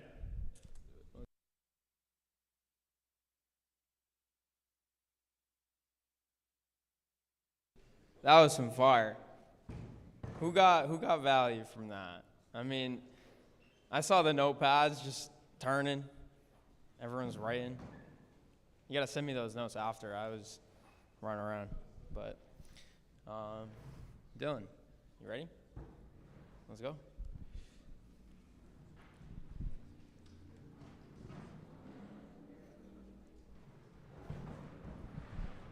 What do you got, Dylan, Kishan, Drew? All right, so we're going to keep it moving. Got a couple more things for you guys before Taylor comes and closes it out for us. Next up is essentially what I think is very, very important for a lot of you. I guess the first question that I want to pose to you guys is like, who thinks it's harder to close deals on a sales call from cold email than from inbound from somewhere like Twitter? A lot harder, right? It's a lot more difficult to close deals that come from cold email. And so these guys, Dan, Kishan, Dylan, and who else we got? And where's Drew? Here he is.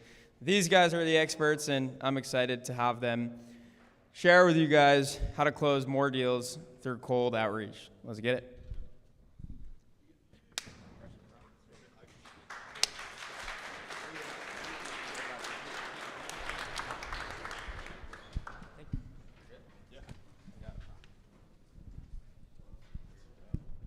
Damn, this can be tough to follow up. Let's give one more round of applause for Eddie. Holy shit. Ton of value, ton of value. All right, so first off, just to give you guys some background, my name's Dan. I'm one of the co-founders here. You heard all about the story earlier. Second off, we were talking to a lot of you at VIP Day about your sales process. And one of the biggest things that stuck out to me is a ton of you have absolutely no sales process. You have sales calls, you close clients, you close revenue, but you just don't have a sales process. And when you're selling a high ticket service, is this thing on? Yep. Okay, cool. When you're selling a high ticket service and you don't know your close rate, like you should be ashamed of yourself, right? Like a lot of you guys are looking down right now because you just have no idea what your numbers are. We talked to like a couple people. Shout out Max, who knew what his close rate was. Awesome. We'll give a little clap for Max real quick. But absolutely nobody knew their show rate. Nobody knew their off rate. Like first off, know your numbers. Hopefully we can help you guys out because I think that if you guys just paid a little bit more attention and just made the smallest effort to know your numbers, would your close rate triple? Probably not. But even if your close rate increases by 10%, right? Not that much. And you guys get on 20 calls a month. Think about that. If you went from 10% to 20% and you're charging $2,000, $3,000 a month and you actually do a good job with your service and you retain clients, that's a ton of money. Now look at that over the course of a year because a lot of you guys just think in months, right? Everybody here is just like, how much do you do per month? We'll add 10K in revenue per month. Like everybody's on such a short time horizon. When you think about like that small 5% increase to your close rate over the course of a year, that is tens of thousands of dollars. And for a lot of you guys just starting out, taking home 50K total, 100K, 250, 300K, like wherever you're at, like that just makes a world of difference. So first off, just before we get into this, before we do all this sales talk, like make sure you're going home and you're just more conscious about what your numbers are, what your sales process is, so we can at least establish a baseline because so many of you just have absolutely no idea that it's very tough to improve because you just can't even pinpoint where you're at exactly in the process. That said, we're up here with the guys. Dylan Rich, who is an absolute stud. I mean, you can look at the guy. He's closed a lot of deals himself. He comes from a corporate background. He sold everything from cars to film software for football. He's sold everything basically. And he's also placed over 100 reps into different companies. We have Kishan, who is don't be fooled by the teddy bear aesthetic that you get looking at him. This guy is an absolute savage on the phone and very, very good at getting people to pay them even though when money is tight. Like they find the money when they're talking to Kishan, right? Great at open wall, great at all that stuff. And then Drew, who is much more experienced than all of us when it comes to higher level enterprise sales, helps out teams and it really just understands the more complex sales processes where somebody has to champion a product or service throughout a company and there's multi levels to actually making a decision there. So I kind of want to run this almost like a sales call. We'll start with discovery, right? Because a lot of you guys have a discovery process where it's these set lists of questions. You get absolutely no information, right? You're kind of just asking the questions to go through the exercise. Like I set the agenda, then I ask my questions, and a lot of you guys don't even know what answer you're looking for in the question. So like you're talking to the CTO of HubSpot. It's like, yeah, I'm a CTO of HubSpot when you ask about like where his position is in the company. You go, how's that? What are you looking to get out of that question? Like there's absolutely nothing going on there, right? So first off, be like very intentional with the questions you're asking. Know what specific outcome you're looking for. Then the second thing is a lot of people just keep running into the same objections over and over and over again. Partner objections, finance objections, timing objections. And the reality is if you were to just write out these most common objections that you get, because they can all be categorized into like 2 or 3 different things. They're not like ultra complex every time when you really boil it down. If you were to just be cognizant of the fact that you can move those objections way further up in the call, right? To just ask them, hey, is there anybody else that needs to be on here in terms of the decision-making process? Nope. Okay. So now when they bring up a partner that doesn't exist at the end of the call, you can call them out on that, right? Or when you're talking about timing, like when do they actually want to get started on this thing? And you're asking about how long they've been struggling with lead gen. And they say, you know, I've been struggling for 6 months. You're like, oh, shit. That's, I'd imagine, you know, you don't just hop on sales calls. Like you're looking to make a change to that? Yeah, of course. Okay, so like if we could be that change that you're looking for, that would allow you to get started now? And of course they're going to say yes, right? But they're going to get a commitment from timing. So also like be cognizant of the fact that you can move the objections way further up in the call, right? A lot of you guys just, oh, I need to run to another call. Why aren't you asking them at the start of the call if they have a hard out at 2 o'clock or 3 o'clock or whenever this call is scheduled to end, right? So that's like 2 things that I want to add. I'm going to get these guys' take on discovery and just how you can optimize that process because so many people are just hopping on the call and they're just chatting shit, right? And like when I do the call review, I'm like, is this a sales call? It sounds like you guys are just kind of like networking, just like meeting each other. Like there's nothing nothing going on here exactly. But yeah, I want each of you guys to start off with just thoughts on discovery in particular, and how somebody who doesn't really have a sales process, they're kind of just jumping on and talking the prospects. Where can they start and actually improve? You know, I think a good point that he said was like probing deeper into the pain. So analogy that I use with my students is it's a paper cut or a stab wound, right? If you're identifying pain, a small pain is a paper cut, right? You get a Band-Aid, you fix that at home, you don't need help, right? You got to open that pain big enough to be a stab wound. A stab wound, you go to the ER, you go see a doctor, you go find a solution.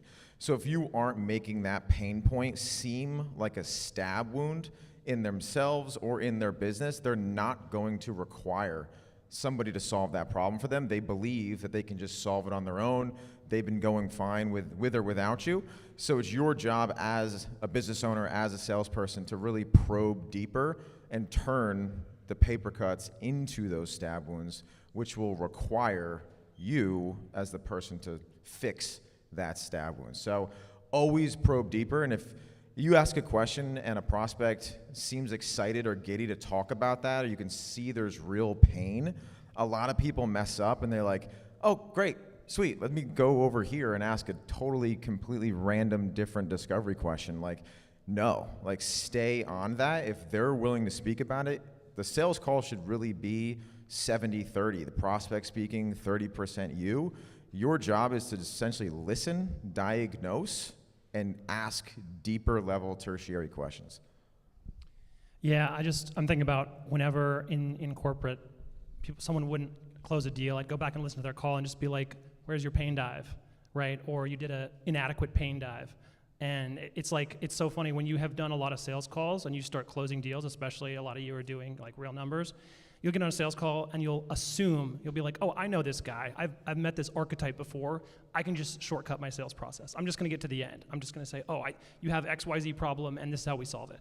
And I would even do that as a salesperson. And every time I got on my high horse and I thought, I know I can just skip to the end, and I lost the deal, I'd get so mad at myself, because you're never so good as a salesperson that you can never not do the basics in sales.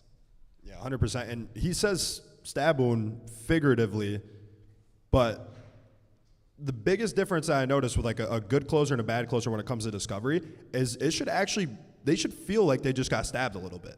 Like, I watch a lot of sales calls and it's like so happy-go-lucky, and I'm like, damn, they're having a great time. Like, I wish I could be on this call and just kind of like hang out. Like, this seems like a fun group here. Whereas like a good closer, by the time they're moving on from just like finding that pain and really, really pressing on it, like the other person kind of feels sick in their stomach a little bit. Like, they feel like they just got stabbed. They're like, oh man, like I've been getting 3 calls a month for 2 years straight. What am I doing? I've been reaching out to 10 people a month, just like DMing them, and I think that's okay. Like, they should feel like, oh my goodness, like I fucked up big time. Like, I need to change immediately. Like Andre mentioned the fact that closing deals through cold email can be hard. I remember I hopped back on Calendar to just help these guys out, get up to full speed with cold email closing with our team, and I closed like 1 out of the first 5, and then like 1 out of the next 3, and then the last 4 I closed 3 of them. Because I started to realize, like, okay, I just really wasn't digging deep enough. Like, the pitch was all the same, everything was all the same. But, like, by the time I moved on to the pitch, those guys, the last 4, all 4 of them, 1 didn't close, but the last 4, they felt like shit about themselves heading into the pitch, which is okay, right? They're there because they need help. It all comes from a place of service. You don't have to be, like, a hard closer type or an aggressive person or, like, the most confrontational person in the world. You're literally there just to help them and make them realize that they need help, because they're not going to hop on 50 sales calls, because they don't need help. A lot of people just have egos, so it's very tough for them to admit how badly they do need it.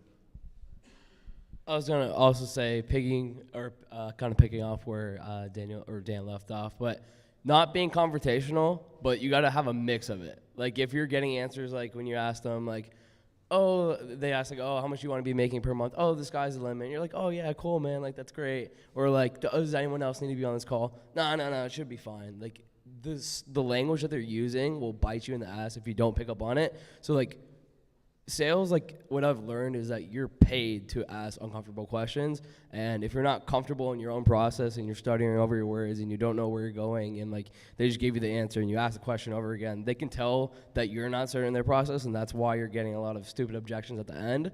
Instead of like if they felt that you were 100% confident in your process, that like you could get a lot of deals across the line that you just wouldn't if you actually understood what you were looking for specifically. Yeah, and to piggyback off of that, like, it's not what you say on a sales call, it is how you say it. It's not the words. So there's not going to be one sales script that's going to bring you to 100K a month. It's your confidence and conviction in the words that you're saying and the way in which you're delivering those words to the prospect that gives and instills your confidence and their confidence within you. So if you're on your second, third offer, you're like, I don't know if I can close this guy or I can give this guy results, like, don't bring that to the sales call. Like, you need to have the utmost, like, irrational confidence about how good you are, and you are the absolute best person and the only person that they need to pay to see the result that they need. Like, that's the energy, the mentality you need to show up on every fucking sales call. I don't care if you have 6 back-to-backs in a row, like, drink a Celsius, do whatever you need to do. Like, every sales call, you need to have that confidence and conviction. Yeah, and I actually want to stay right there for a second, because you did bring up a good point, right? I said you don't have to be the most confrontational person ever, but you do need to be comfortable with being confrontational. That is super, super important. So if you're a person, and it's good to know yourself, that's just completely afraid of confrontation in all aspects of your life, really work on that, like in all aspects of your life, because it's going to help you out in sales. Because one thing that you'll notice, especially when you're trying to close a prospect and have them fork over 5, 10, 15K to you, whatever it may be, people just start to get weird. Like they start to use words that like nobody else would use. For instance, like, Eamon, are you enjoying this event so far? Yeah. Yep, yes, right? It's just a clear answer. That's how regular people communicate. So if you ask somebody if they're ready to move forward, and they're like, yeah, I think I'm most likely interested. Like, what? That's not how people talk, right? If I ask you, like, hey, do you want to go grab a cheeseburger over there? And he's like, yeah, I think I'm most likely interested in grabbing a cheeseburger with you. I'm like, okay, bro, just say you don't want a cheeseburger. We can go somewhere else. That's fine, right? But you should use that same energy of like what I just said to that person in this scenario on your sales call. Like, well, you don't sound super sure, dude. Like, what's on your mind? Like, just being able to have those conversations, especially when you're a younger guy, because this is something that I struggled with a lot. We've got a lot of young agency owners in here, right? So it's easy to have imposter syndrome when I'm a 18, 19, 20-year-old kid. Like, I really started getting into high-ticket sales when I was 20 years old. And my background was in cold calling, so that helped, right? Get over it quite quickly. But you can see an older business person that's way more established than you on the other end of the phone and just be like, I probably shouldn't say anything. He probably knows better than me. Bullshit. He absolutely doesn't, right? He just like everybody else that signs up for a sales call, whether they're 18 or 40, the only reason they're there is because they need help. So if they're giving you like weird answers when you're asking them to move forward, or if you're asking them if they understand something, like, you need to be comfortable calling that out. And if they don't give you a clear answer when you ask again, you need to be comfortable asking them again. Be like, hey, you're not making that much sense, right? I'm not trying to be a dickhead. You can use humor, you can use analogies, you can use a lot of different things in there.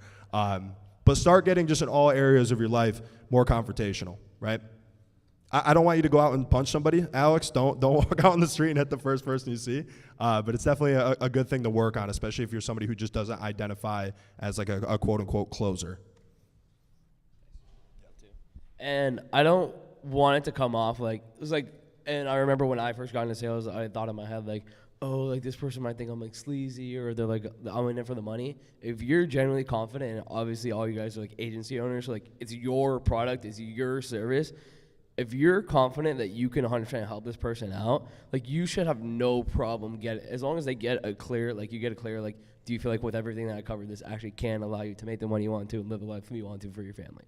Obviously, it's some depending on where they are in monthly revenue or whatever. But if you're getting a clear yes of like, this is going to 100% help me get to the outcome I want to be, you have if anything, you're kind of an asshole for not holding them to the standard that they want to be held to, because they've let their own insecurities and their own thought process hold them back for so long. It's like having like a conversation with like an overweight friend that, like, if he doesn't go and make a change in his life, he might die when he's like 30 years old. You're an asshole for not having that conversation, in my opinion, because that's a person you love. Obviously, you don't know the person on the other side of the screen that as much as you do a friend, but it's you're doing them a disservice by not even having the, I guess, the capability of having that uncomfortable conversation. Okay. So, how are we doing on the time, by the way? Okay, perfect. We got a lot of time here, guys. Okay, cool. So another thing that I've been noticing on sales calls is you're just letting people off the call with absolutely no clarity as to what's going to happen next. And you're just accepting smoke screens. Like, how many of you guys have gotten to the end of the call, you think it goes pretty well, and they're like, hey, just send me over a proposal? You? Okay, a lot of you guys. What's your next question after that, Matt? No, don't do that. Don't do that. A better question would be, okay, I mean, yeah, I can send you a proposal. What would you be looking for in that proposal? Right? Actually figure out, like, what do they look for? Like, do you mean an agreement or a proposal? Those are two very different things. Okay. And, like, we have a pretty standard agreement. You know, if you have a large legal team, maybe they'll rip it up, but nobody really ever has. It kind of just summarizes what we talked about so far. Is there anything, like, specifically that you're looking to see in writing? 9 times out of 10, they're just going to have no idea what to say next, right? Because they're not looking for a proposal. They're just looking to get off the call, right? And a lot of you guys do a really good job. You know, the ones that do have a decent discovery process in the first, like, 95% of the call. But you'll get to, like, minute 32 of a sales call that was only scheduled to go 30 minutes, and you're kind of tired, right? You've been pitching them for a while, and they're kind of tired because they've been hearing your bullshit for 32 minutes now. And it's just like this thing where if you were to just spend another 5 minutes and really just lock in and not accept, you know, the partner that they just made up being the stopping point for them moving forward, or not accepting the fact that they need to read the agreement 5 or 6 times and it's going to take them 3 weeks because they're going on vacation next week. If you were to just lock in for the next 5 minutes, that right there, just not letting people off the phone, is going to increase your close rate by at least 5% for most of you, right? And it's also going to help you get the most out of the previous 32 minutes that you just spent. So stop looking at it as like an uncomfortable 5-minute hurdle and start looking at it as a way to get the most out of the 32 minutes that you just invested beforehand. But it really just takes discipline. It's something where, like I said, a lot of you guys just aren't that confrontational, which is not a problem, but it's something you definitely want to identify and see, like, okay, at the end of calls, am I really going 100%, or am I kind of just accepting what they give me and just hoping that they close, right? Yeah, I just want to go in on this a little bit. Everything in a sales call is knowable and predictable. Like, once you've taken enough sales calls, like if you were to get stuck in a time loop, let's say, and you were just doing 8 sales calls a day for like 2 years, do you think you would have completely exhausted the possibility space of everything they can say and everything you can say on the call? Yes? Yes. Okay. So after like reviewing hundreds and thousands of sales calls in corporate, for example, like with the highest volume sales I ever did, I got to a point where I could predict exactly what was going to happen next in the sales call. Like, what is the customer going to say at this point? What is the rep going to say? Like, that is possible. Now, none of us probably have that velocity of sales calls, and we're probably not going to get at that velocity.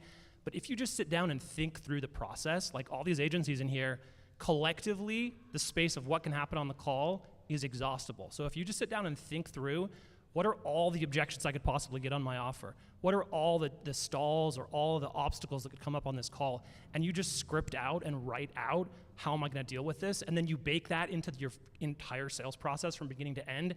You can create a sales process that's probably 2 to 5 times better than what you have now. Yeah, and there's a thing called Parkinson's law. So Parkinson's law state that the time container in which you give something to fill, it will take that entire time. So if you are doing like a 2-call sales process, it's going to take 2 calls. If it's a 3-call sales process, it's going to take 3 calls. So shorten your sales cycle mentally, and like, I can close this person in 30 minutes compared to, oh, I'm going to need to do an audit and then do a second call and then get a stakeholder and do this. So use Parkinson's law to your advantage in sales, because it's really your mentality. If you're planning and you're giving yourself the container of 30 minutes to close this deal, and like I said, not letting them off the hook just because of time, like use that to your advantage. Another thing that I think a lot of people could work on here is you're selling some sort of growth service, but it's through a specific channel, right? It's through YouTube, it's through cold email, it's through TikTok. It could be through a number of different things. It could be through organic content. Is you're moving on to the pitch without first validating that they believe that that channel can work for them. So it's pretty easy to get people on the phone for a cold email offer, right? Because you're pitching lead generation as a service. Everybody wants more calls on calendar. Everybody wants more clients. But a large percentage of people don't believe that cold email actually works. I know, crazy, right? That's unbelievable. So if you're just moving on, you're just doing like discovery questions, and like even if you draw up pain, right, and like shit, I definitely need more leads. Even if you do everything correctly, right, you kind of lock in the fact that there's no other decision makers, timeline-wise, they want to improve their situation immediately, and you move on to the pitch, you may be dead in the water because you didn't first check to make sure that they believe that cold email could work for them, right? Because if you were to just stop there and instill that core belief, then what you're pitching them is actually relevant. It's just a matter of thinking if they actually believe that your way of doing cold email will work for them. It's not, does cold email work on like a meta level? That's almost impossible. Like we were talking to Lori yesterday about his process, and he mentioned that like a lot of people are just like, it's a big idea, so it's kind of hard for them to see like what exactly they're getting out of it right away, even if they probably do have some pain points. And I asked him, like, okay, what do you do when somebody says, like, I need to think about it, or I need to know more about this thing? And he was mentioning that he would send them over a book. I was like, dude, you can't send over a book. Like, that is awful. But I understand why he said that in the first place, right? Is because he wants them to be on, like, the same page as them, right? Because he doesn't want to sell somebody something that they don't fully understand. So it's coming from a good place. It's coming from a place of service. And what I was saying is what he needs to do is basically like summarize that book, use ChatGPT, use whatever, into like the core principles that he's trying to convey onto them in the first place, put it over and make sure they read that before the call, right? Make sure they understand all of these core principles just so like they believe this thing can work. So like what we do a lot of times, we do this for even ListKit now, just because ListKit is best used for people who are doing high volume cold email. We just send them like cold email propaganda before the demo, right? We just need them to understand that like high volume cold email can work, because if they don't, then it's tough for us to sell them a lot of credits on the phone, right? And then also like in discovery, if you're just asking a question, are they already doing cold email? Why not? I don't think it works. That's a stopping point, right? You need to be on the same page about that core belief and like what you're doing, that it can work, before going to pitch how exactly you execute that. Does that make sense, or am I kind of just spinning off the stage at this point? Okay, cool. Well, yeah, I mean, to kind of get off of that too, like there needs to be a lot of stuff before the call. Like if you guys are just getting on cold email and this guy is like, all right, yeah, just tell me like what you guys do. They don't even know that you do anything about your service or anything like that. Think about the probability that you're gonna close them on the call. Not very good, right?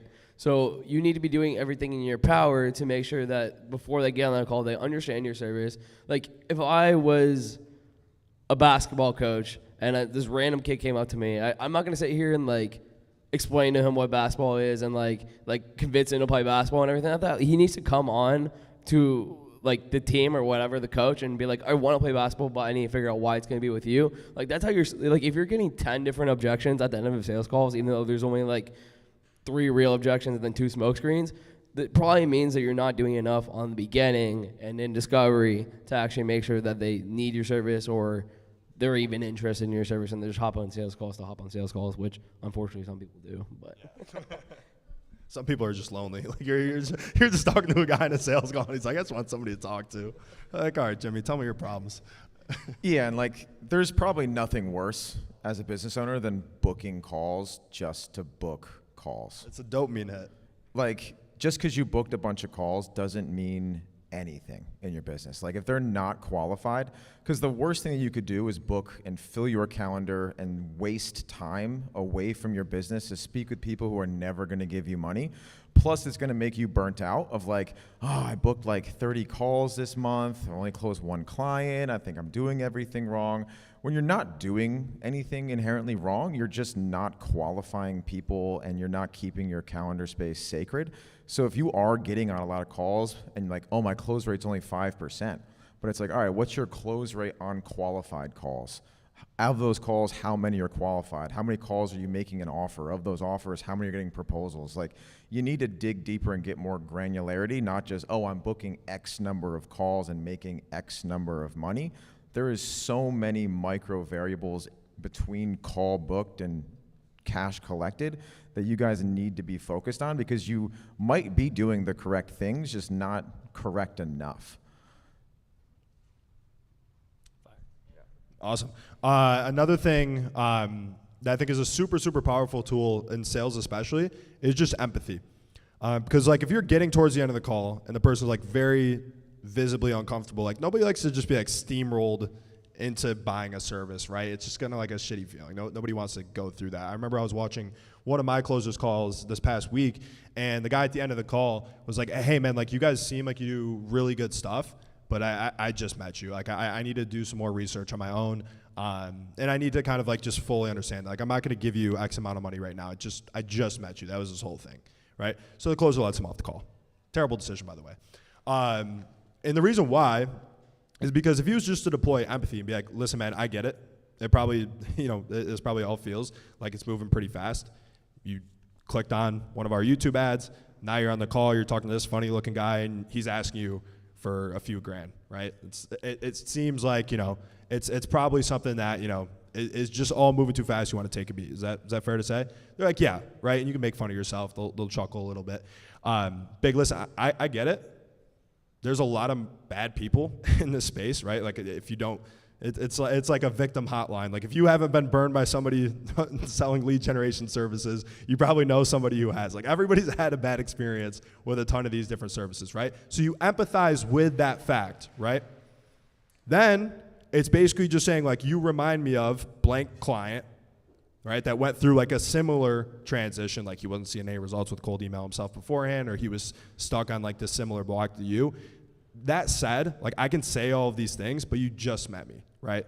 So my words can only mean so much to you. But that's why we have it in writing that we will guarantee you 30 calls booked. And if you do not get that in 90 days, we will work with you until you do, right? So you're bridging that gap and basically saying like, I get it, a lot of bad people in the space, a lot of people have had bad experiences. You remind me of this person who went through this similar transition. He was very similar to you on the sales call, right? So you're basically just kind of saying, in one way or another, like, hey, if he could do it, why can't you?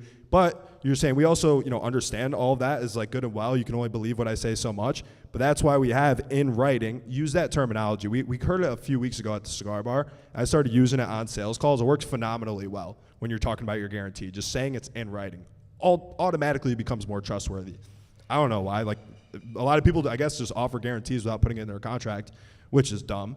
But once you say that, and you say, so for people like yourself, it doesn't have to be this big leap of faith when you just met this person 2 days ago.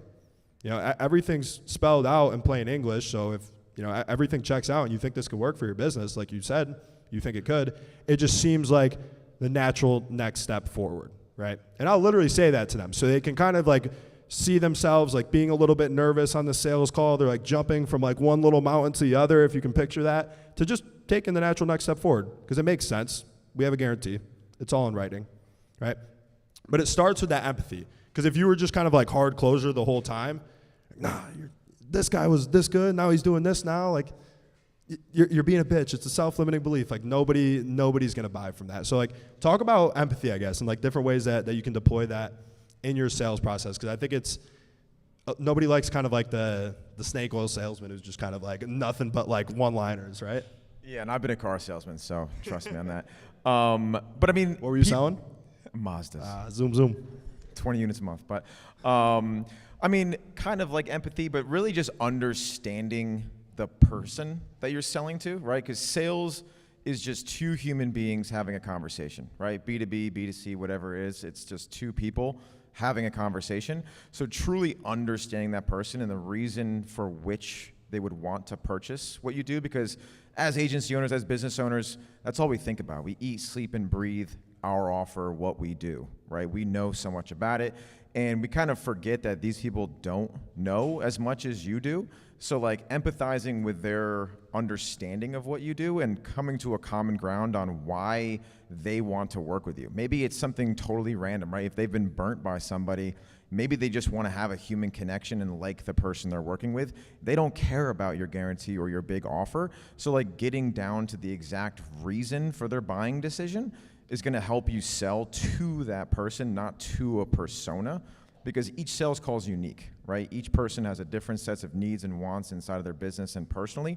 Like, who was saying that? Eddie, with like working with your family. Maybe that's the person's goal. It's not to generate an extra $20K per month. They just want to offload what it is that you do so they can spend more time with their family. Like, that's where discovery comes in, and empathizing with the person is not assuming that they want your guarantee or they even care about it, and it's understanding them as a person and a business and what they truly care about. Yeah, just to add to that, I think we all could do a lot for our businesses by listening like a lawyer on the call, like listening more deeply. And you'll experience this if you go back and listen to your recorded calls. I guarantee you're going to pick up like twice as much minimum if you're just really sitting. And obviously, it's not synchronous, so you have the ability to just sit back and observe. But you can train yourself to observe more on the call and listen, because people will tell you their story in a very high-level, vague, lacking in detail way on the call. They'll say, oh yeah, the business went through some challenges and then blah, blah, blah, and then on to their next point. But there's a universe of story when they said the business went through some challenges. And when you train your ear to that, you'll be like, wait, hold on, you mentioned some challenges. What was that about? And then there could be this huge story about how their partner stole from them, and then like, the knife wound, right? And they're like, almost their wife left them because of that, whatever. And you want to know that background, because that's going to give you probably everything you need to know to understand what they really want out of you and your service, as opposed to just like, yeah, business has challenges. We all have challenges. I've had some challenges too. Anyway, next question on my discovery list is, right? So listen, train yourself to listen. It's a crucial skill. Yeah, and it's like when you get to the end of a sales call, the person's in like a fight or flight type of mode. Like they're really scared. Like maybe they've never invested this much money into something, and like having like if you're like very robotic and you're like talking like a robot, but like when you're like talking like this and you're like talking at their heart when they're about to make a huge decision that they've never done before, like you have to be able to be versatile with your tonality and like how you speak, and it's just like a human nature. Like if someone's going through something tough or he's about to make a tough decision, you would talk to him like this rather than screaming at him. You don't need to be screaming at anyone on sales calls, but it's all about like being a normal human being on a sales call instead of just being like just having a process. Like yes, processes help, but it's about having a human interaction at the end of the day. Dope. Last thing, I want to help people close deals like this week. How many of you guys are selling B2B? Like show of hands. Okay, so basically all of you, right? And one of the things I've noticed, a lot of people see kind of like a dip or like a slowdown towards the end of the year, just because a lot of people are out of office, right? It seems a little bit seasonal. Should absolutely not be the case. You should be closing people consistently through November and December. In fact, it should be a good month in terms of close rate. It should be better than the previous months, and Q1 is always great because people are like, oh, new year, new me, and they're ready to make decisions and buy shit. But in Q4, make sure you're not accepting, let's get started in Q1, or let's pick this up after the holidays. Your next question, if they say that, okay, cool, like, you know, we've been talking about booking you guys more calls. Are you looking to book more calls in Q1? They'll always say yes. Perfect. You got them right there. They're basically closed. Now, the rest of it is essentially just like, okay, so just so you know, cold email takes time, right? Or Klaviyo email marketing takes time, or whatever it takes time. This goes back to what Eddie was saying in his keynote about not overselling people. Like, explain to them what the timeline looks like, right? And basically just say, like, yeah, so if you want to get started in Q1, I don't think that's generally the best idea just because you're not going to be up to full speed until about 60 days later. So everybody has a tendency to want to start at Q1. So if you want to be at the start line with the guy who's shooting the gun up in the air and just running with everybody else, you could do that. But if you want to be seeing calls booked in Q1, it'd probably be a lot smarter to get started before everybody else. So by the time they take off from the start line, you're already 100 yards ahead, right? So if you want to see those results in Q1, would it make sense to pull that expense into Q4? And not only have I got a lot of people to close with that because they're like, yeah, okay, then you just play the tax write-off angle, and just, once again, you're setting good expectations from day one on how long this thing takes in terms of getting results. I've also closed a lot of people where we're doing like $2,000 a month service or like 2,500. I think we were doing 2,500 at the time. And I would just collect like 3 months revenue up front and just discount it by like 10% for them paying us that. Because they admitted already that they want to see results. They don't want to go through the warm-up process in Q1. And they mentioned also that they're perfectly fine sticking with this for at least 4 months because the expectation that I set, this is about cold email specifically. So I'd say, okay, all that held true. Like, you pay us $12,000 now, we'll have everything set up. Campaigns will be launching. We'll keep the volume super low because there's going to be a lot of people out of office. But because everything's warmed up, because everything's ready to go, we're going to be able to turn it up to a 10 right at the start of Q1. And you mentioned you're ready to lock in for the next 3 months. Great. Like, let's just get those payments out of the way now. We'll take off 10% off the top, right? Which is a huge upfront payment for us, which is nice. And I wanted to say one last thing, like for everyone here, like show of hands, who's like working to get to 10K a month? 20K, 30. All right. You guys gotta, so sales is about mindset, right? At the end of the day, and like think of it like a thermostat. We were at Myron Golden on Thursday, and he was talking about your thermostat in regards to your wealth, right? In business, like if you're looking for 10K or 20K or 30K, like why not just set the thermostat at 50K if you're at 8K a month? What if you get to 30? That's like a 3x increase of your goal of 10K a month. So like you guys are all capable of making a bunch of money and being really successful, and like just shoot higher. And if you miss your big, lofty, uncomfortable goal that you say out loud, you're probably gonna way over exceed the goal that you have today. So like shoot way higher and expect more from yourself and your team and your business and your clients. Because if you shoot high and you miss it, you're gonna be over exceeding the goal that you all have in your head right now. So. Awesome. We're going to wrap it there. Hopefully that was valuable. You guys get some value out of that? Cool. Appreciate y'all. Who's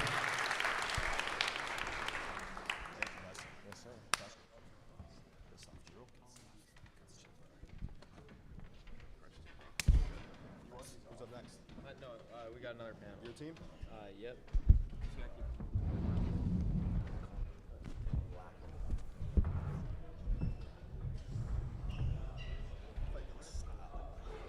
All right, don't go too far. Got to keep this thing moving. So, Elias, are we using these mics up here? Same ones? All right, so we got one more panel for y'all, and then we got our headline keynote by Taylor Welch, which I know we're all excited for. So we're going to rip through this last panel for you. And this one's super special to me because it's going to be a lot of storytelling. Right? You've heard a lot of tactical information on, how to close more deals through cold outreach or different tips and tricks you can use to scale your agency's revenue.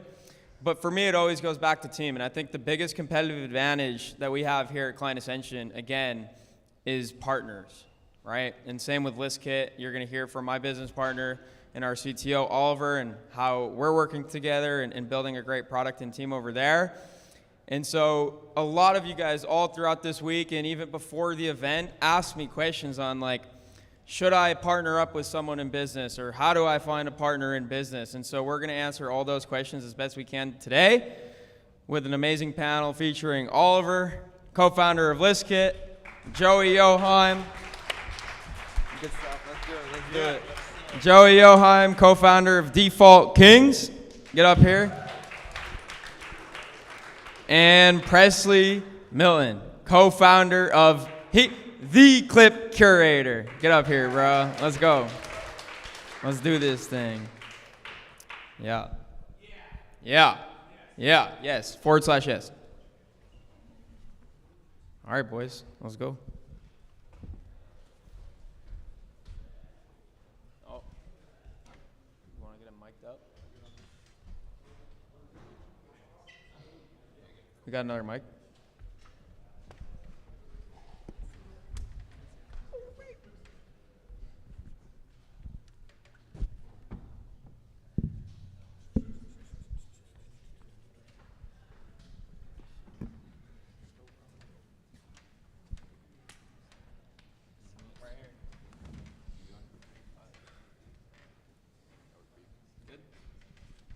All right, so we're just going to go right into Q&A.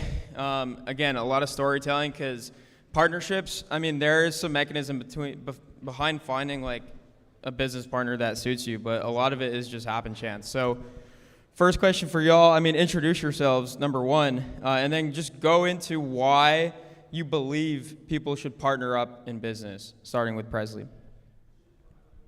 Thanks, Andre. My name is Presley Milton, if you don't know me already. I run a YouTube/content agency with Cam, who is graciously filming the event today. And I think you should partner up, in short, because you can find someone with complementary skill sets that does the things that you hate every day, so you can do the things that you love and just work off each other's strengths. My name is Joe Joheim. I'm the co-owner of DefaultKings.com. We're an online men's fitness coaching company.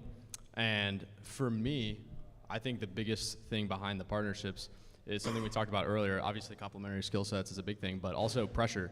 We were talking a lot about how you can put pressure on yourself, of course, you always should, but it's a big difference when you have 1 or 2 or 3 other people breathing down your neck as well. And it's a good kind of pressure. So that's my short answer. I'm Oliver Schmalholz. I turn data into profits at ListKit, and yeah, partnering is a great way to go for the moonshots that have a chance of success. Super genius is who you are.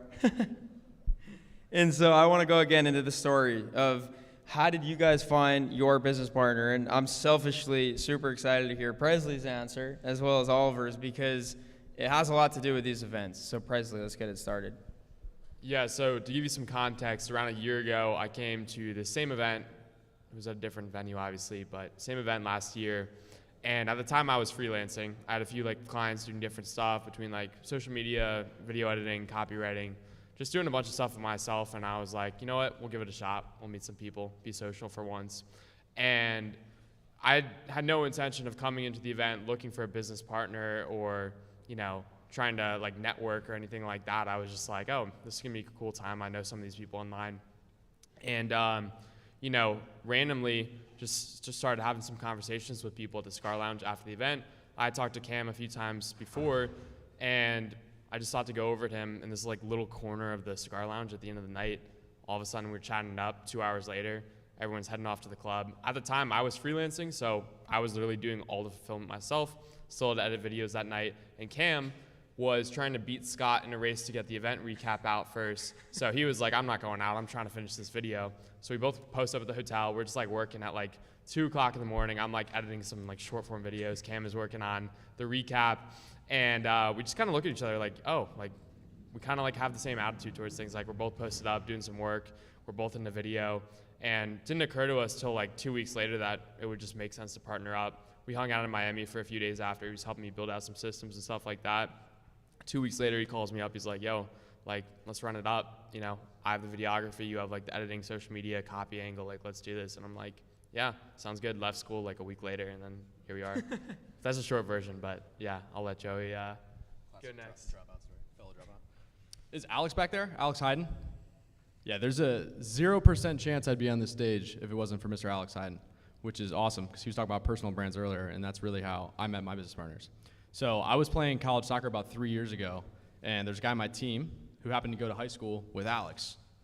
So my buddy tells me, I know this guy that owns this thing called Closify, and he makes 15 grand a month online with Closify. I was like, how do you do that? Because at the time I'm doing in-person personal training, but you're not making 15 grand a month doing that. You're not.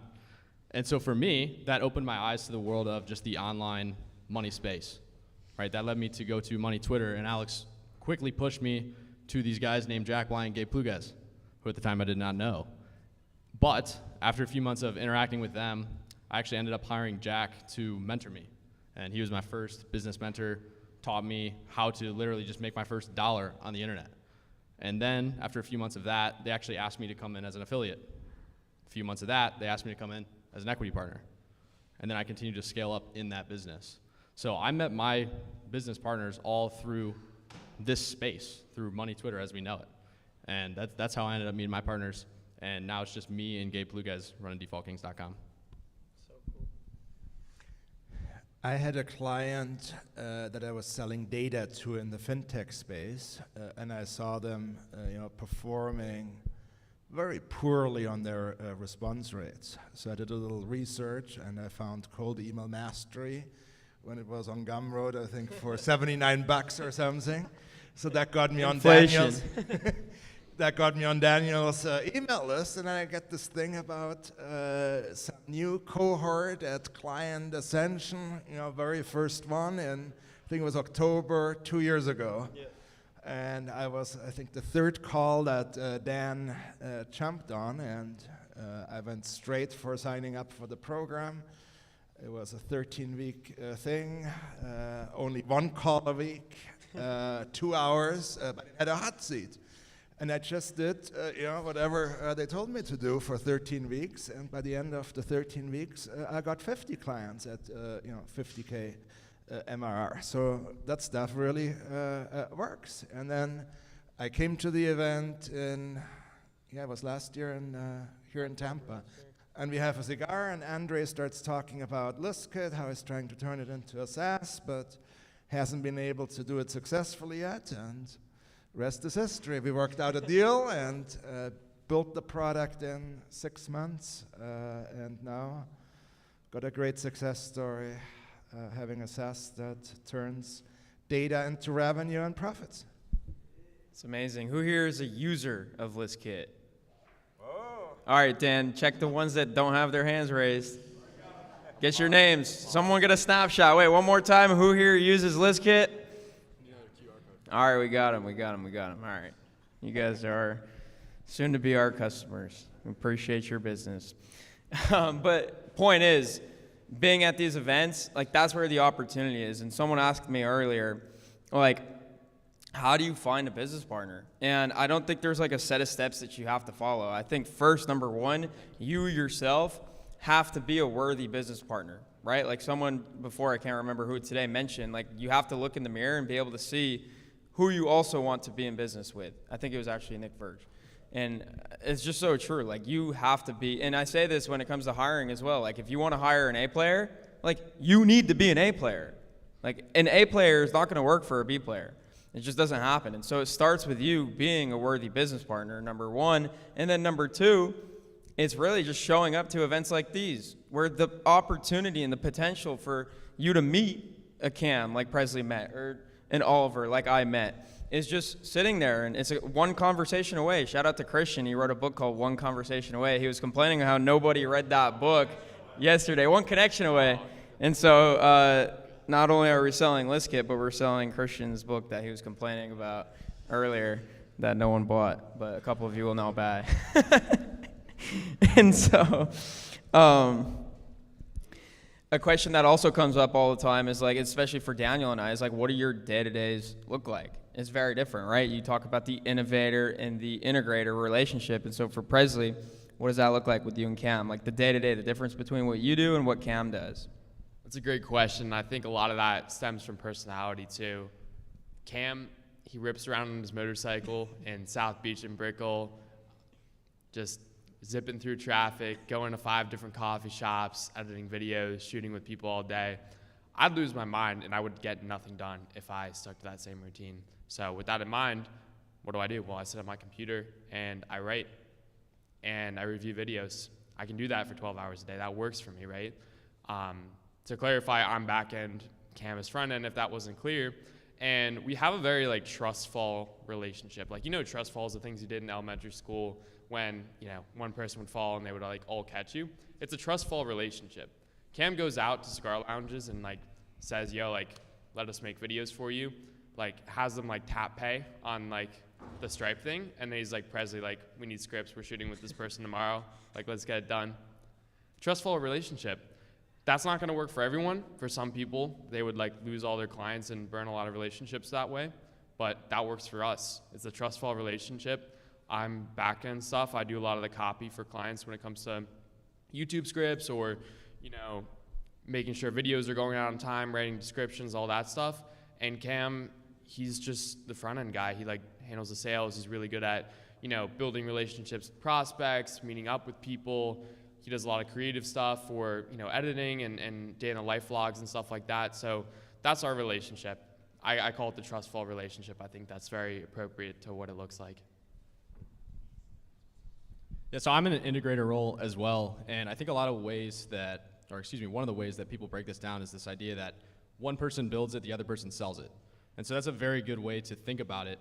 But I was also listening to, I think it was either Alex or Layla, one of them talking about how their dynamic plays out in the business setting.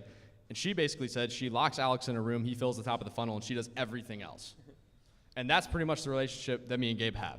And any of my friends here that know Gabe, he made his first spreadsheet the other day. I was very proud of him. That's huge. Very proud That's of him. huge. We have a visionary making a spreadsheet. That's a huge deal. So I was very proud of him, right?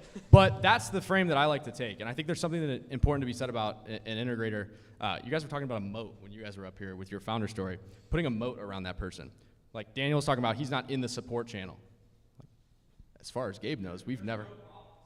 As far as Gabe knows, there's no problems. But that's intentional because I want his focus to be on pure conviction about selling the thing that we have, right? I'll deal with those issues. I'll make those things right. If his mind goes anywhere other than pure conviction in what it is that we have to offer, that's going to negatively impact our ability to sell it and acquire clients. So I think there's something to be said for, as an integrator, you have a responsibility to protect your visionary and put a moat around that person. So that's how we play out our dynamic on a day-to-day basis. I hate the support channel too. I'm only in the level 3.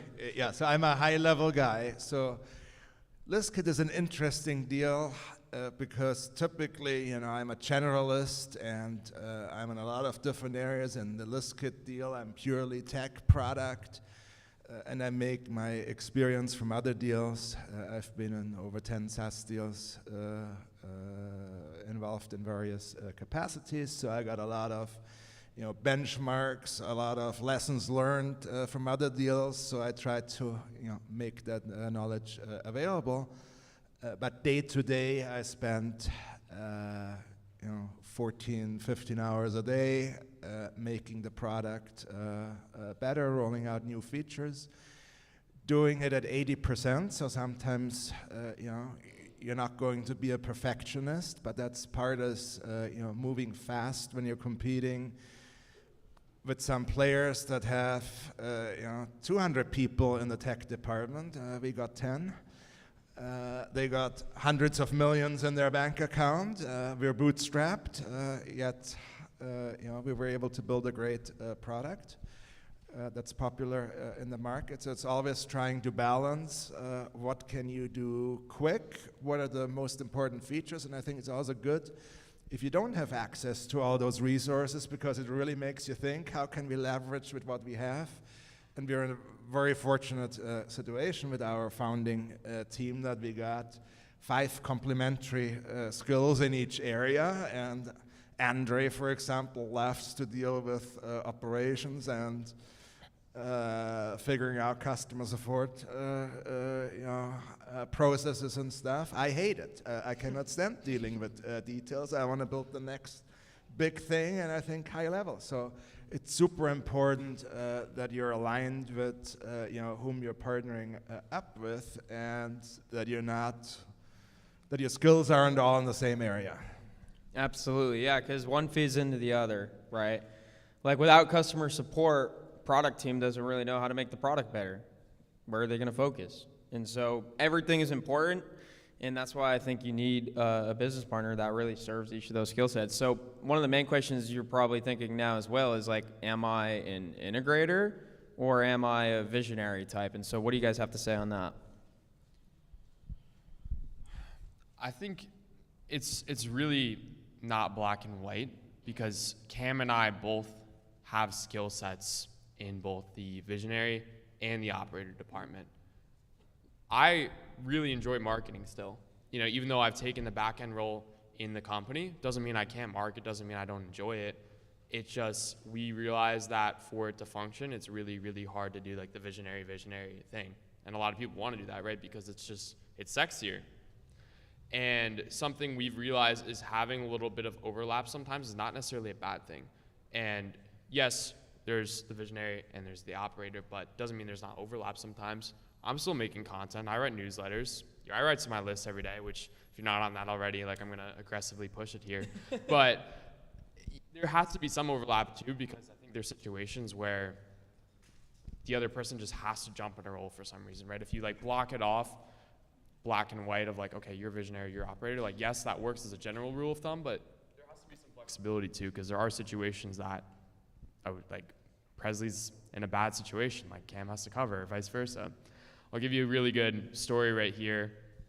A few weeks ago, it was like a Friday night. I had talked to Cam. I'm like, dude, I'm going out with this like girl from Miami on Friday. Like, I can't wait. Like, I was hyping up the whole weekend.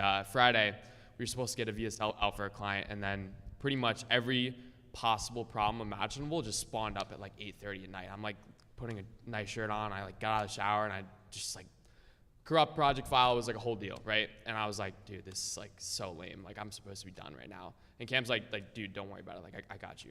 And I'm like, seriously? Like, and he's like, yeah. Even though that's not his like responsibility on paper, like he helped me out because he knew I had like a event, right? And I'm like, damn, that goes a long way. Like, he's like, yeah, an event. You know, I just had an event. I had like an event like this, or a little bit, but. He said to me, I'll never forget this. He said, dude, like if I see someone like, said, did you close? I heard that.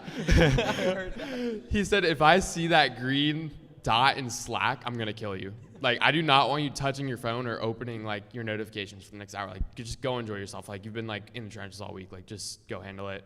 Sure enough, he figured it out. We got the situation handled. And situations like that are really important. I know I'm going a little bit off topic, where having that overlapping skill set is important, because there are times where just life happens, right? You have other things, or, you know, somebody's in a tough situation. Maybe they have family stuff, or, you know, date, or whatever the case may be. And, you know, I've been in situations where I've had to fill in for Cam's role and he's had to fill in for mine. And it's important to understand that, yes, it's a partnership. Like, you want to have your clearly defined roles, but, you know, don't be afraid to fill in the shoes of the other person when they need it, or offer that up, even though they might be stubborn like I was like, no, I'll take care of it. He like, you know, strong-armed his way into like making me go on the date. So thank you for Cam for that. Once again, that was pretty clutch. That's awesome. Yeah, so I think you definitely have to be competent, like baseline competency at just about everything, right? I've been in situations where I have to write the headlines, I have to write the copy, I have to jump on a sales call. Like, these are things that I'm competent in doing, but what I've realized is they don't give me energy. So I think how you determine which one you are is you determine which one actually gives you energy, and which one do you feel pushed to do? Which one do you actually enjoy doing more? Which one can you sit at the laptop and do for 12 hours a day if you need to? And that's the one that you lean into. But like you're saying, I don't think you should ignore the other areas. So if there's ever a situation where Gabe wasn't available to write a headline or take a sales call, like, I could fill in. I would hate it. I wouldn't enjoy it. It would suck energy from me. But I could do it if I needed to. So what we focus on is doing the things that actually give us energy and allow us to do it more and better. So that's how we've delineated that out, and that's how I think you figure out which one are you. Figure out what gives you energy. For me, dude, I can sit around and think about hiring people and budgeting and building SOPs and building systems and doing those things on the back end. I could do that all day, right? For me, I got maybe one thread in me in one day, maybe, right?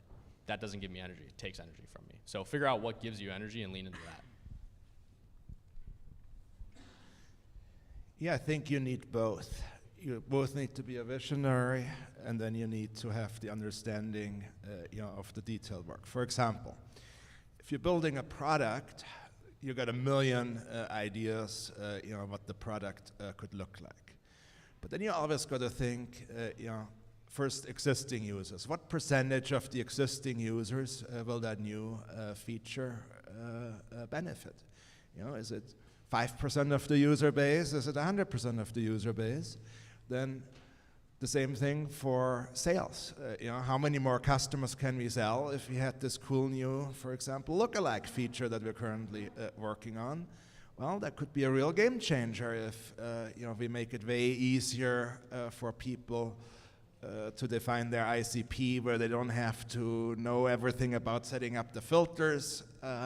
So that's a huge thing. But then you got to put that into a formula. What's the effort to do that?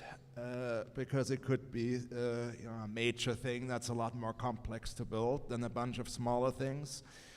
So if you can put that into a formula, then you're able to prioritize how you want to roll things out. And then you got to be able to say no to everything else. If there's if support comes back with things like, oh, there's one customer having this problem, well, I would like the customer to be happy and have that problem solved, but we're building this big thing, and we got to push that over the finish line. So sometimes you lose, some business because you can't make everybody happy, but if you keep focused on the big picture and you come up with a formula, impact for existing customers, impact for sales for new customers, and the effort it takes to do that, then that's a pretty good, solid combination. Absolutely. And I think two very practical things that you guys can do, like literally right now or today, is take an audit, like Joey said, of what gives you energy and what takes energy from you. Again, like for example, sales calls drain my energy, so I don't do them. What gives me energy is hopping on a call with my CSMs and my student success coaches and hearing about all the great things that they're helping our students with, right? And so make that T-chart or T-diagram or whatever, and just do a brain dump. What gives you energy? What takes energy? Number one. And then number two, the thing I think a lot of you struggle with is like if you are a visionary or if you are an integrator, you don't know what the other side is actually supposed to look like because you just aren't them. And so one of the guys yesterday asked this question is like, how do I find a good operator? And I said, number one is like, do you even know what a good operator looks like? And he was like, not really. And so go out and interview or talk to, any of us four. If you want to know what a good integrator or operator looks like in a high-level business, talk to us. Ask us questions. Like, figure out what kind of people we are, because the core competencies and the personality traits, like, will tell you everything. Like Fazio was saying, just like the day-to-day, right? Like, Cam is, like, wild, just likes, like, chaos and against order. And so, yeah, I think taking an inventory of what gives you energy, what takes your energy, and then going out and finding, like, what does that actually look like at the highest level, whether it's what does an innovator look like or what does an integrator look like. And so next question, this one is probably more so for Joey and I to speak on, but if you guys have anything to add as well, definitely appreciate it. But the reality is not every business partnership works out, right? And so Joey and I, a lot of how we actually got connected and just really built like a good friendship is because we both were in bad business partnerships or partnerships that ended poorly. And so I want to ask Joey, like, how do you identify when the partnership is just not working? And what lessons did you learn from that experience? Yeah, I think I want to preface as well, the idea of like a business partnership ending poorly, it doesn't mean that it was a bad, ugly breakup either. But I think a business partnership ending, that's a poor business partnership. The goal is to stay together, to grow it as far as you can take it, right? So if it ends, it was a poor partnership. Doesn't mean it's an ugly breakup. Because for my situation, I'm still very good friends with the guy that I was in business with. We're no longer in business together.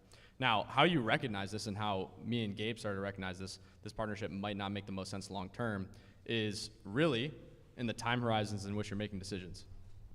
That was the biggest thing that jumped out to us. Because there's moves that you can make that are going to collect cash today, but there's moves that you can make that are going to collect cash in 3, 5, 10 years. And that was the first area where we started to see a rift in terms of decision making. And so I think that's always a telltale sign. And you know that inherently, if whether or not this is a good decision. Right? You know this. You have an idea of that. And when you start to sense that, that's when you need to start having conversations and asking probing questions about the future that they see for this company and where they're trying to go with it. And that has to be in complete alignment. It has to be. Yeah, pretty much nailed it. I just think it's important for people going into business partnerships to understand, like, it's not always going to work out. And as soon as you realize that it's not working out, like, have that conversation. Like, really, like, building a team, leadership, partnerships, all it is conversations that most of you are probably not willing to have. Because like Dan was saying, a lot of us are scared of confrontation. It's not an easy thing to do. And so that's, I think, what goes into a great partnership is just that everyday communication and trust building. And so last question for you guys that I want to leave the rest of these guys with is, how would you sum it up? How do these guys go out and leave this event and find an ideal business partner if they don't already have one?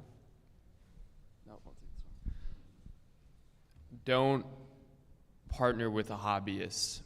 And I think this is the best takeaway that I can provide anyone with. you almost have to be in very similar shoes in terms of like where you are in your life circumstances, and I think this will help a lot of people. So, for example, you know, like those videos on Instagram where like it's like the skit of the guy is like, bro, we should totally start a business, like, and it's just like the two college kids, they're total tire kickers, just like, bro, we should really go all in on this. And like, I don't know, man, like that's like a hobbyist, right? You don't, it's just like this extra thing that you kind of might do, right? And a really good test for somebody you're considering going into business with is what kind of sacrifice or upfront commitment are they willing to make to show you that they care? For me, I left school. Like, I was at a pretty decent business school. I just like gave up my scholarship to like go on this business. For Cam, that was putting his trading stuff to the side, which was his main thing at the time, put that on pause to work on this business with me. So we set the precedent that both of us were putting this other thing in our life on hold, or just, you know, eliminating it completely for the time being to work on this thing together. And when you start with that precedent, the frame of the relationship is totally different, because you kind of, not back against the wall, but you have this main thing that you need to focus on. You need to make this work. And it sets the frame of the relationship for each of you to go at it every day and just give it your all, because there's just like, it's not just this like little thing you're, you know, working on the side. This is your lifeline right here.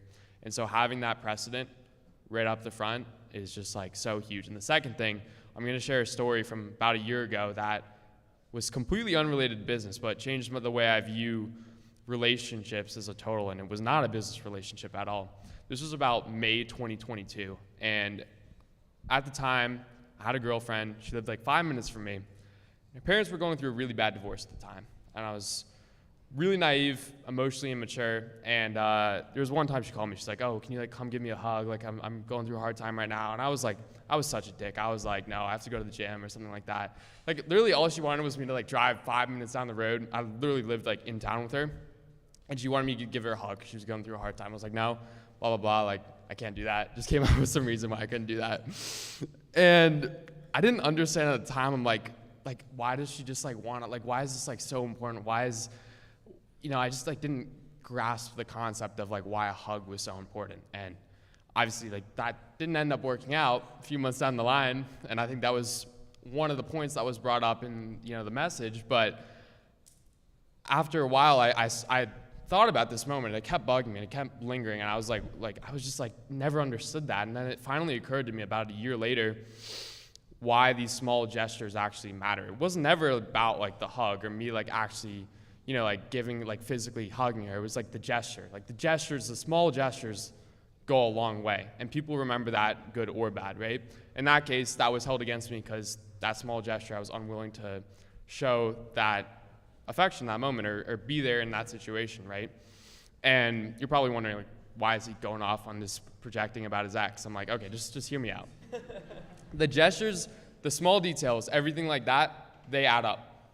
Like, even if it's just like going and, you know, it's been like a rough week in the business and you're like, you know, maybe you're local with your business partner. You're like, hey, bro, like, you know, I brought you like a coconut water or something like that. Like, just unprompted. Like, little stuff like that. Like, just the small gestures go such a long way when either the other person in the business partnership is going through a tough time in their personal life, or, you know, maybe it's been like a rough week or month in terms of revenue, or there's some kind of fire you got to deal with.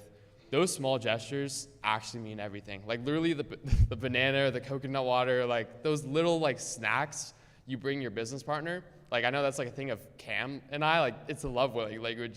It actually is for you guys to maintain that relationship. And like if you have a business partnership right now, like that's one thing that I would say like has been so critical, is just like the small gestures, like the times that we've helped each other out, that both of us have been in like tough situations in our personal lives, or something's been going on, like, hey bro, like do you need anything, or just like unprompted like acts of love, if you want to call it that, like whatever. Just those things will make such a long impact for like how easy they are to do. So like just try to stack up those small wins and just do those small gestures, because they will mean so much more to the other person than you think it means to you, if that makes sense. But yeah, those go a long way.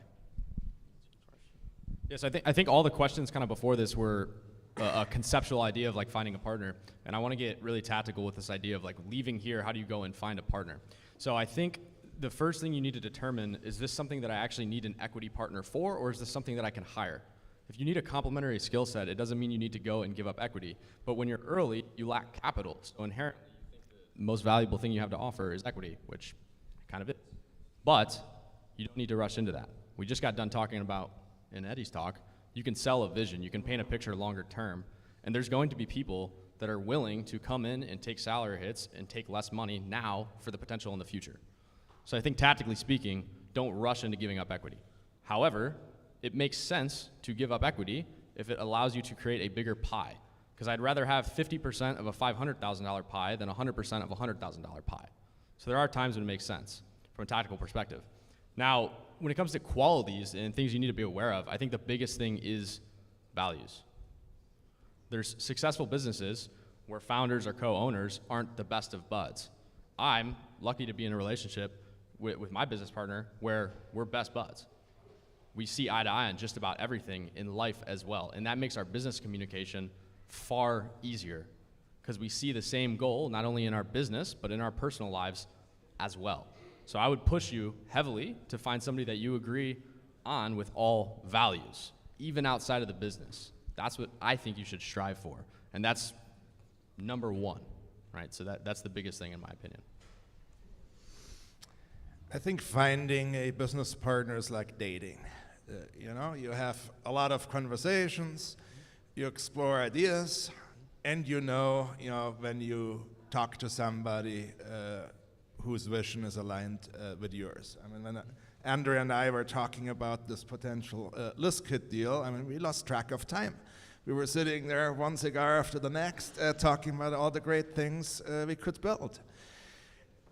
One of the biggest, if I look at all the deals in the past that worked out versus the ones that didn't work out so well, and I don't have a 100% track record, I had some really bad deals too. They always had one thing in common, and the end picture of why we're building this business wasn't aligned. Like somebody wanted to, play the VC game, yet somebody else on the team wanted to have a lifestyle business that brings in a bunch of cash. So if your lifestyle versus VC funded goals aren't aligned, you're going to have a very tough time being aligned and building a great business. The other thing is when it comes, to the exit. Are you in this, to sell it one day? And it's very good to agree to a number very early on at what you would sell it for, because bad things can happen if somebody thinks a $10 million exit is great, but you want to have a $200 million exit. You're not aligned. So to put those things out on the table up front and have an agreement, that's when the magic happens and when you can do the best deals. Enough said. Give it up for these guys.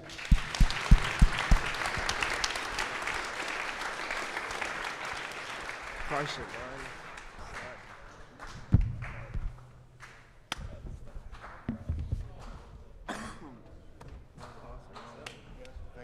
Let's get a picture quick. Let's do a picture quick. Up here? Yeah. Just stand right where we were.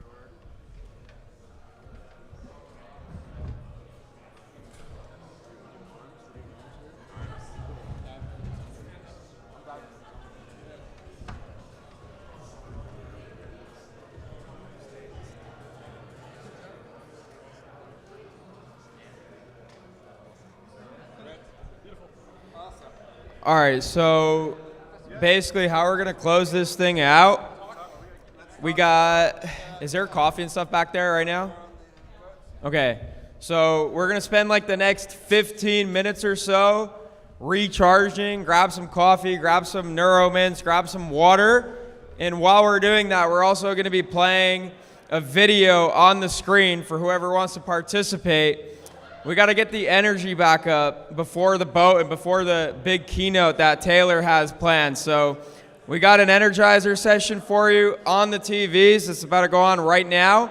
And so grab a coffee, grab a pack of Neuromints, and we'll be back shortly. What's up, Client Ascension? This is Mario Lanzarotti.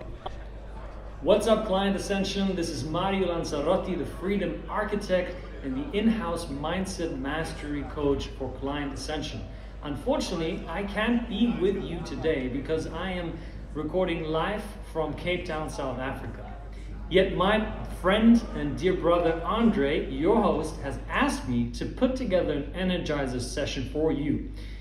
And the reason we do this is because you're all sitting in a very long event. And there's a lot of information that you're taking in, all these new insights and all these new people that you get to know. So in order to make sure that your mind can take all of that information in and process it effectively so that you can make more money, create a bigger impact, and enjoy more freedom, we need to make sure that you are in the right emotional state. Because if you're feeling low and tired, you're not going to be learning.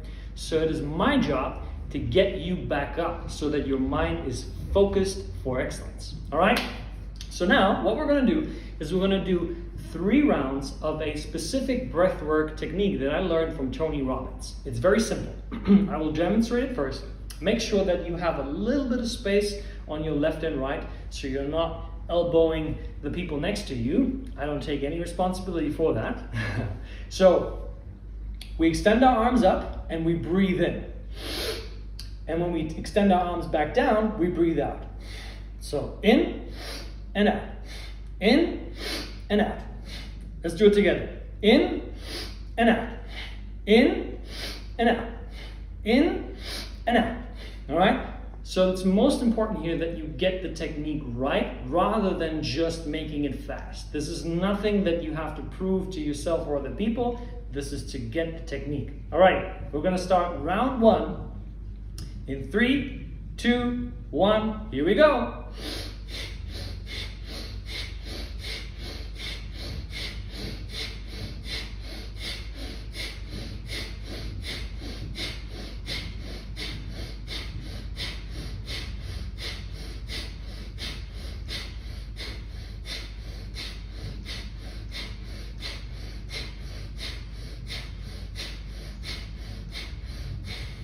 Okay, and return your hands back on your lap. Make sure your feet are planted firmly on the ground. Just close your eyes and just feel what's going through you right now. Your heart might be beating faster. You might feel a little bit warmer. Just take in what that feels like. And then get ready for round number 2 in 3, 2, 1, here we go.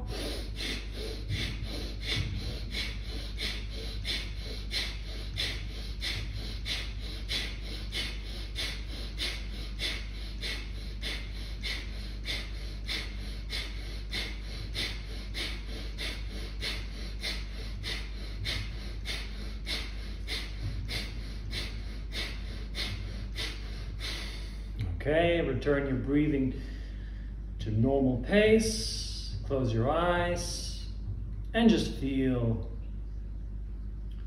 what's going on inside of you right now.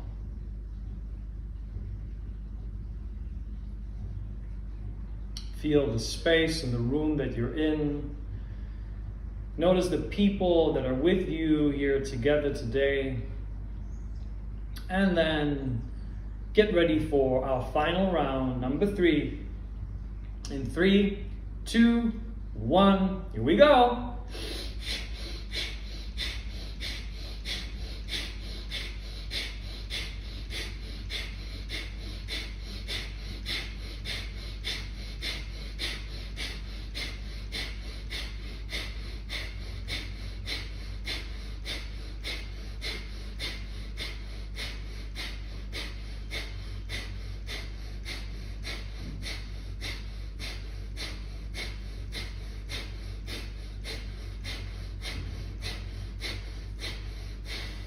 Very good. Return to your normal breathing. Close your eyes. And just notice how you're feeling different right now. It is likely that you feel your heartbeat increasing. You feel more movement. You feel warmer. Your armpits might be sweating. That's okay. And just become present to what's going on inside of you right now. Very good. And then open your eyes back up again. Take both of your hands, place them onto each other like this, and then extend upwards and stretch, stretch. Try to sit with your back straight, both feet planted firmly on the ground, and just stretch upwards. And stretch, reach up, reach up, reach up, and release. And take your right hand on your right cheek and turn your head slightly to the left. Don't push it too much. Remove your hand, take your left hand on your left cheek and do the same thing on the other side. Don't overstretch it, just a little bit of pressure. Very good. And then we're almost done.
Test one, test 1 2, test 1 2 3.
Yo, yo.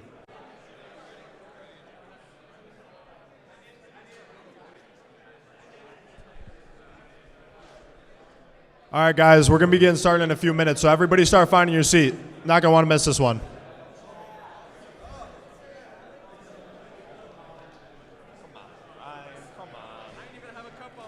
It's fine. You can blame it on the ceiling. We'll say it was a leak.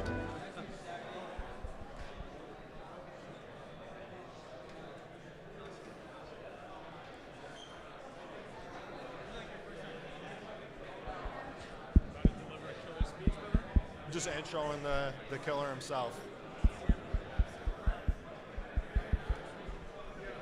Whose shirt is this? Oh, okay, perfect. Yeah, we're just going to get that off for the thing. Thank you. All right, find a seat. Find a seat. Make sure you got a notepad, guys. You're going to need to take notes for this one.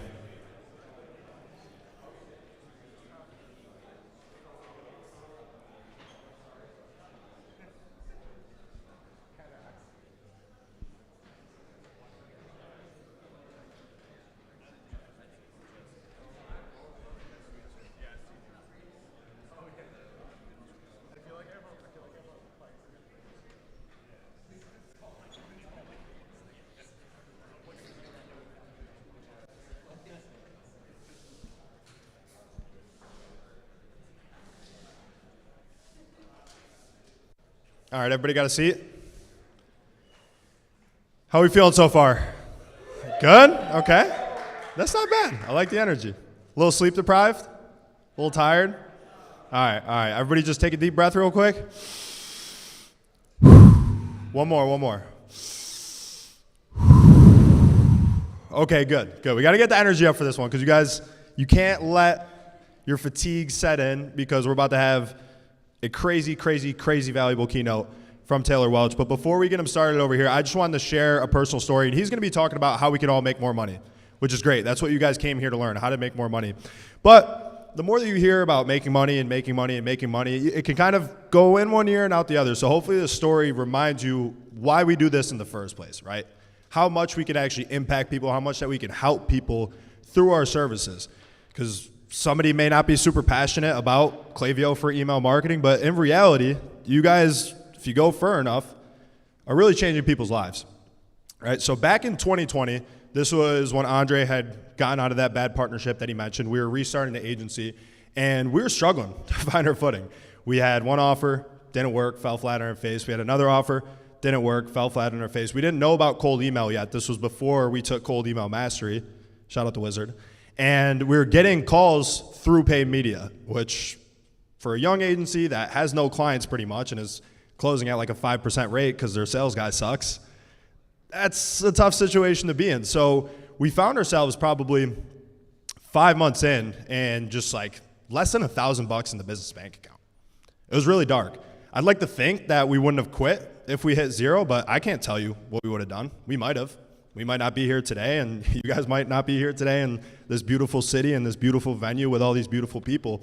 And for whatever reason, when I was scrolling there on Instagram, Facebook, whatever it may have been, I clicked on this ad, and I sent it to Andre. I was like, this is interesting.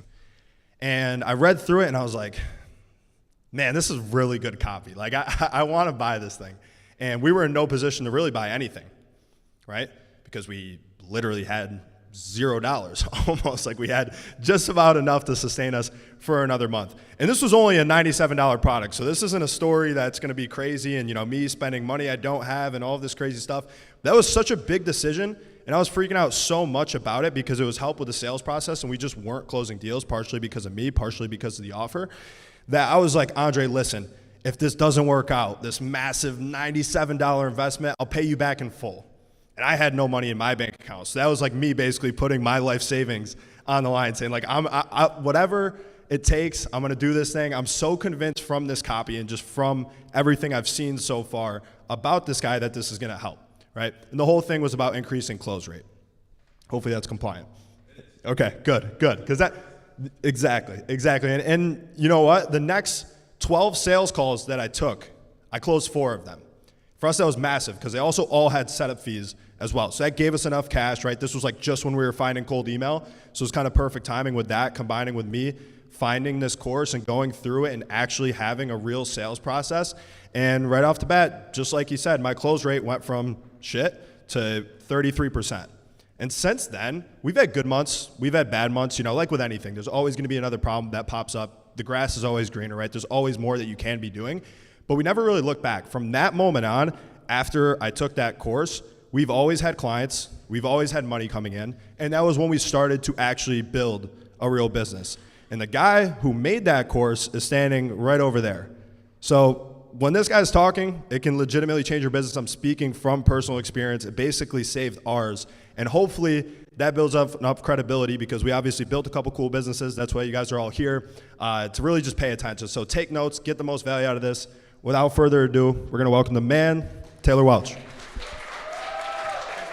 Absolutely, bro. You're the man. What's up, crew? How we doing? How we doing? Hey, let's stand up real fast. Just do it. Come on, stand up. Let's give a round of applause for the Wizard, for Andre, for Christian.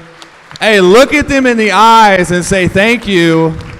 Yeah, as you collect the applause. All right, you can sit back down. How many of you run events as you're sitting down? Raise your hands. Nobody. How many of you run events? So you guys know it's hard.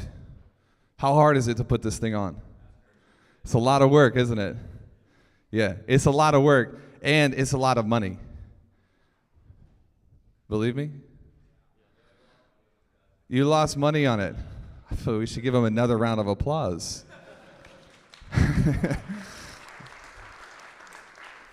Can you guys see me okay? No? Cool, perfect. We're going to talk a little bit about how to hire teams and how to manage teams. And real quick, if you've done the math on your targets in your business, raise your hands. Targets in your business. If you've never sat down and run the math on targets in your business, how much money you want to make? You've never done that. You raise your hand, you raise your hands. Yeah, you guys have been coddled by the speakers. I'm going to make you talk to me. Raise your hand if you've done the math on your business, on your targets. It's okay. Throw them all up in the air. How many of you have something to write down notes with? Do me a favor. Have you ever visualized the amount of money that you want to make from your business? Yes or no? Write that number down real fast on whatever it is you're taking notes with. How many of you have gotten really excited at an event like this, in a cool room like this, with entrepreneurs like this, really excited to go make your goals happen, only to get back into the work environment and it's hard as hell, and maybe even you're like, I don't even know if I want that anymore, and you change your goals? Anybody? Yeah? Today, what I want to talk to you about is I want to talk to you about how to hit these targets without actually having to do any work. Raise your hand if that's exciting to you. If you would like to hit the numbers that you say you want to hit with being able to be perfectly positioned as a founder, CEO, and someone who thinks for a living. Sound good? This will be interactive if you can't tell. So, like, if I feel like, hopefully I don't feed back here. I'm going to do it anyways. If I feel like you're not talking back to me, then we're just going to, like, have a moment. Are you safe? Are you going to sue me if I touch you? I love your shirt. It's amazing. We've got to raise the level of the room for a minute, because if I can get you guys to not only participate in what we're doing, but to write your own notes down. Did I do something to break this? Oh, there we go. If I can get you guys to participate actively with me, you will go home and you will change your lives forever. If I could promise you, this is a guarantee, by the way, if I could promise you that in the next 60 minutes I could help you hit your targets without having you to actually do all of the work, would you invest 60 minutes with no distractions into making that happen? Yes or no? Hell yes. This is me. Go ahead and look and say, "Aw." This is a Memphis Grizzlies hat. I was broke, 24 years old, no money, hated my job. Can you relate to this?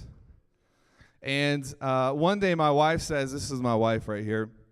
How many of you are married? Let me see a show of hands. Congrats. It's nothing like it. How many of you want to be married? Cool. We'll work on that. One day my wife comes home and she's like, hey, I think that you should quit your job. I was like, why? My wife was an entrepreneur. I wasn't. My wife made a ton of money compared to me.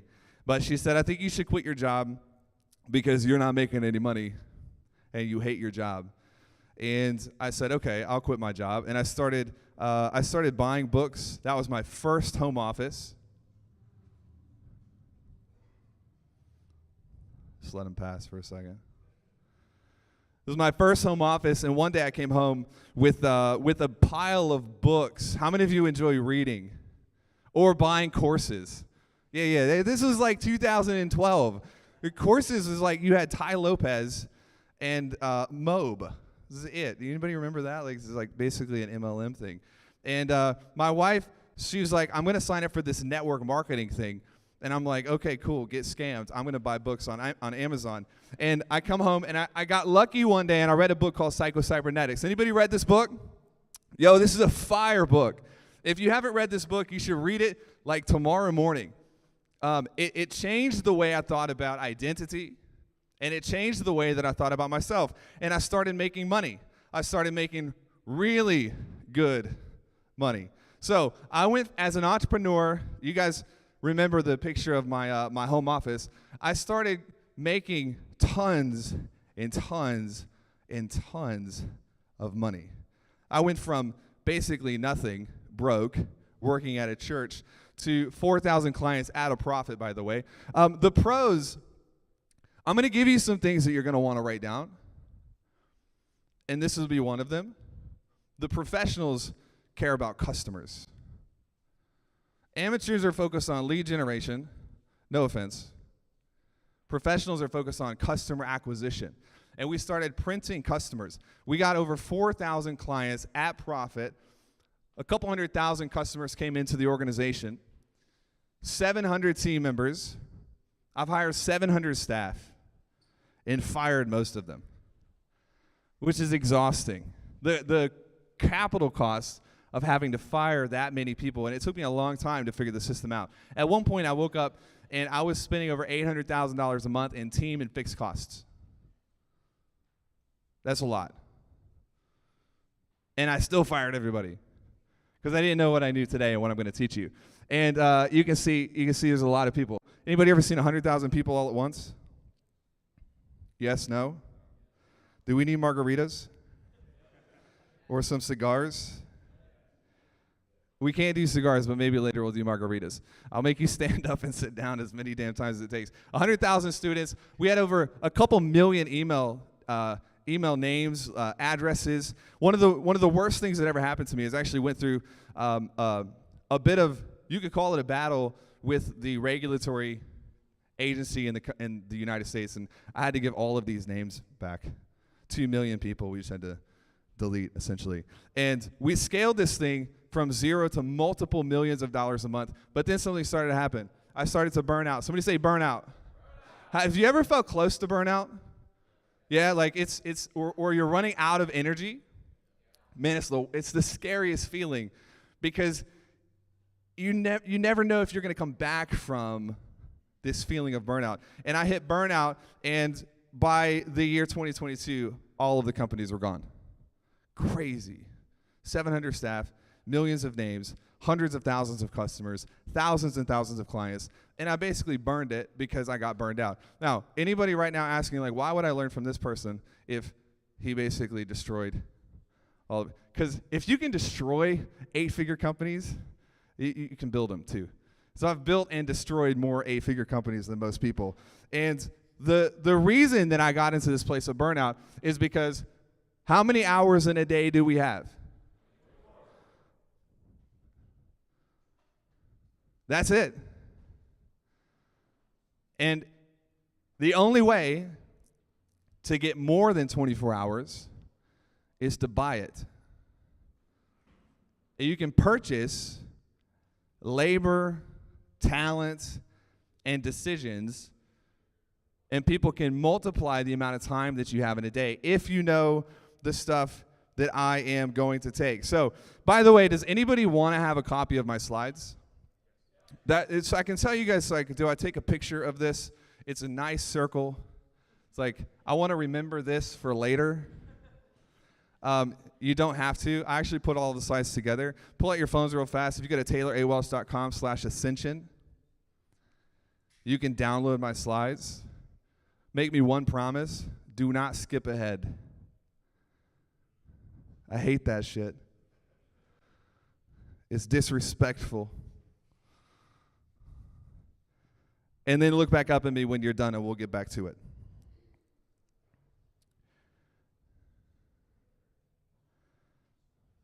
If you need help spelling Ascension, let me know. Yeah, some of y'all are like, it's tough. It's a big word. It's a big word. Do you need help? You got it, bro? Okay. With an O. Taylor. All right, how about we do this at the end? It's taking you guys a really long time. Well, I'll just give it to you, okay? I got some goodies for you guys up my sleeve. Sound good? Say woo woo!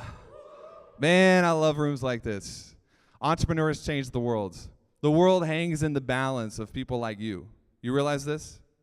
Like nothing good ever happened without somebody selling something, inventing something, or marketing something.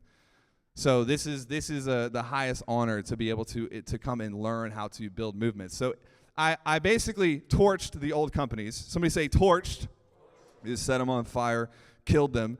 And over the 3 months in the summer, I decided to reverse engineer. This is a powerful lesson. If you have something in your life that you do not like right now, raise your hand. Keep them up. Cool. Everyone in the room has their hands up, which is good because I was going to call you out if you didn't. The greatest thing you can learn how to do is reverse engineer, because this is Charlie Munger. He said, if you just tell me where I'm going to die, I'll just not go there. He's reverse engineering. And so I reverse engineer, what is it that makes businesses work long term? There's 8 categories. I'm going to actually read them to you. You can write them down if you want, but you do not have to. The first is marketing. Somebody say marketing. Marketing is defined as the acquisition of attention and reputation. People don't think about this, but if you convert people, they should not be converted. You actually chip away at your reputation. True or false? The second is sales. This is monetization and certainty.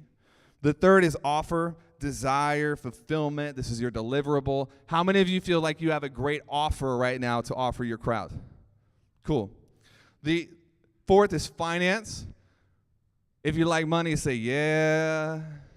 Money is a great thing. You know, we're raised societally that, you know, if you're just like a capitalist, rich capitalist, there's something wrong with you. But capitalists actually finance everything. And so it's good to have money. Next is team. Say team. This is what we're going to focus on today. How do I build a team that multiplies the hours in the day and hits all of my targets? The subtitle is How to Get Rich Through Other People. And this is the key. It's a symbiotic relationship. And I'm going to give you guys frameworks. If you do have a team, can I see a show of hands real fast? Amazing. So change your life. I think it'll be an amazing training for you. And when you have all of these, next is balance, mind work, retention. I run a company today that trains on all of these 8 drivers. And so today I'm going to give you about 5% of the team playbook that we basically go in and we equip members on how to build their teams. I'm going to give you guys actually the entire playbook at the end for free because I don't need your money. When you actually get this right, there's only 2 things that can kill your business. 2. Would you like to know what they are? You want me to keep going? You sure? Number 1, taking the wrong clients. Think about it. How many of y'all just took a client to hit your numbers? Then they ruined your literal life. There's nothing worse than taking the wrong client. The only acceptable way to get rich is through the exchange of service. The second thing that can kill your business is hiring the wrong team. If you've ever had the wrong team members, don't look at them if they're here with you. But man, you know it's a pain. And then the hardest thing is getting rid of them after you know that they're not the right hire. You're at an event called Client Ascension. These guys are some of the best in the world at getting clients.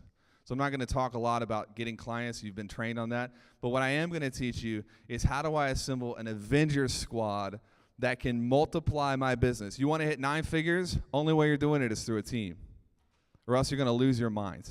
Okay? We're going to do some exercises. Is that cool? So here's what I want you to do, and before I prep you for this, but we're going to get ready. We're going to put some time on the clock. You write this down in whatever you're using to take notes. You can make money by doing stuff. Somebody say stuff. But you get really rich by what you don't do. You can make money by doing stuff, but you get really rich by what you don't do. You guys know what a to-do list is, right? We all have a to-do list, but do you have a do-not-do list? Something written down like, I will not do this. The money is energy, and it flows, and it interacts with the realm of the spirit. I just get really weird sometimes because if you do things that you hate doing, you actually will end up killing the business because it's not worth it for the money. And we're going to prove that, so I'm going to prove it to you. We'll get into it. So here's the first exercise. You ready? We're going to put 2 minutes on the clock. And did you guys write your goals down in the first section? Were you obedient or rebellious? You wrote them down? Okay, we're going to put 2 minutes on the clock. I'm going to actually turn some music on. This isn't weird. Don't make it weird. Don't make it weird. But I want you to write down 3 things. You ready? The first is, what is the amount of money you make per month? By what date? And what are the things that you are not doing on a day-to-day basis to make that money? Think of it this way. If there's things that are going on in your business right now that you don't enjoy doing, write those things down because we're going to cross those things off. What are the areas in your business that you're currently having to do for money that you do not want to do? All right, you got a minute and a half left. You can turn that music up. Write it down. Be detailed. This music is so nice. It's not.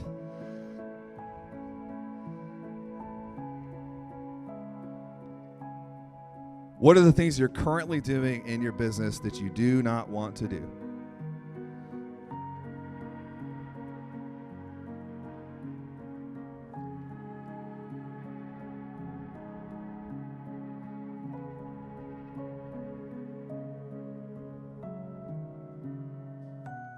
How much money you make per month, by what date, and what are the things you're doing now that you don't want to do and you're going to stop doing?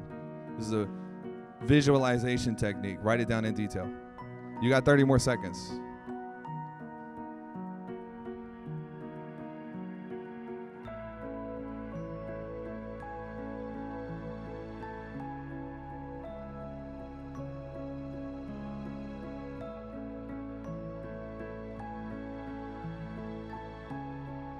Five seconds.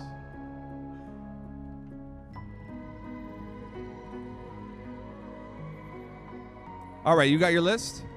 All right, we're going to do 1 more minute on the clock. Turn to somebody on your right or your left, and I want you to share your list with that person. Your do not do list. Pick them, share it right now. You can keep it going. You got 1 minute. Share it. We're going to hold each other accountable on this one.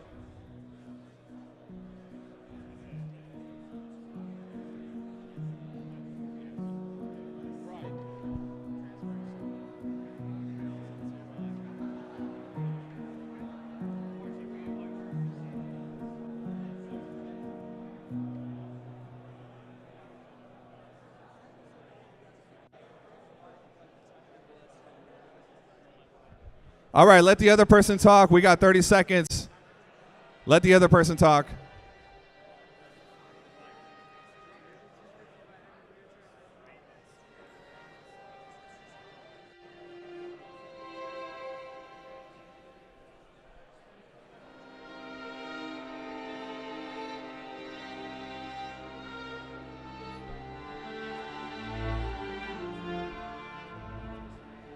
All right. Hey, who's bold enough to share?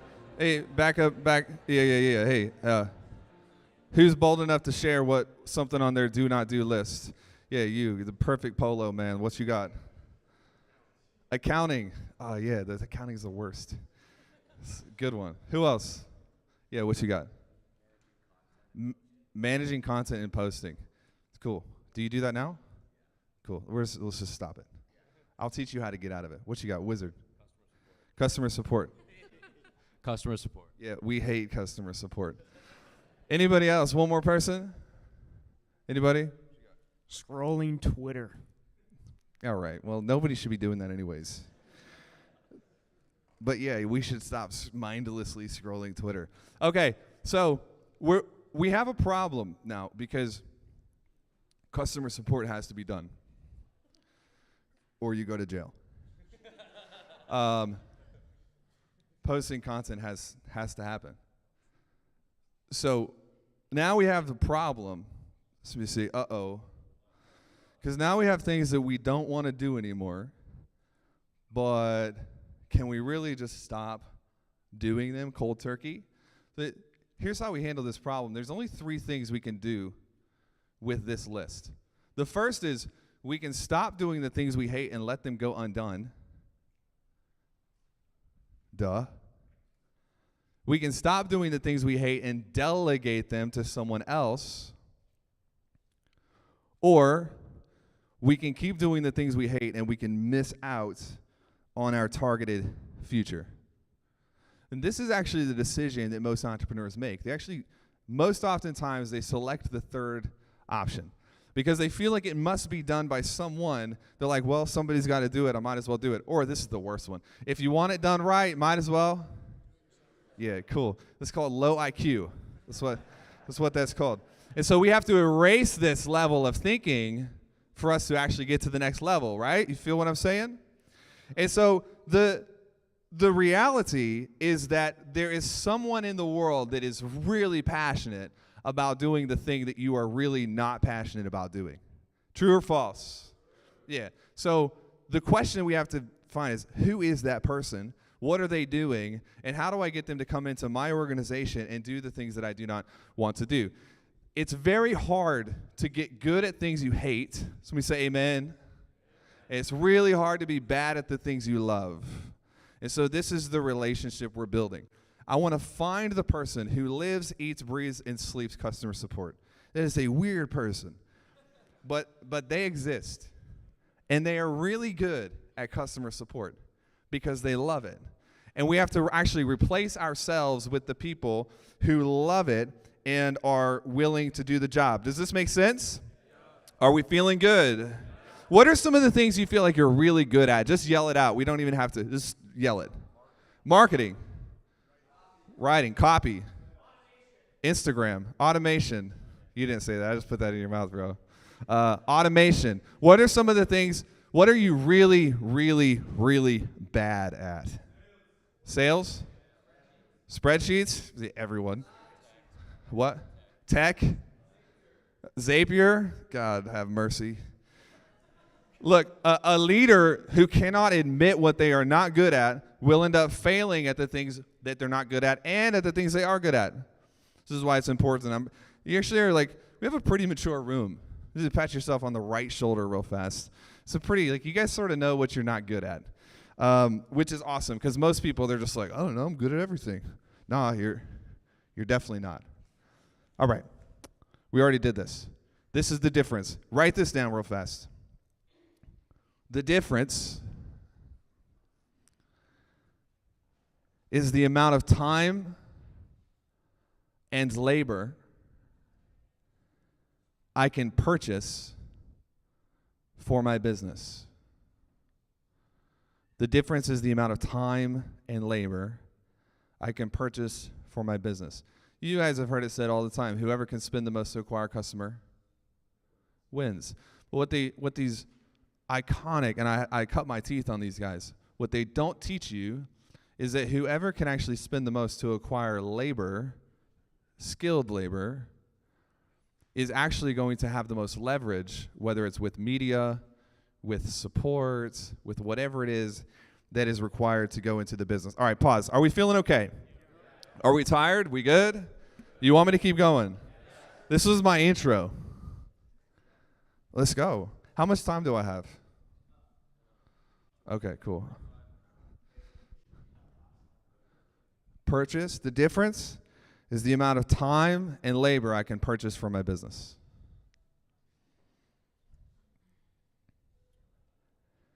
All right, so we said we're still good. Can I go tactical for a minute?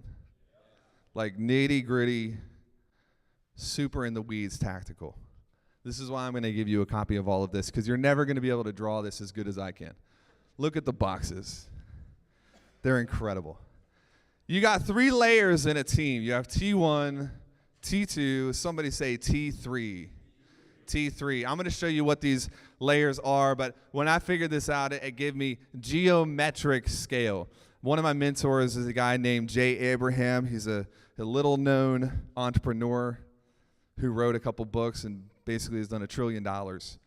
And he said, you know, geometric expansion is how you grow really fast. What is geometric expansion? Stop looking at me like that, because they're being weird. What's geometric expansion? Geometric. Expansion in all areas at the same time. If you want to know what geometric expansion feels like, overwhelm. That's what it feels like. That's just a little, it's not in my notes. I just wanted to give it to you. So we have this org chart right here of our positions. T1 are our decision makers. There's 2 types of outsourcing we can do in our business. Would you like to know what they are? The first is outsourcing your hands. So put your hand up in the air real fast. Now look at your hand in the air. Look at it, just stare at it. Get a picture, they look crazy. Look at themselves. You can outsource your hands, this is labor, right? I'm gonna hire an assistant just to like push in buttons on a computer and stuff. The second though is you outsource the mind. Somebody say mind. These are your T1 positions. These are decision makers. They're paid to think. They're paid to make decisions. You all right? You tired? It's the biggest yawn I've ever seen. Just want to make sure I'm okay. I'll talk about something different if you want me to. But these are your decision makers, okay? These people are the ones that are actually removing your necessity to make decisions. T2, these are your managers. These managers are paid to manage. They're paid to implement. They're paid to tend to the business and hit key results. And they're paid to argue with you. If you don't get along with your managers, it means you're a good entrepreneur. Truly. So entrepreneur, what do we think about? How do we grow? How do we scale this thing? Managers are the opposite. They want predictability and certainty, and they're basically the worst, except for you need them. And so they're paid to manage the day-to-day ongoing business, okay? And then your T3, these are your laborers. These are the ones that are paid to do the work and to do the button pushing and to actually push through to complete the assignments. Whatever you're taking notes on, draw a triangle real fast. I actually ripped off the Client Ascension logo, and it's mine now. Classic internet marketer here. I came up with the pyramid. That's exactly what I need right now. Thank you. And if you're not taking notes with a real piece of paper, then you can't draw a triangle, so bummer. Who's actually drawing real notes right now? Let me see. God, the future belongs to you. All right? Draw a picture of a triangle real fast. At the very top of the triangle, write the word objectives. Is this being used? I love it. Objectives.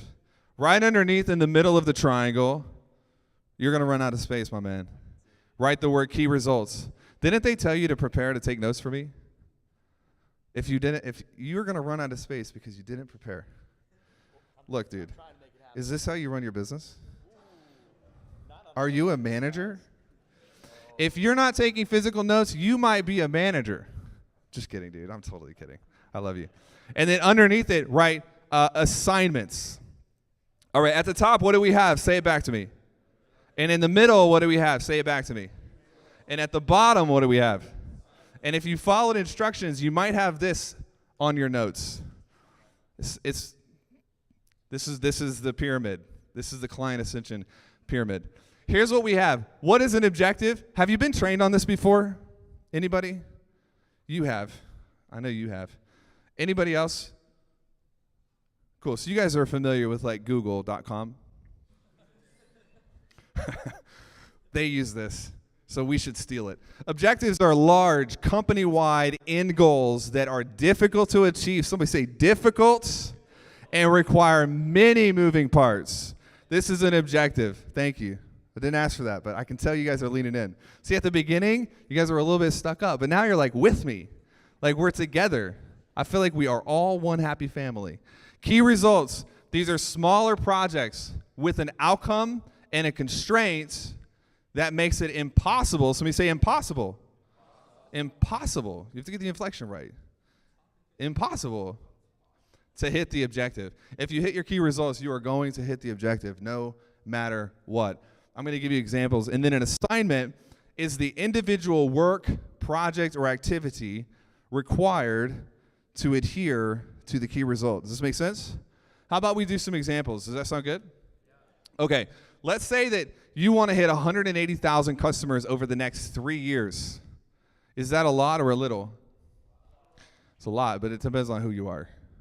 So let's level up the targets for a second. Anybody know how many Teslas were moved in the last 12 months? Somebody look it up. Yeah, what? 250,000 in the last 12 months?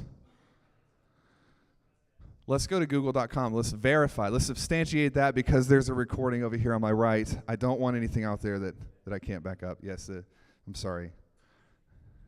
What do we have? Oh, whoa.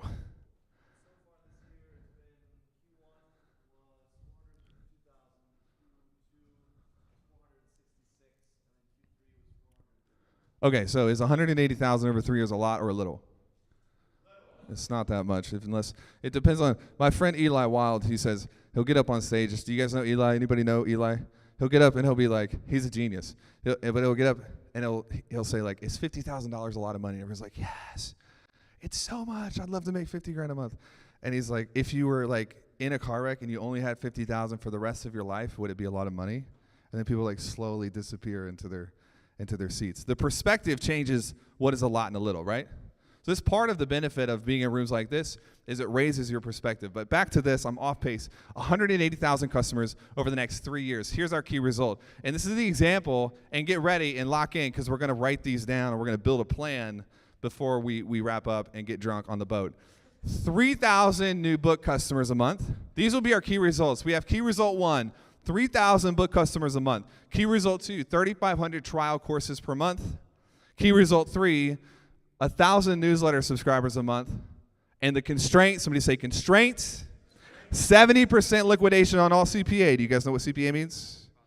Oh, I love the room. CPA is cost per acquisition. If you do the math on this, over 3 years, this is 270,000 customers. If we hit 270, trick question. If we do 270,000 customers, do we also hit 180? Okay, that's called a hedge. A hedge is built into your key results. Remember, we said a key result is if you hit it, it's impossible not to hit the objective, right? So when we're stacking these up, what we're going to do is we're going to actually build a hedge into them. Are you still with me? Do you want me to keep going? Okay. Assignments. These are the assignments underneath the key result that make up the actual activity. So examples here. A book funnel completed by December 15th. 8 ads per month for the book funnel. And then 1 funnel per month to compete with the control. Do we see how the assignment handles one of the key results and that key result being hit contributes to the objective? Do we see the water flow effect? If you get really good at this, can you see your business taking off? Especially if you're not the one having to implement all of this yourself. Like this is how you go from just a kid in Memphis, Tennessee to 8,500 customers a month, thousands of clients all over the place. It's this system. Let's do another example. Should we? Should we do it? All right, let's say another objective, $20 million in sales from the team. 20 million. Anybody doing 20 million a year?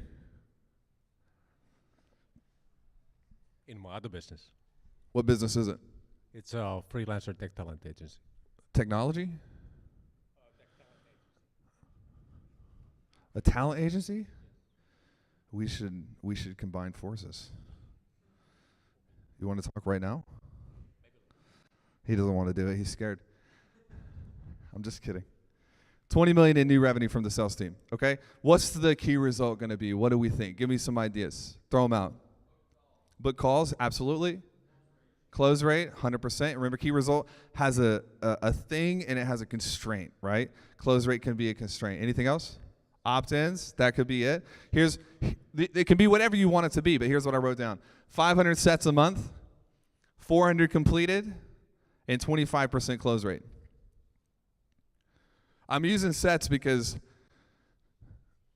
we created like the SDR thing in the high ticket space, and so we do a ton of sets. You were talking to me about this before. Anybody been in my funnel?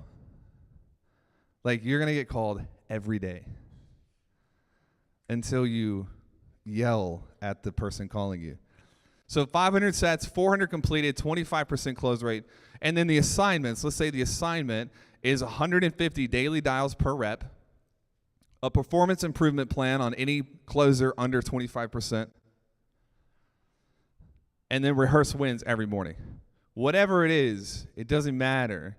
The point is we're being algorithmic in taking our objectives, breaking them down into key results, and then breaking those down into assignments. You'll write this down because it's not on my slides. Every objective should have 2 to 3 key results. And every key result is usually going to have 3 to 10 assignments underneath it.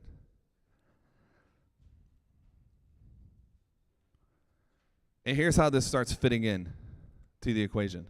You can see this water flow effect. As you begin setting objectives, your team begins going in and implementing the key results. And then the managers tend the assignments according to the key results. Does this make sense? So this is the chart we have. Your T1s up here at the top. These are your what? Decision makers. Your T2s are what? And your T3s are your laborers. So here's the main job, and I'm just going to give all of these to you. Your T1s, these are your decision makers. They set the objectives, and they manage the implementation against the key results. Is this a little bit too in the weeds? You want me to bump back up? We're good? Cool. The T2, they set the assignments, and they ensure that the work is being completed on time, under budget, inside of quality control. And T3, these are the people that are doing the actual work. One break at any level can slow your organization down or break it all together. It's terrifying. People will say, Eddie was talking about the importance of A players earlier, which, by the way, he crushed it. It's a brilliant dude right there, worth listening to. An A player has to fit into every level. So you need A players on your T3s, you need A players on your T2s, A players on your T1s, and your job, part of your job as a CEO, is to fire the people if you cannot train them. If you can't change the person, you got to change the person. Make sense? How are we feeling? Scale of 1 to 10. Cool. All right, we're going to do another exercise. You ready? 2 minutes are going back on the clock. Here's what I want you to do. Pick one objective for your business, write down a couple of key results, and write down a couple of assignments. You have 2 minutes. We're going to turn the music on. Just one objective. Don't do like 12. We'll be here all night. All right? Give me that sophisticated tunes.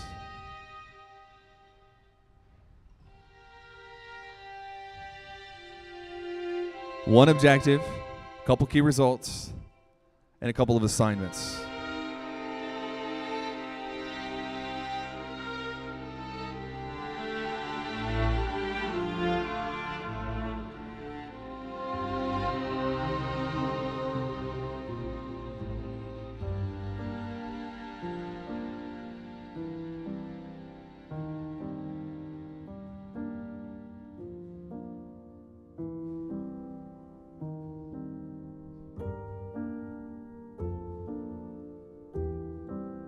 You're doing great. You got another minute.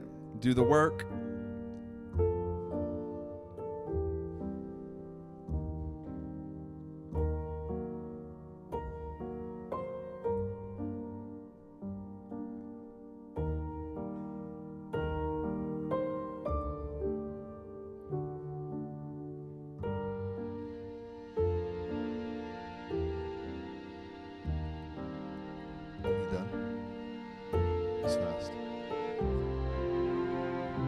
Fast. I want to hire you.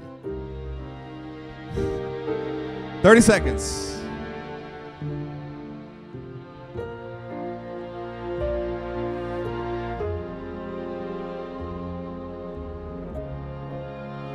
$15 seconds.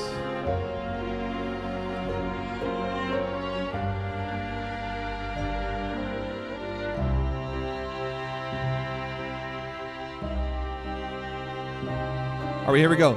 Turn to someone you haven't talked to. So if you turn to the right the first time, turn to the left this time. And you guys are going to share your OKRs with one another. We have a minute and a half because I don't want to go late. So go ahead and pick your partner, share your plan right now. Let's go.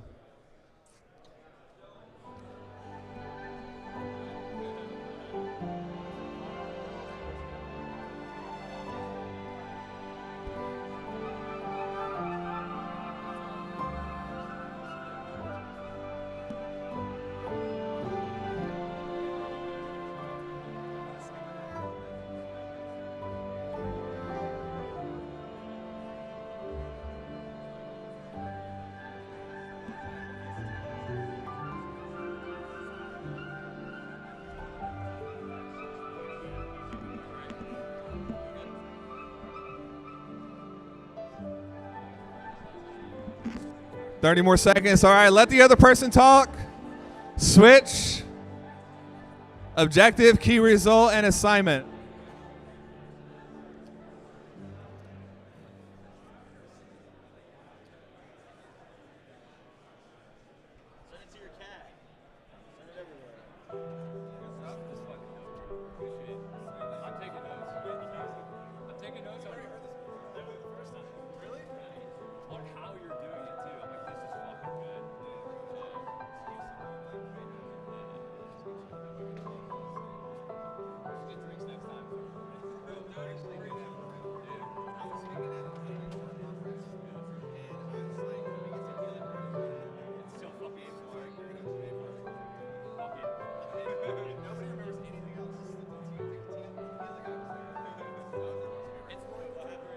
All right, we ready?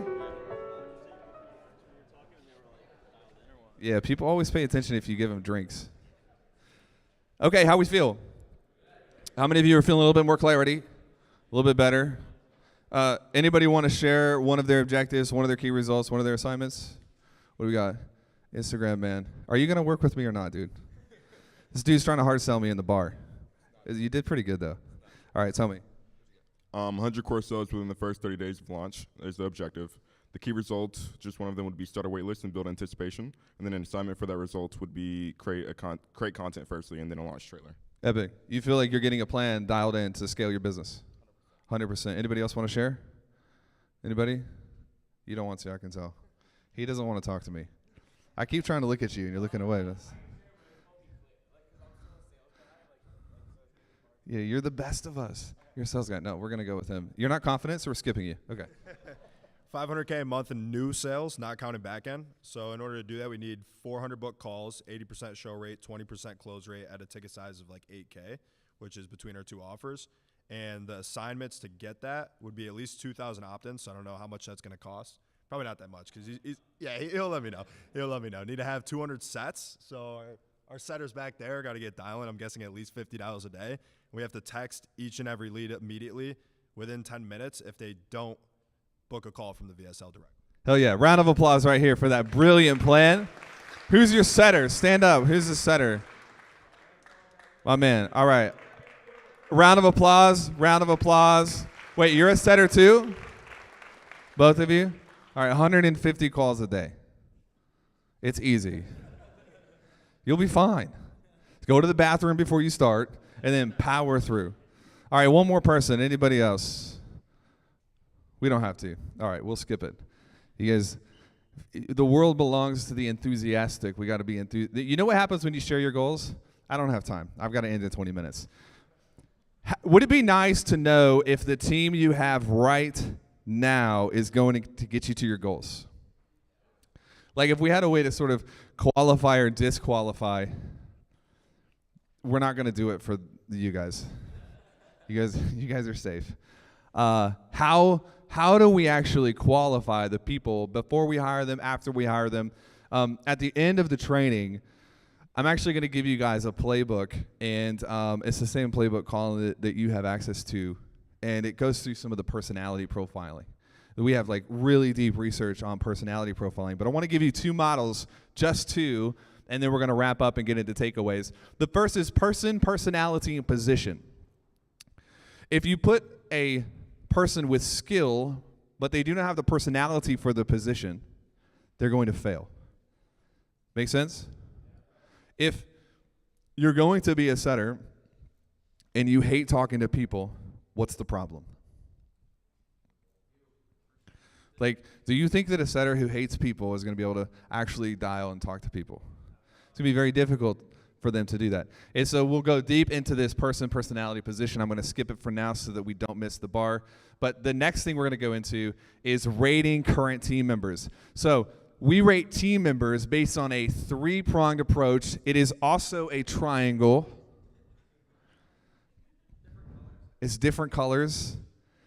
And here they are. Attitude is number 1. So let me say attitude. Now, attitude we're going to define as culture, communication, and teachability. If you have people on your team that are not teachable or coachable, or they do not accept a level of feedback from you, their attitude is going to rate low. Scale of 1 to 10, we rate people on 1 to 10 very quickly. Make sense? Where'd you get that hat, by the way? Carte blanche. Sick. That's cool. I just saw it and I was like, I need one of those. I need yours too. But I got one. Well, give me hats. Attitude is your culture, your communication, and your teachability. The second is competency. Whoa, whoa, whoa, whoa. Whoa, dude. Competency. We're back.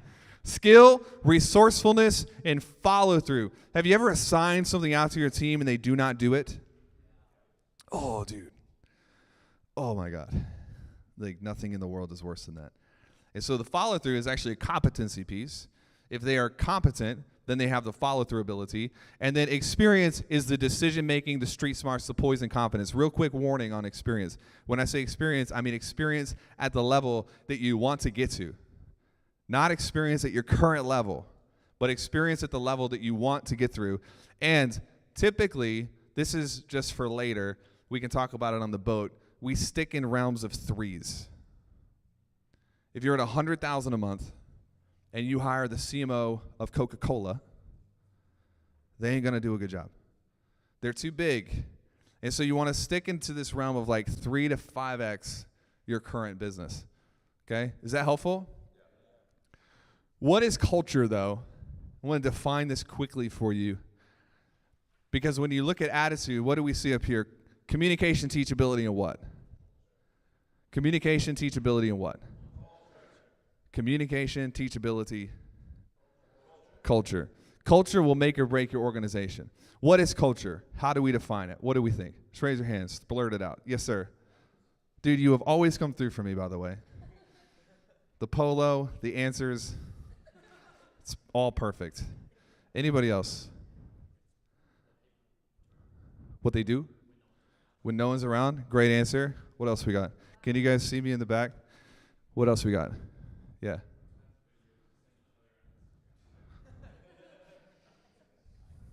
Round of applause for whoever you are. That's actually maybe kind of true. Here's what I want you guys to mentally think about in terms of culture. Culture is what they believe, why they believe it, and what do you see? How strongly they believe it. What do they believe? Why do they believe it? How strongly they believe it. You can honestly, if you're taking notes, you could put next to strongly, you could put parentheses and put violently. Because when you believe something really strongly, you're protective of it. You're defensive of it. True or false? A good culture, you want to know how a good culture is a good culture? They will literally eat you alive if you don't believe the same things that the culture believes. A good culture is not a safe place unless you belong to the tribe. Does this make sense? So we've kind of deviated in the last 30 years with corporate America to kind of trying to build culture that's pleasing and safe for everyone. But real good culture, you got to fit in or you do not fit in. And so this is my charge on this is make sure that when you're rating culture, you're rating their attitude and it'll fit on whether they actually buy in to what you are doing. Who has a written set of values for your organization? Show of hands. Cool, this is a great idea for you to know. Like, when we read our culture, if that person looks sick, fire them. Easy. If we're reading our set of values and somebody does not align with the values, they're not going to be a culture fit. It doesn't matter how skilled they are. They don't belong. Does this make sense? Raise your hand if you would like my organizational values to read. If your hand's not up, what are you doing? I'm going to give them to you. It's fine. We'll get there later. Once you have your players, the question is, what do you do as a CEO? Huh? Embody? Embody them. Like go into. I didn't know it was that kind of event, dude.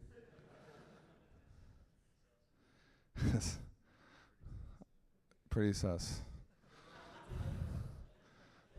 Was that my dude is that you? Bro, you always, this is the first time you failed me. Our job is to engineer an environment where people have almost enough time to perform their best, but not quite. I'm about to blow your minds.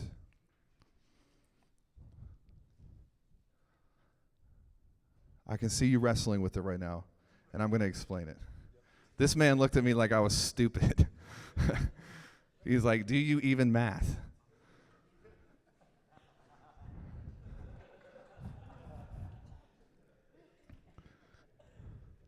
All right, so we want to actually create flow, yes? Flow comes when you are right at the line of your abilities, maybe even a little bit beyond the line. I was telling somebody at one of our off-sites that I will always be understaffed, always, forever. You want your business to perpetually be understaffed. You know, this is why you're fighting with your managers, because it's crazy. But when you actually don't have enough resources to get the job done, and you almost have enough time, but you don't, then you have the flow state that forces creativity. She's smiling like you do this to her all the time. You guys are doing it right. I'm sorry. But this is how you create flow state. Somebody say capacity. Okay, when you're wanting to increase your capacity, how was it done? Pushing the limits. If you want to get biceps like me, how do you do it? Listen, Hormozy is always flexing and stuff, but my calves are at least double his size. When I go to the gym and I do my calves, people leave. And it's because I'm a dad, bro. Have you seen my son? I have an 8-month-old who's 30 pounds. I have a 4.5-year-old who's 38 pounds. That 8-month-old is gonna be a freaking titan, and he's strong. I almost pulled my pants down in front of everybody the other day. He was grabbing onto it. Flow state is what you get when you run out of time. Think about it. Flow state is what you get when you are stretched beyond the normal limits of your traditional performance. The greatest gift you can give to an A player, to a high-performance team, is higher standards that move everyone's life forward. Does this make sense? If you want to run an 8-figure team, a 9-figure team, a high-performance team, do you guys remember when Elon took over Twitter? He comes in, fires everyone, and says, hey, we're going to double the innovation, and you're all fired, except for 100 of you. And people were like, what in the world? And what happened to Twitter? It got better. Waste and excess surplus makes you weak. It makes you lazy. This is the gift that we give other people, is we expect more from them. Can we do that? I want you really to grab this, because this is probably one of the biggest takeaways. People come into my teams, like I remember them all. I've trained 58,000 salespeople. And I remember all, like the A-listers of today, and they're all brilliant. And I remember when they were not brilliant. And they came into my offices in Nashville, and we had all of these crazy people, you remember this, in an office for 14 hours a day. 150 calls a day, by the way, is your starting point.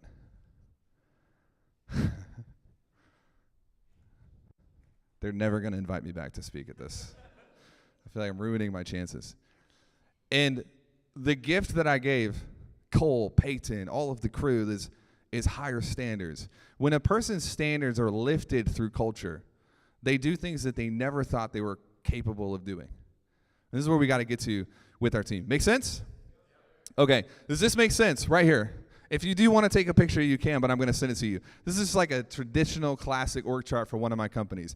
We do run a portfolio. I don't talk about it often because portfolio has become a thing that I want to infringe on. But you take the C-level, you put them at the top. If you have finance people, you just have to put up with them.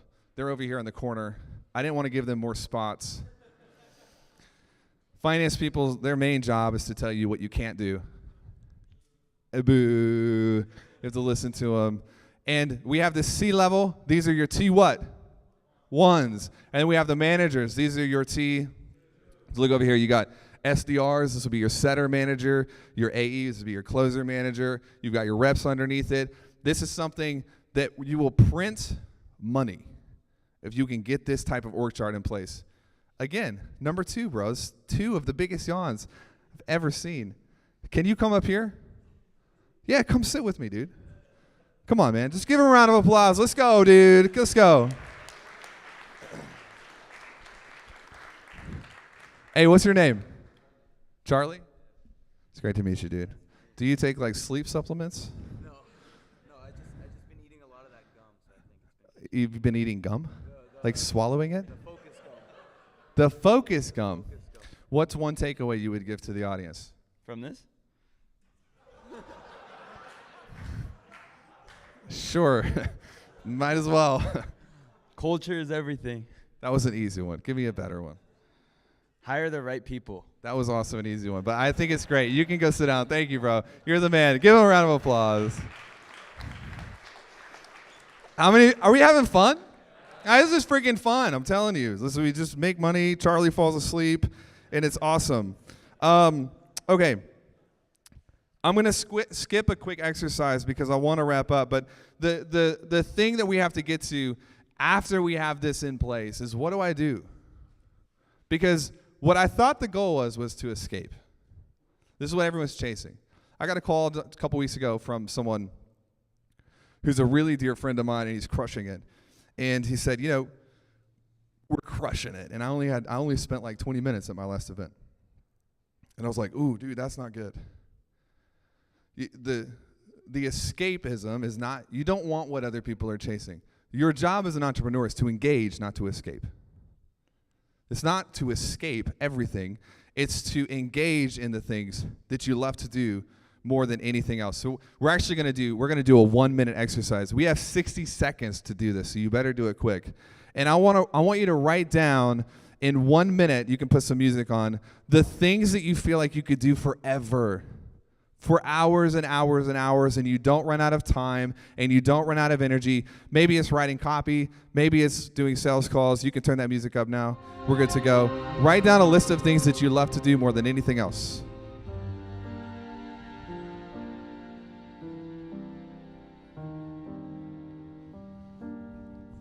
She just joined a webinar, Charlie. Gosh. Oh, I love you, Charlie. These are things you just love to do.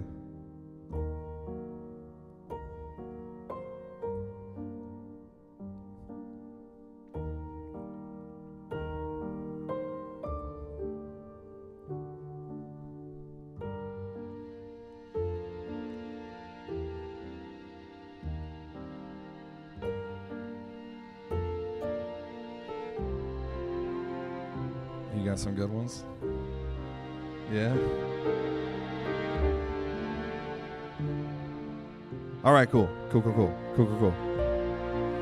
I got filming videos, creating offers, and writing VSLs. Epic. This sounds like a pretty good list, yeah? What do you have right here? I got looking at numbers and setting objectives, team meetings, and hiring. Epic. You like hiring. Praise God for you. You're an amazing human. Okay, here's the thing. That list is going to become our new guidebook for the things that are actually going to grow our business. The entrepreneur who feels like their business is killing them will eventually kill their business. So the job that we have is to backfill ourselves out of the things that we hate and plug ourselves into the things that we love. True or false? Okay, so if we do all of this, you have 4 jobs as a CEO. Hire team, train team, equip team, hold team accountable, and then as the final, whatever you want. It's true. When you have team in place, using this protocol, and in the playbook, there's a whole suite of training from meetings. How do you run them? How do you do them? This is the job. Hire them, train them, equip them, hold them accountable, and then do whatever you want. So listen to this real quick. At this point, you have a list of things you need to stop doing, yes or no? And then you have a toolkit, so to speak, of how to go replace yourself by finding the right person, yes or no? And then we have a list of things of what we actually want to do, yes or no? That will push our business forward, yes or no? And then we have the numbers, objectives, key results, and assignments necessary for us to hit any level of business that we want, yes or no? How many of us are feeling rich? Ooh, whoa. You feel wealthy. Good answer. How many of you are feeling clarity? Yeah, 100%. Here's what I want to do. The beauty of a room like this is there are people doing $20 million a year who won't partner with me because he hates me. And then there are people that are doing less than that. And we all learn at different levels. How many of you have a takeaway that you can share with the rest of the crew? We're going to just do this for just like 30 seconds. Do we have time? 5 minutes? Jeez. Okay, we're gonna do some cool stuff now. How many of you have some takeaways you want to share? What you got? You doing the things you hate to do is the riskiest thing you can do. You want a second shot? I'll be right back, dude. Let's get somebody in the back. What you got? Running an audit of the team members based on the values that we set. Running an audit so you know who to fire. I'll just fix it for you. That's great. Who else? What do we have? Yeah, what you got?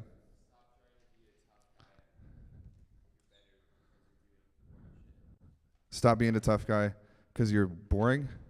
Sorry, I missed. 100%. Who else?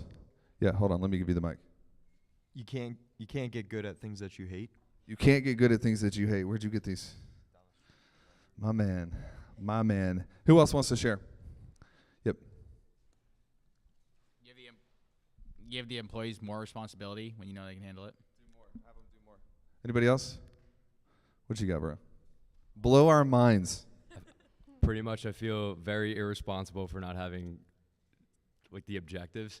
It's like I feel like a dumbass. Like, oh yeah, we got the goal, but just didn't make an objective at all. Well, now you're not a dumbass. Now you're really, really smart. You're actually brilliant. Don't talk about yourself that way. It's round 2, but a lot of people tell you that you got to do the things that you don't want to do, but that kind of just went against like every thought I've ever heard before. Like it makes sense. Do the shit that you love. Also, like breaking down everything, kind of like the key results. Like, oh, I need to take this many sales calls. We need to have this show rate, this close rate. It makes it a lot more apparent to actually get those calls on the calendar. Love it. Amazing. Round of applause for this man who finally looked at me in the eyes. Do we have any Q&A or questions that you guys have? It can be directly relevant on this. Andre is going to come kick me out of this room in a second.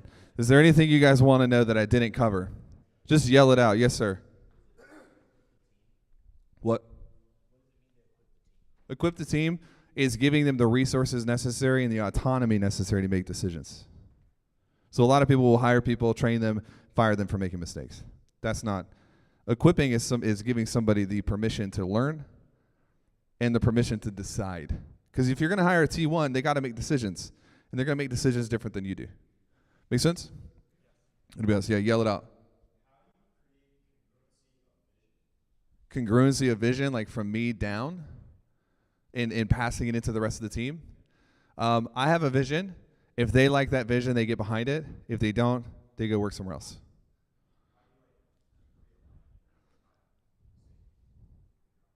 We talk about it a lot, so we'll share it a lot. People tend to like get in line with things that they're exposed to. They'll get behind things that they understand and have communicated about. So it's more a communication thing than anything else.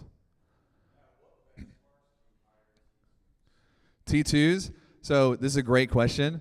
When you can no longer manage the implementation of the work around you, you need T2s to backfill you out. That's okay. Totally fine. The T1s right now are doing a little bit of management. They might not like it, but they're doing it. As soon as they can't manage the implementation, you've got to put a manager in between.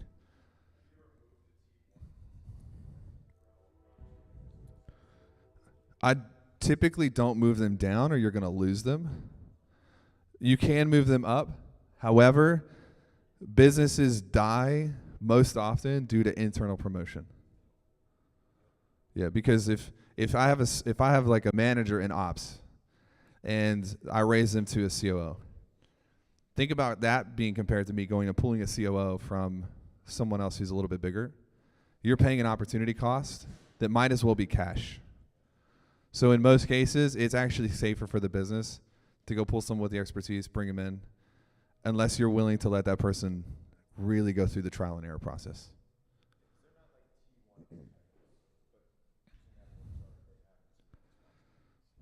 If they're making all the decisions for their department, they're a T1. Yeah. Who else?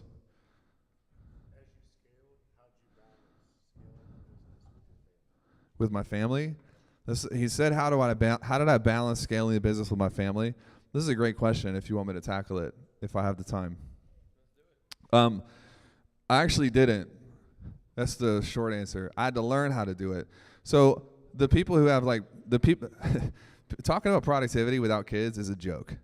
When I had my first kid, I was like, oh shit, there's no time anywhere. And then we had the second one, and I was like, ooh, this is even worse.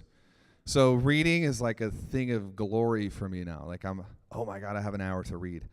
The prioritization is a law. So if you misprioritize, you'll lose all of the priorities. And so what I've got right now is I've got myself. I'm actually at the top. I just posted about this today. If you cheat yourself, you'll also fail everyone else around you. So there's a rule book for me.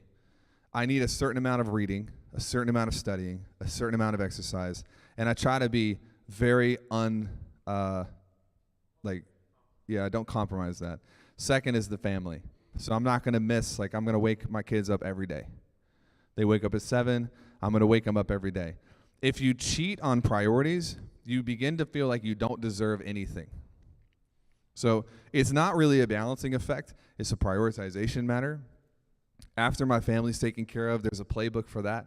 So I'm going to wake my kids up every morning. I have a weekly date with my 4.5-year-old Kate. I have a weekly date with my wife, Lindsay. And when that's done, we're good. And I can put all my time into the next priority, which is the business and the team and the staff. And then after that, I've got relationships and everything else. And so that's kind of my 4 things.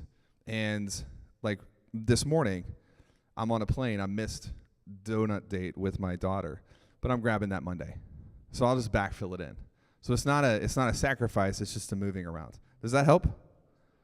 Cool. All right, let's do 2 more questions, and then we're going to bring the boss back up. What you got? So you know how you said you should hire someone who's working at another business that's 3 to 5x? Yeah, steal them. So my question is, number 1, how do you sell them to work for you because you're 3 to 5x smaller? And number 2, how do you properly align the incentives? Yeah, great question. How do you steal them, and how do you align the incentives? The vision that you have as an entrepreneur is like a vacuum. It sucks people in or repels people away. So if you're trying to hire somebody from somebody who's a bigger company, it doesn't matter. What you really are going to battle is you're hiring from someone with the bigger orbit of vision. Make sense? So Arena is one of my businesses. The priority for Arena, the mission for Arena is to deprogram victimhood from the world and to eliminate suicide. Is that big or little? People want to work for me for free. They want to leave other companies and work for me for free. The mission for a wealthy consultant is to unlock and monetize human expertise. Is that big or little? So it's a missional thing. If your vision is big enough, they'll be attracted into it. How do you align incentives? With their T1s at the very top, most of the time giving them a bit of profit share and then a 3 to 4 type of like bonuses, 1 year, 3 year, and quarterly. And we get into all of that in the playbook. One more question. You? Yes, Isaac. Wonderful name. What you got? Abraham, Isaac, and Jacob. It's in the Bible, dude. You're blessed. David? King David? What you got, dude? Values? I'm going to give you my values. Yeah, so I'm going to skip that question and do one more because I'm going to give them to you at the end.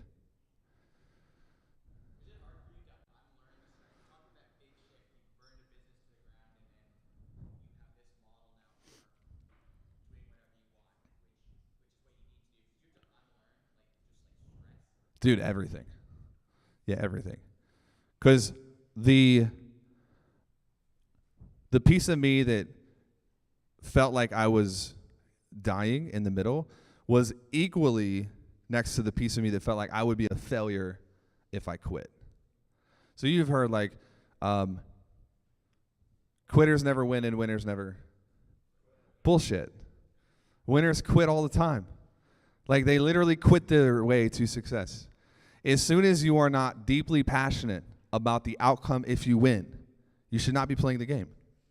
The game doesn't matter. And so what happened with me is I hit that point where I no longer cared about the outcome because I was out of energy. Not out of time, I was out of energy.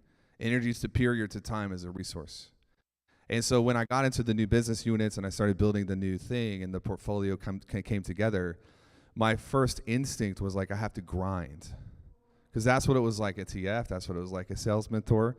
And I felt like I was unproductive because I was not busy. And so that just works. You had to go through unveiling the layers. And like, I would rather be productive with a little bit less time than unproductive with 40, 50, 60 hours a week. So it's something that there's 3 things that you learn all of the time. There's only 3 categories. Things that you have to unlearn, right? Things that you have to relearn. How many of you have had to learn a lesson for the 2nd, 3rd, or 4th time? Yeah, it sucks. But a lesson will repeat itself until you learn it. And then the third are the things you learn for the first time. A very small portion of our lives today are the 3rd category. Most of them are the first 2. And if we want to learn more things, we have to actually grasp the lesson so we stop relearning the same old shit over and over. But yeah, dude, it was incredibly difficult. In fact, mentally, if you're not feeling like it's difficult, you're just not doing something worthwhile.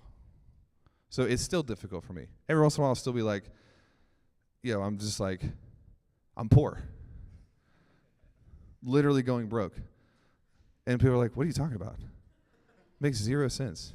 Cry me a river. Or I'll be like, I'm completely out of time, and so I need to work harder. Which doesn't make any sense. So you have to have that time to really piece it all together and have friends that work. All right? 1, 2, 3, round of applause for the crew. You can come take it if you want. Thank you, guys. I love what you do, man. Thanks, bro. You're the man. One more round of applause for Taylor Welch. Oh, hey. Also, that Ascension link. Yeah, it's on here. He's got it off, I think. It's not a QR. If you go to this link, don't share this, please. Promise? Scout's honor. I have your IP, I'll find you. I'm going to give you guys just the playbook. So this is literally, it's a 10,000, people pay 10 grand for this. And you don't have to pay for any of it. But I want you to go in more detail because I need you to change the world. If you can get this material, it makes all of the last 5 years for me worth it. So thank you guys. Whew. What a day. What a day. I kind of like that style of just roaming in front of the stage, keeping it casual. But, I mean, there's not much more to say at this point. I think we're all just excited to get on that boat that apparently is going to move. Like, it's actually going to move. And that's really important because it moves at 7. And right now it's like 5:30, 5:40. And so we got to get over there because it's going to move whether you're on there or not. And so I just want to say one last thing. Like, for you guys, this is amazing. Like, the value's there. The people are here. But, I mean, even for me selfishly, like, I just want to say thank you to each and every one of you for allowing me and my team here to just live out our dreams as well. So thank you guys so much. I just appreciate you. Appreciate it.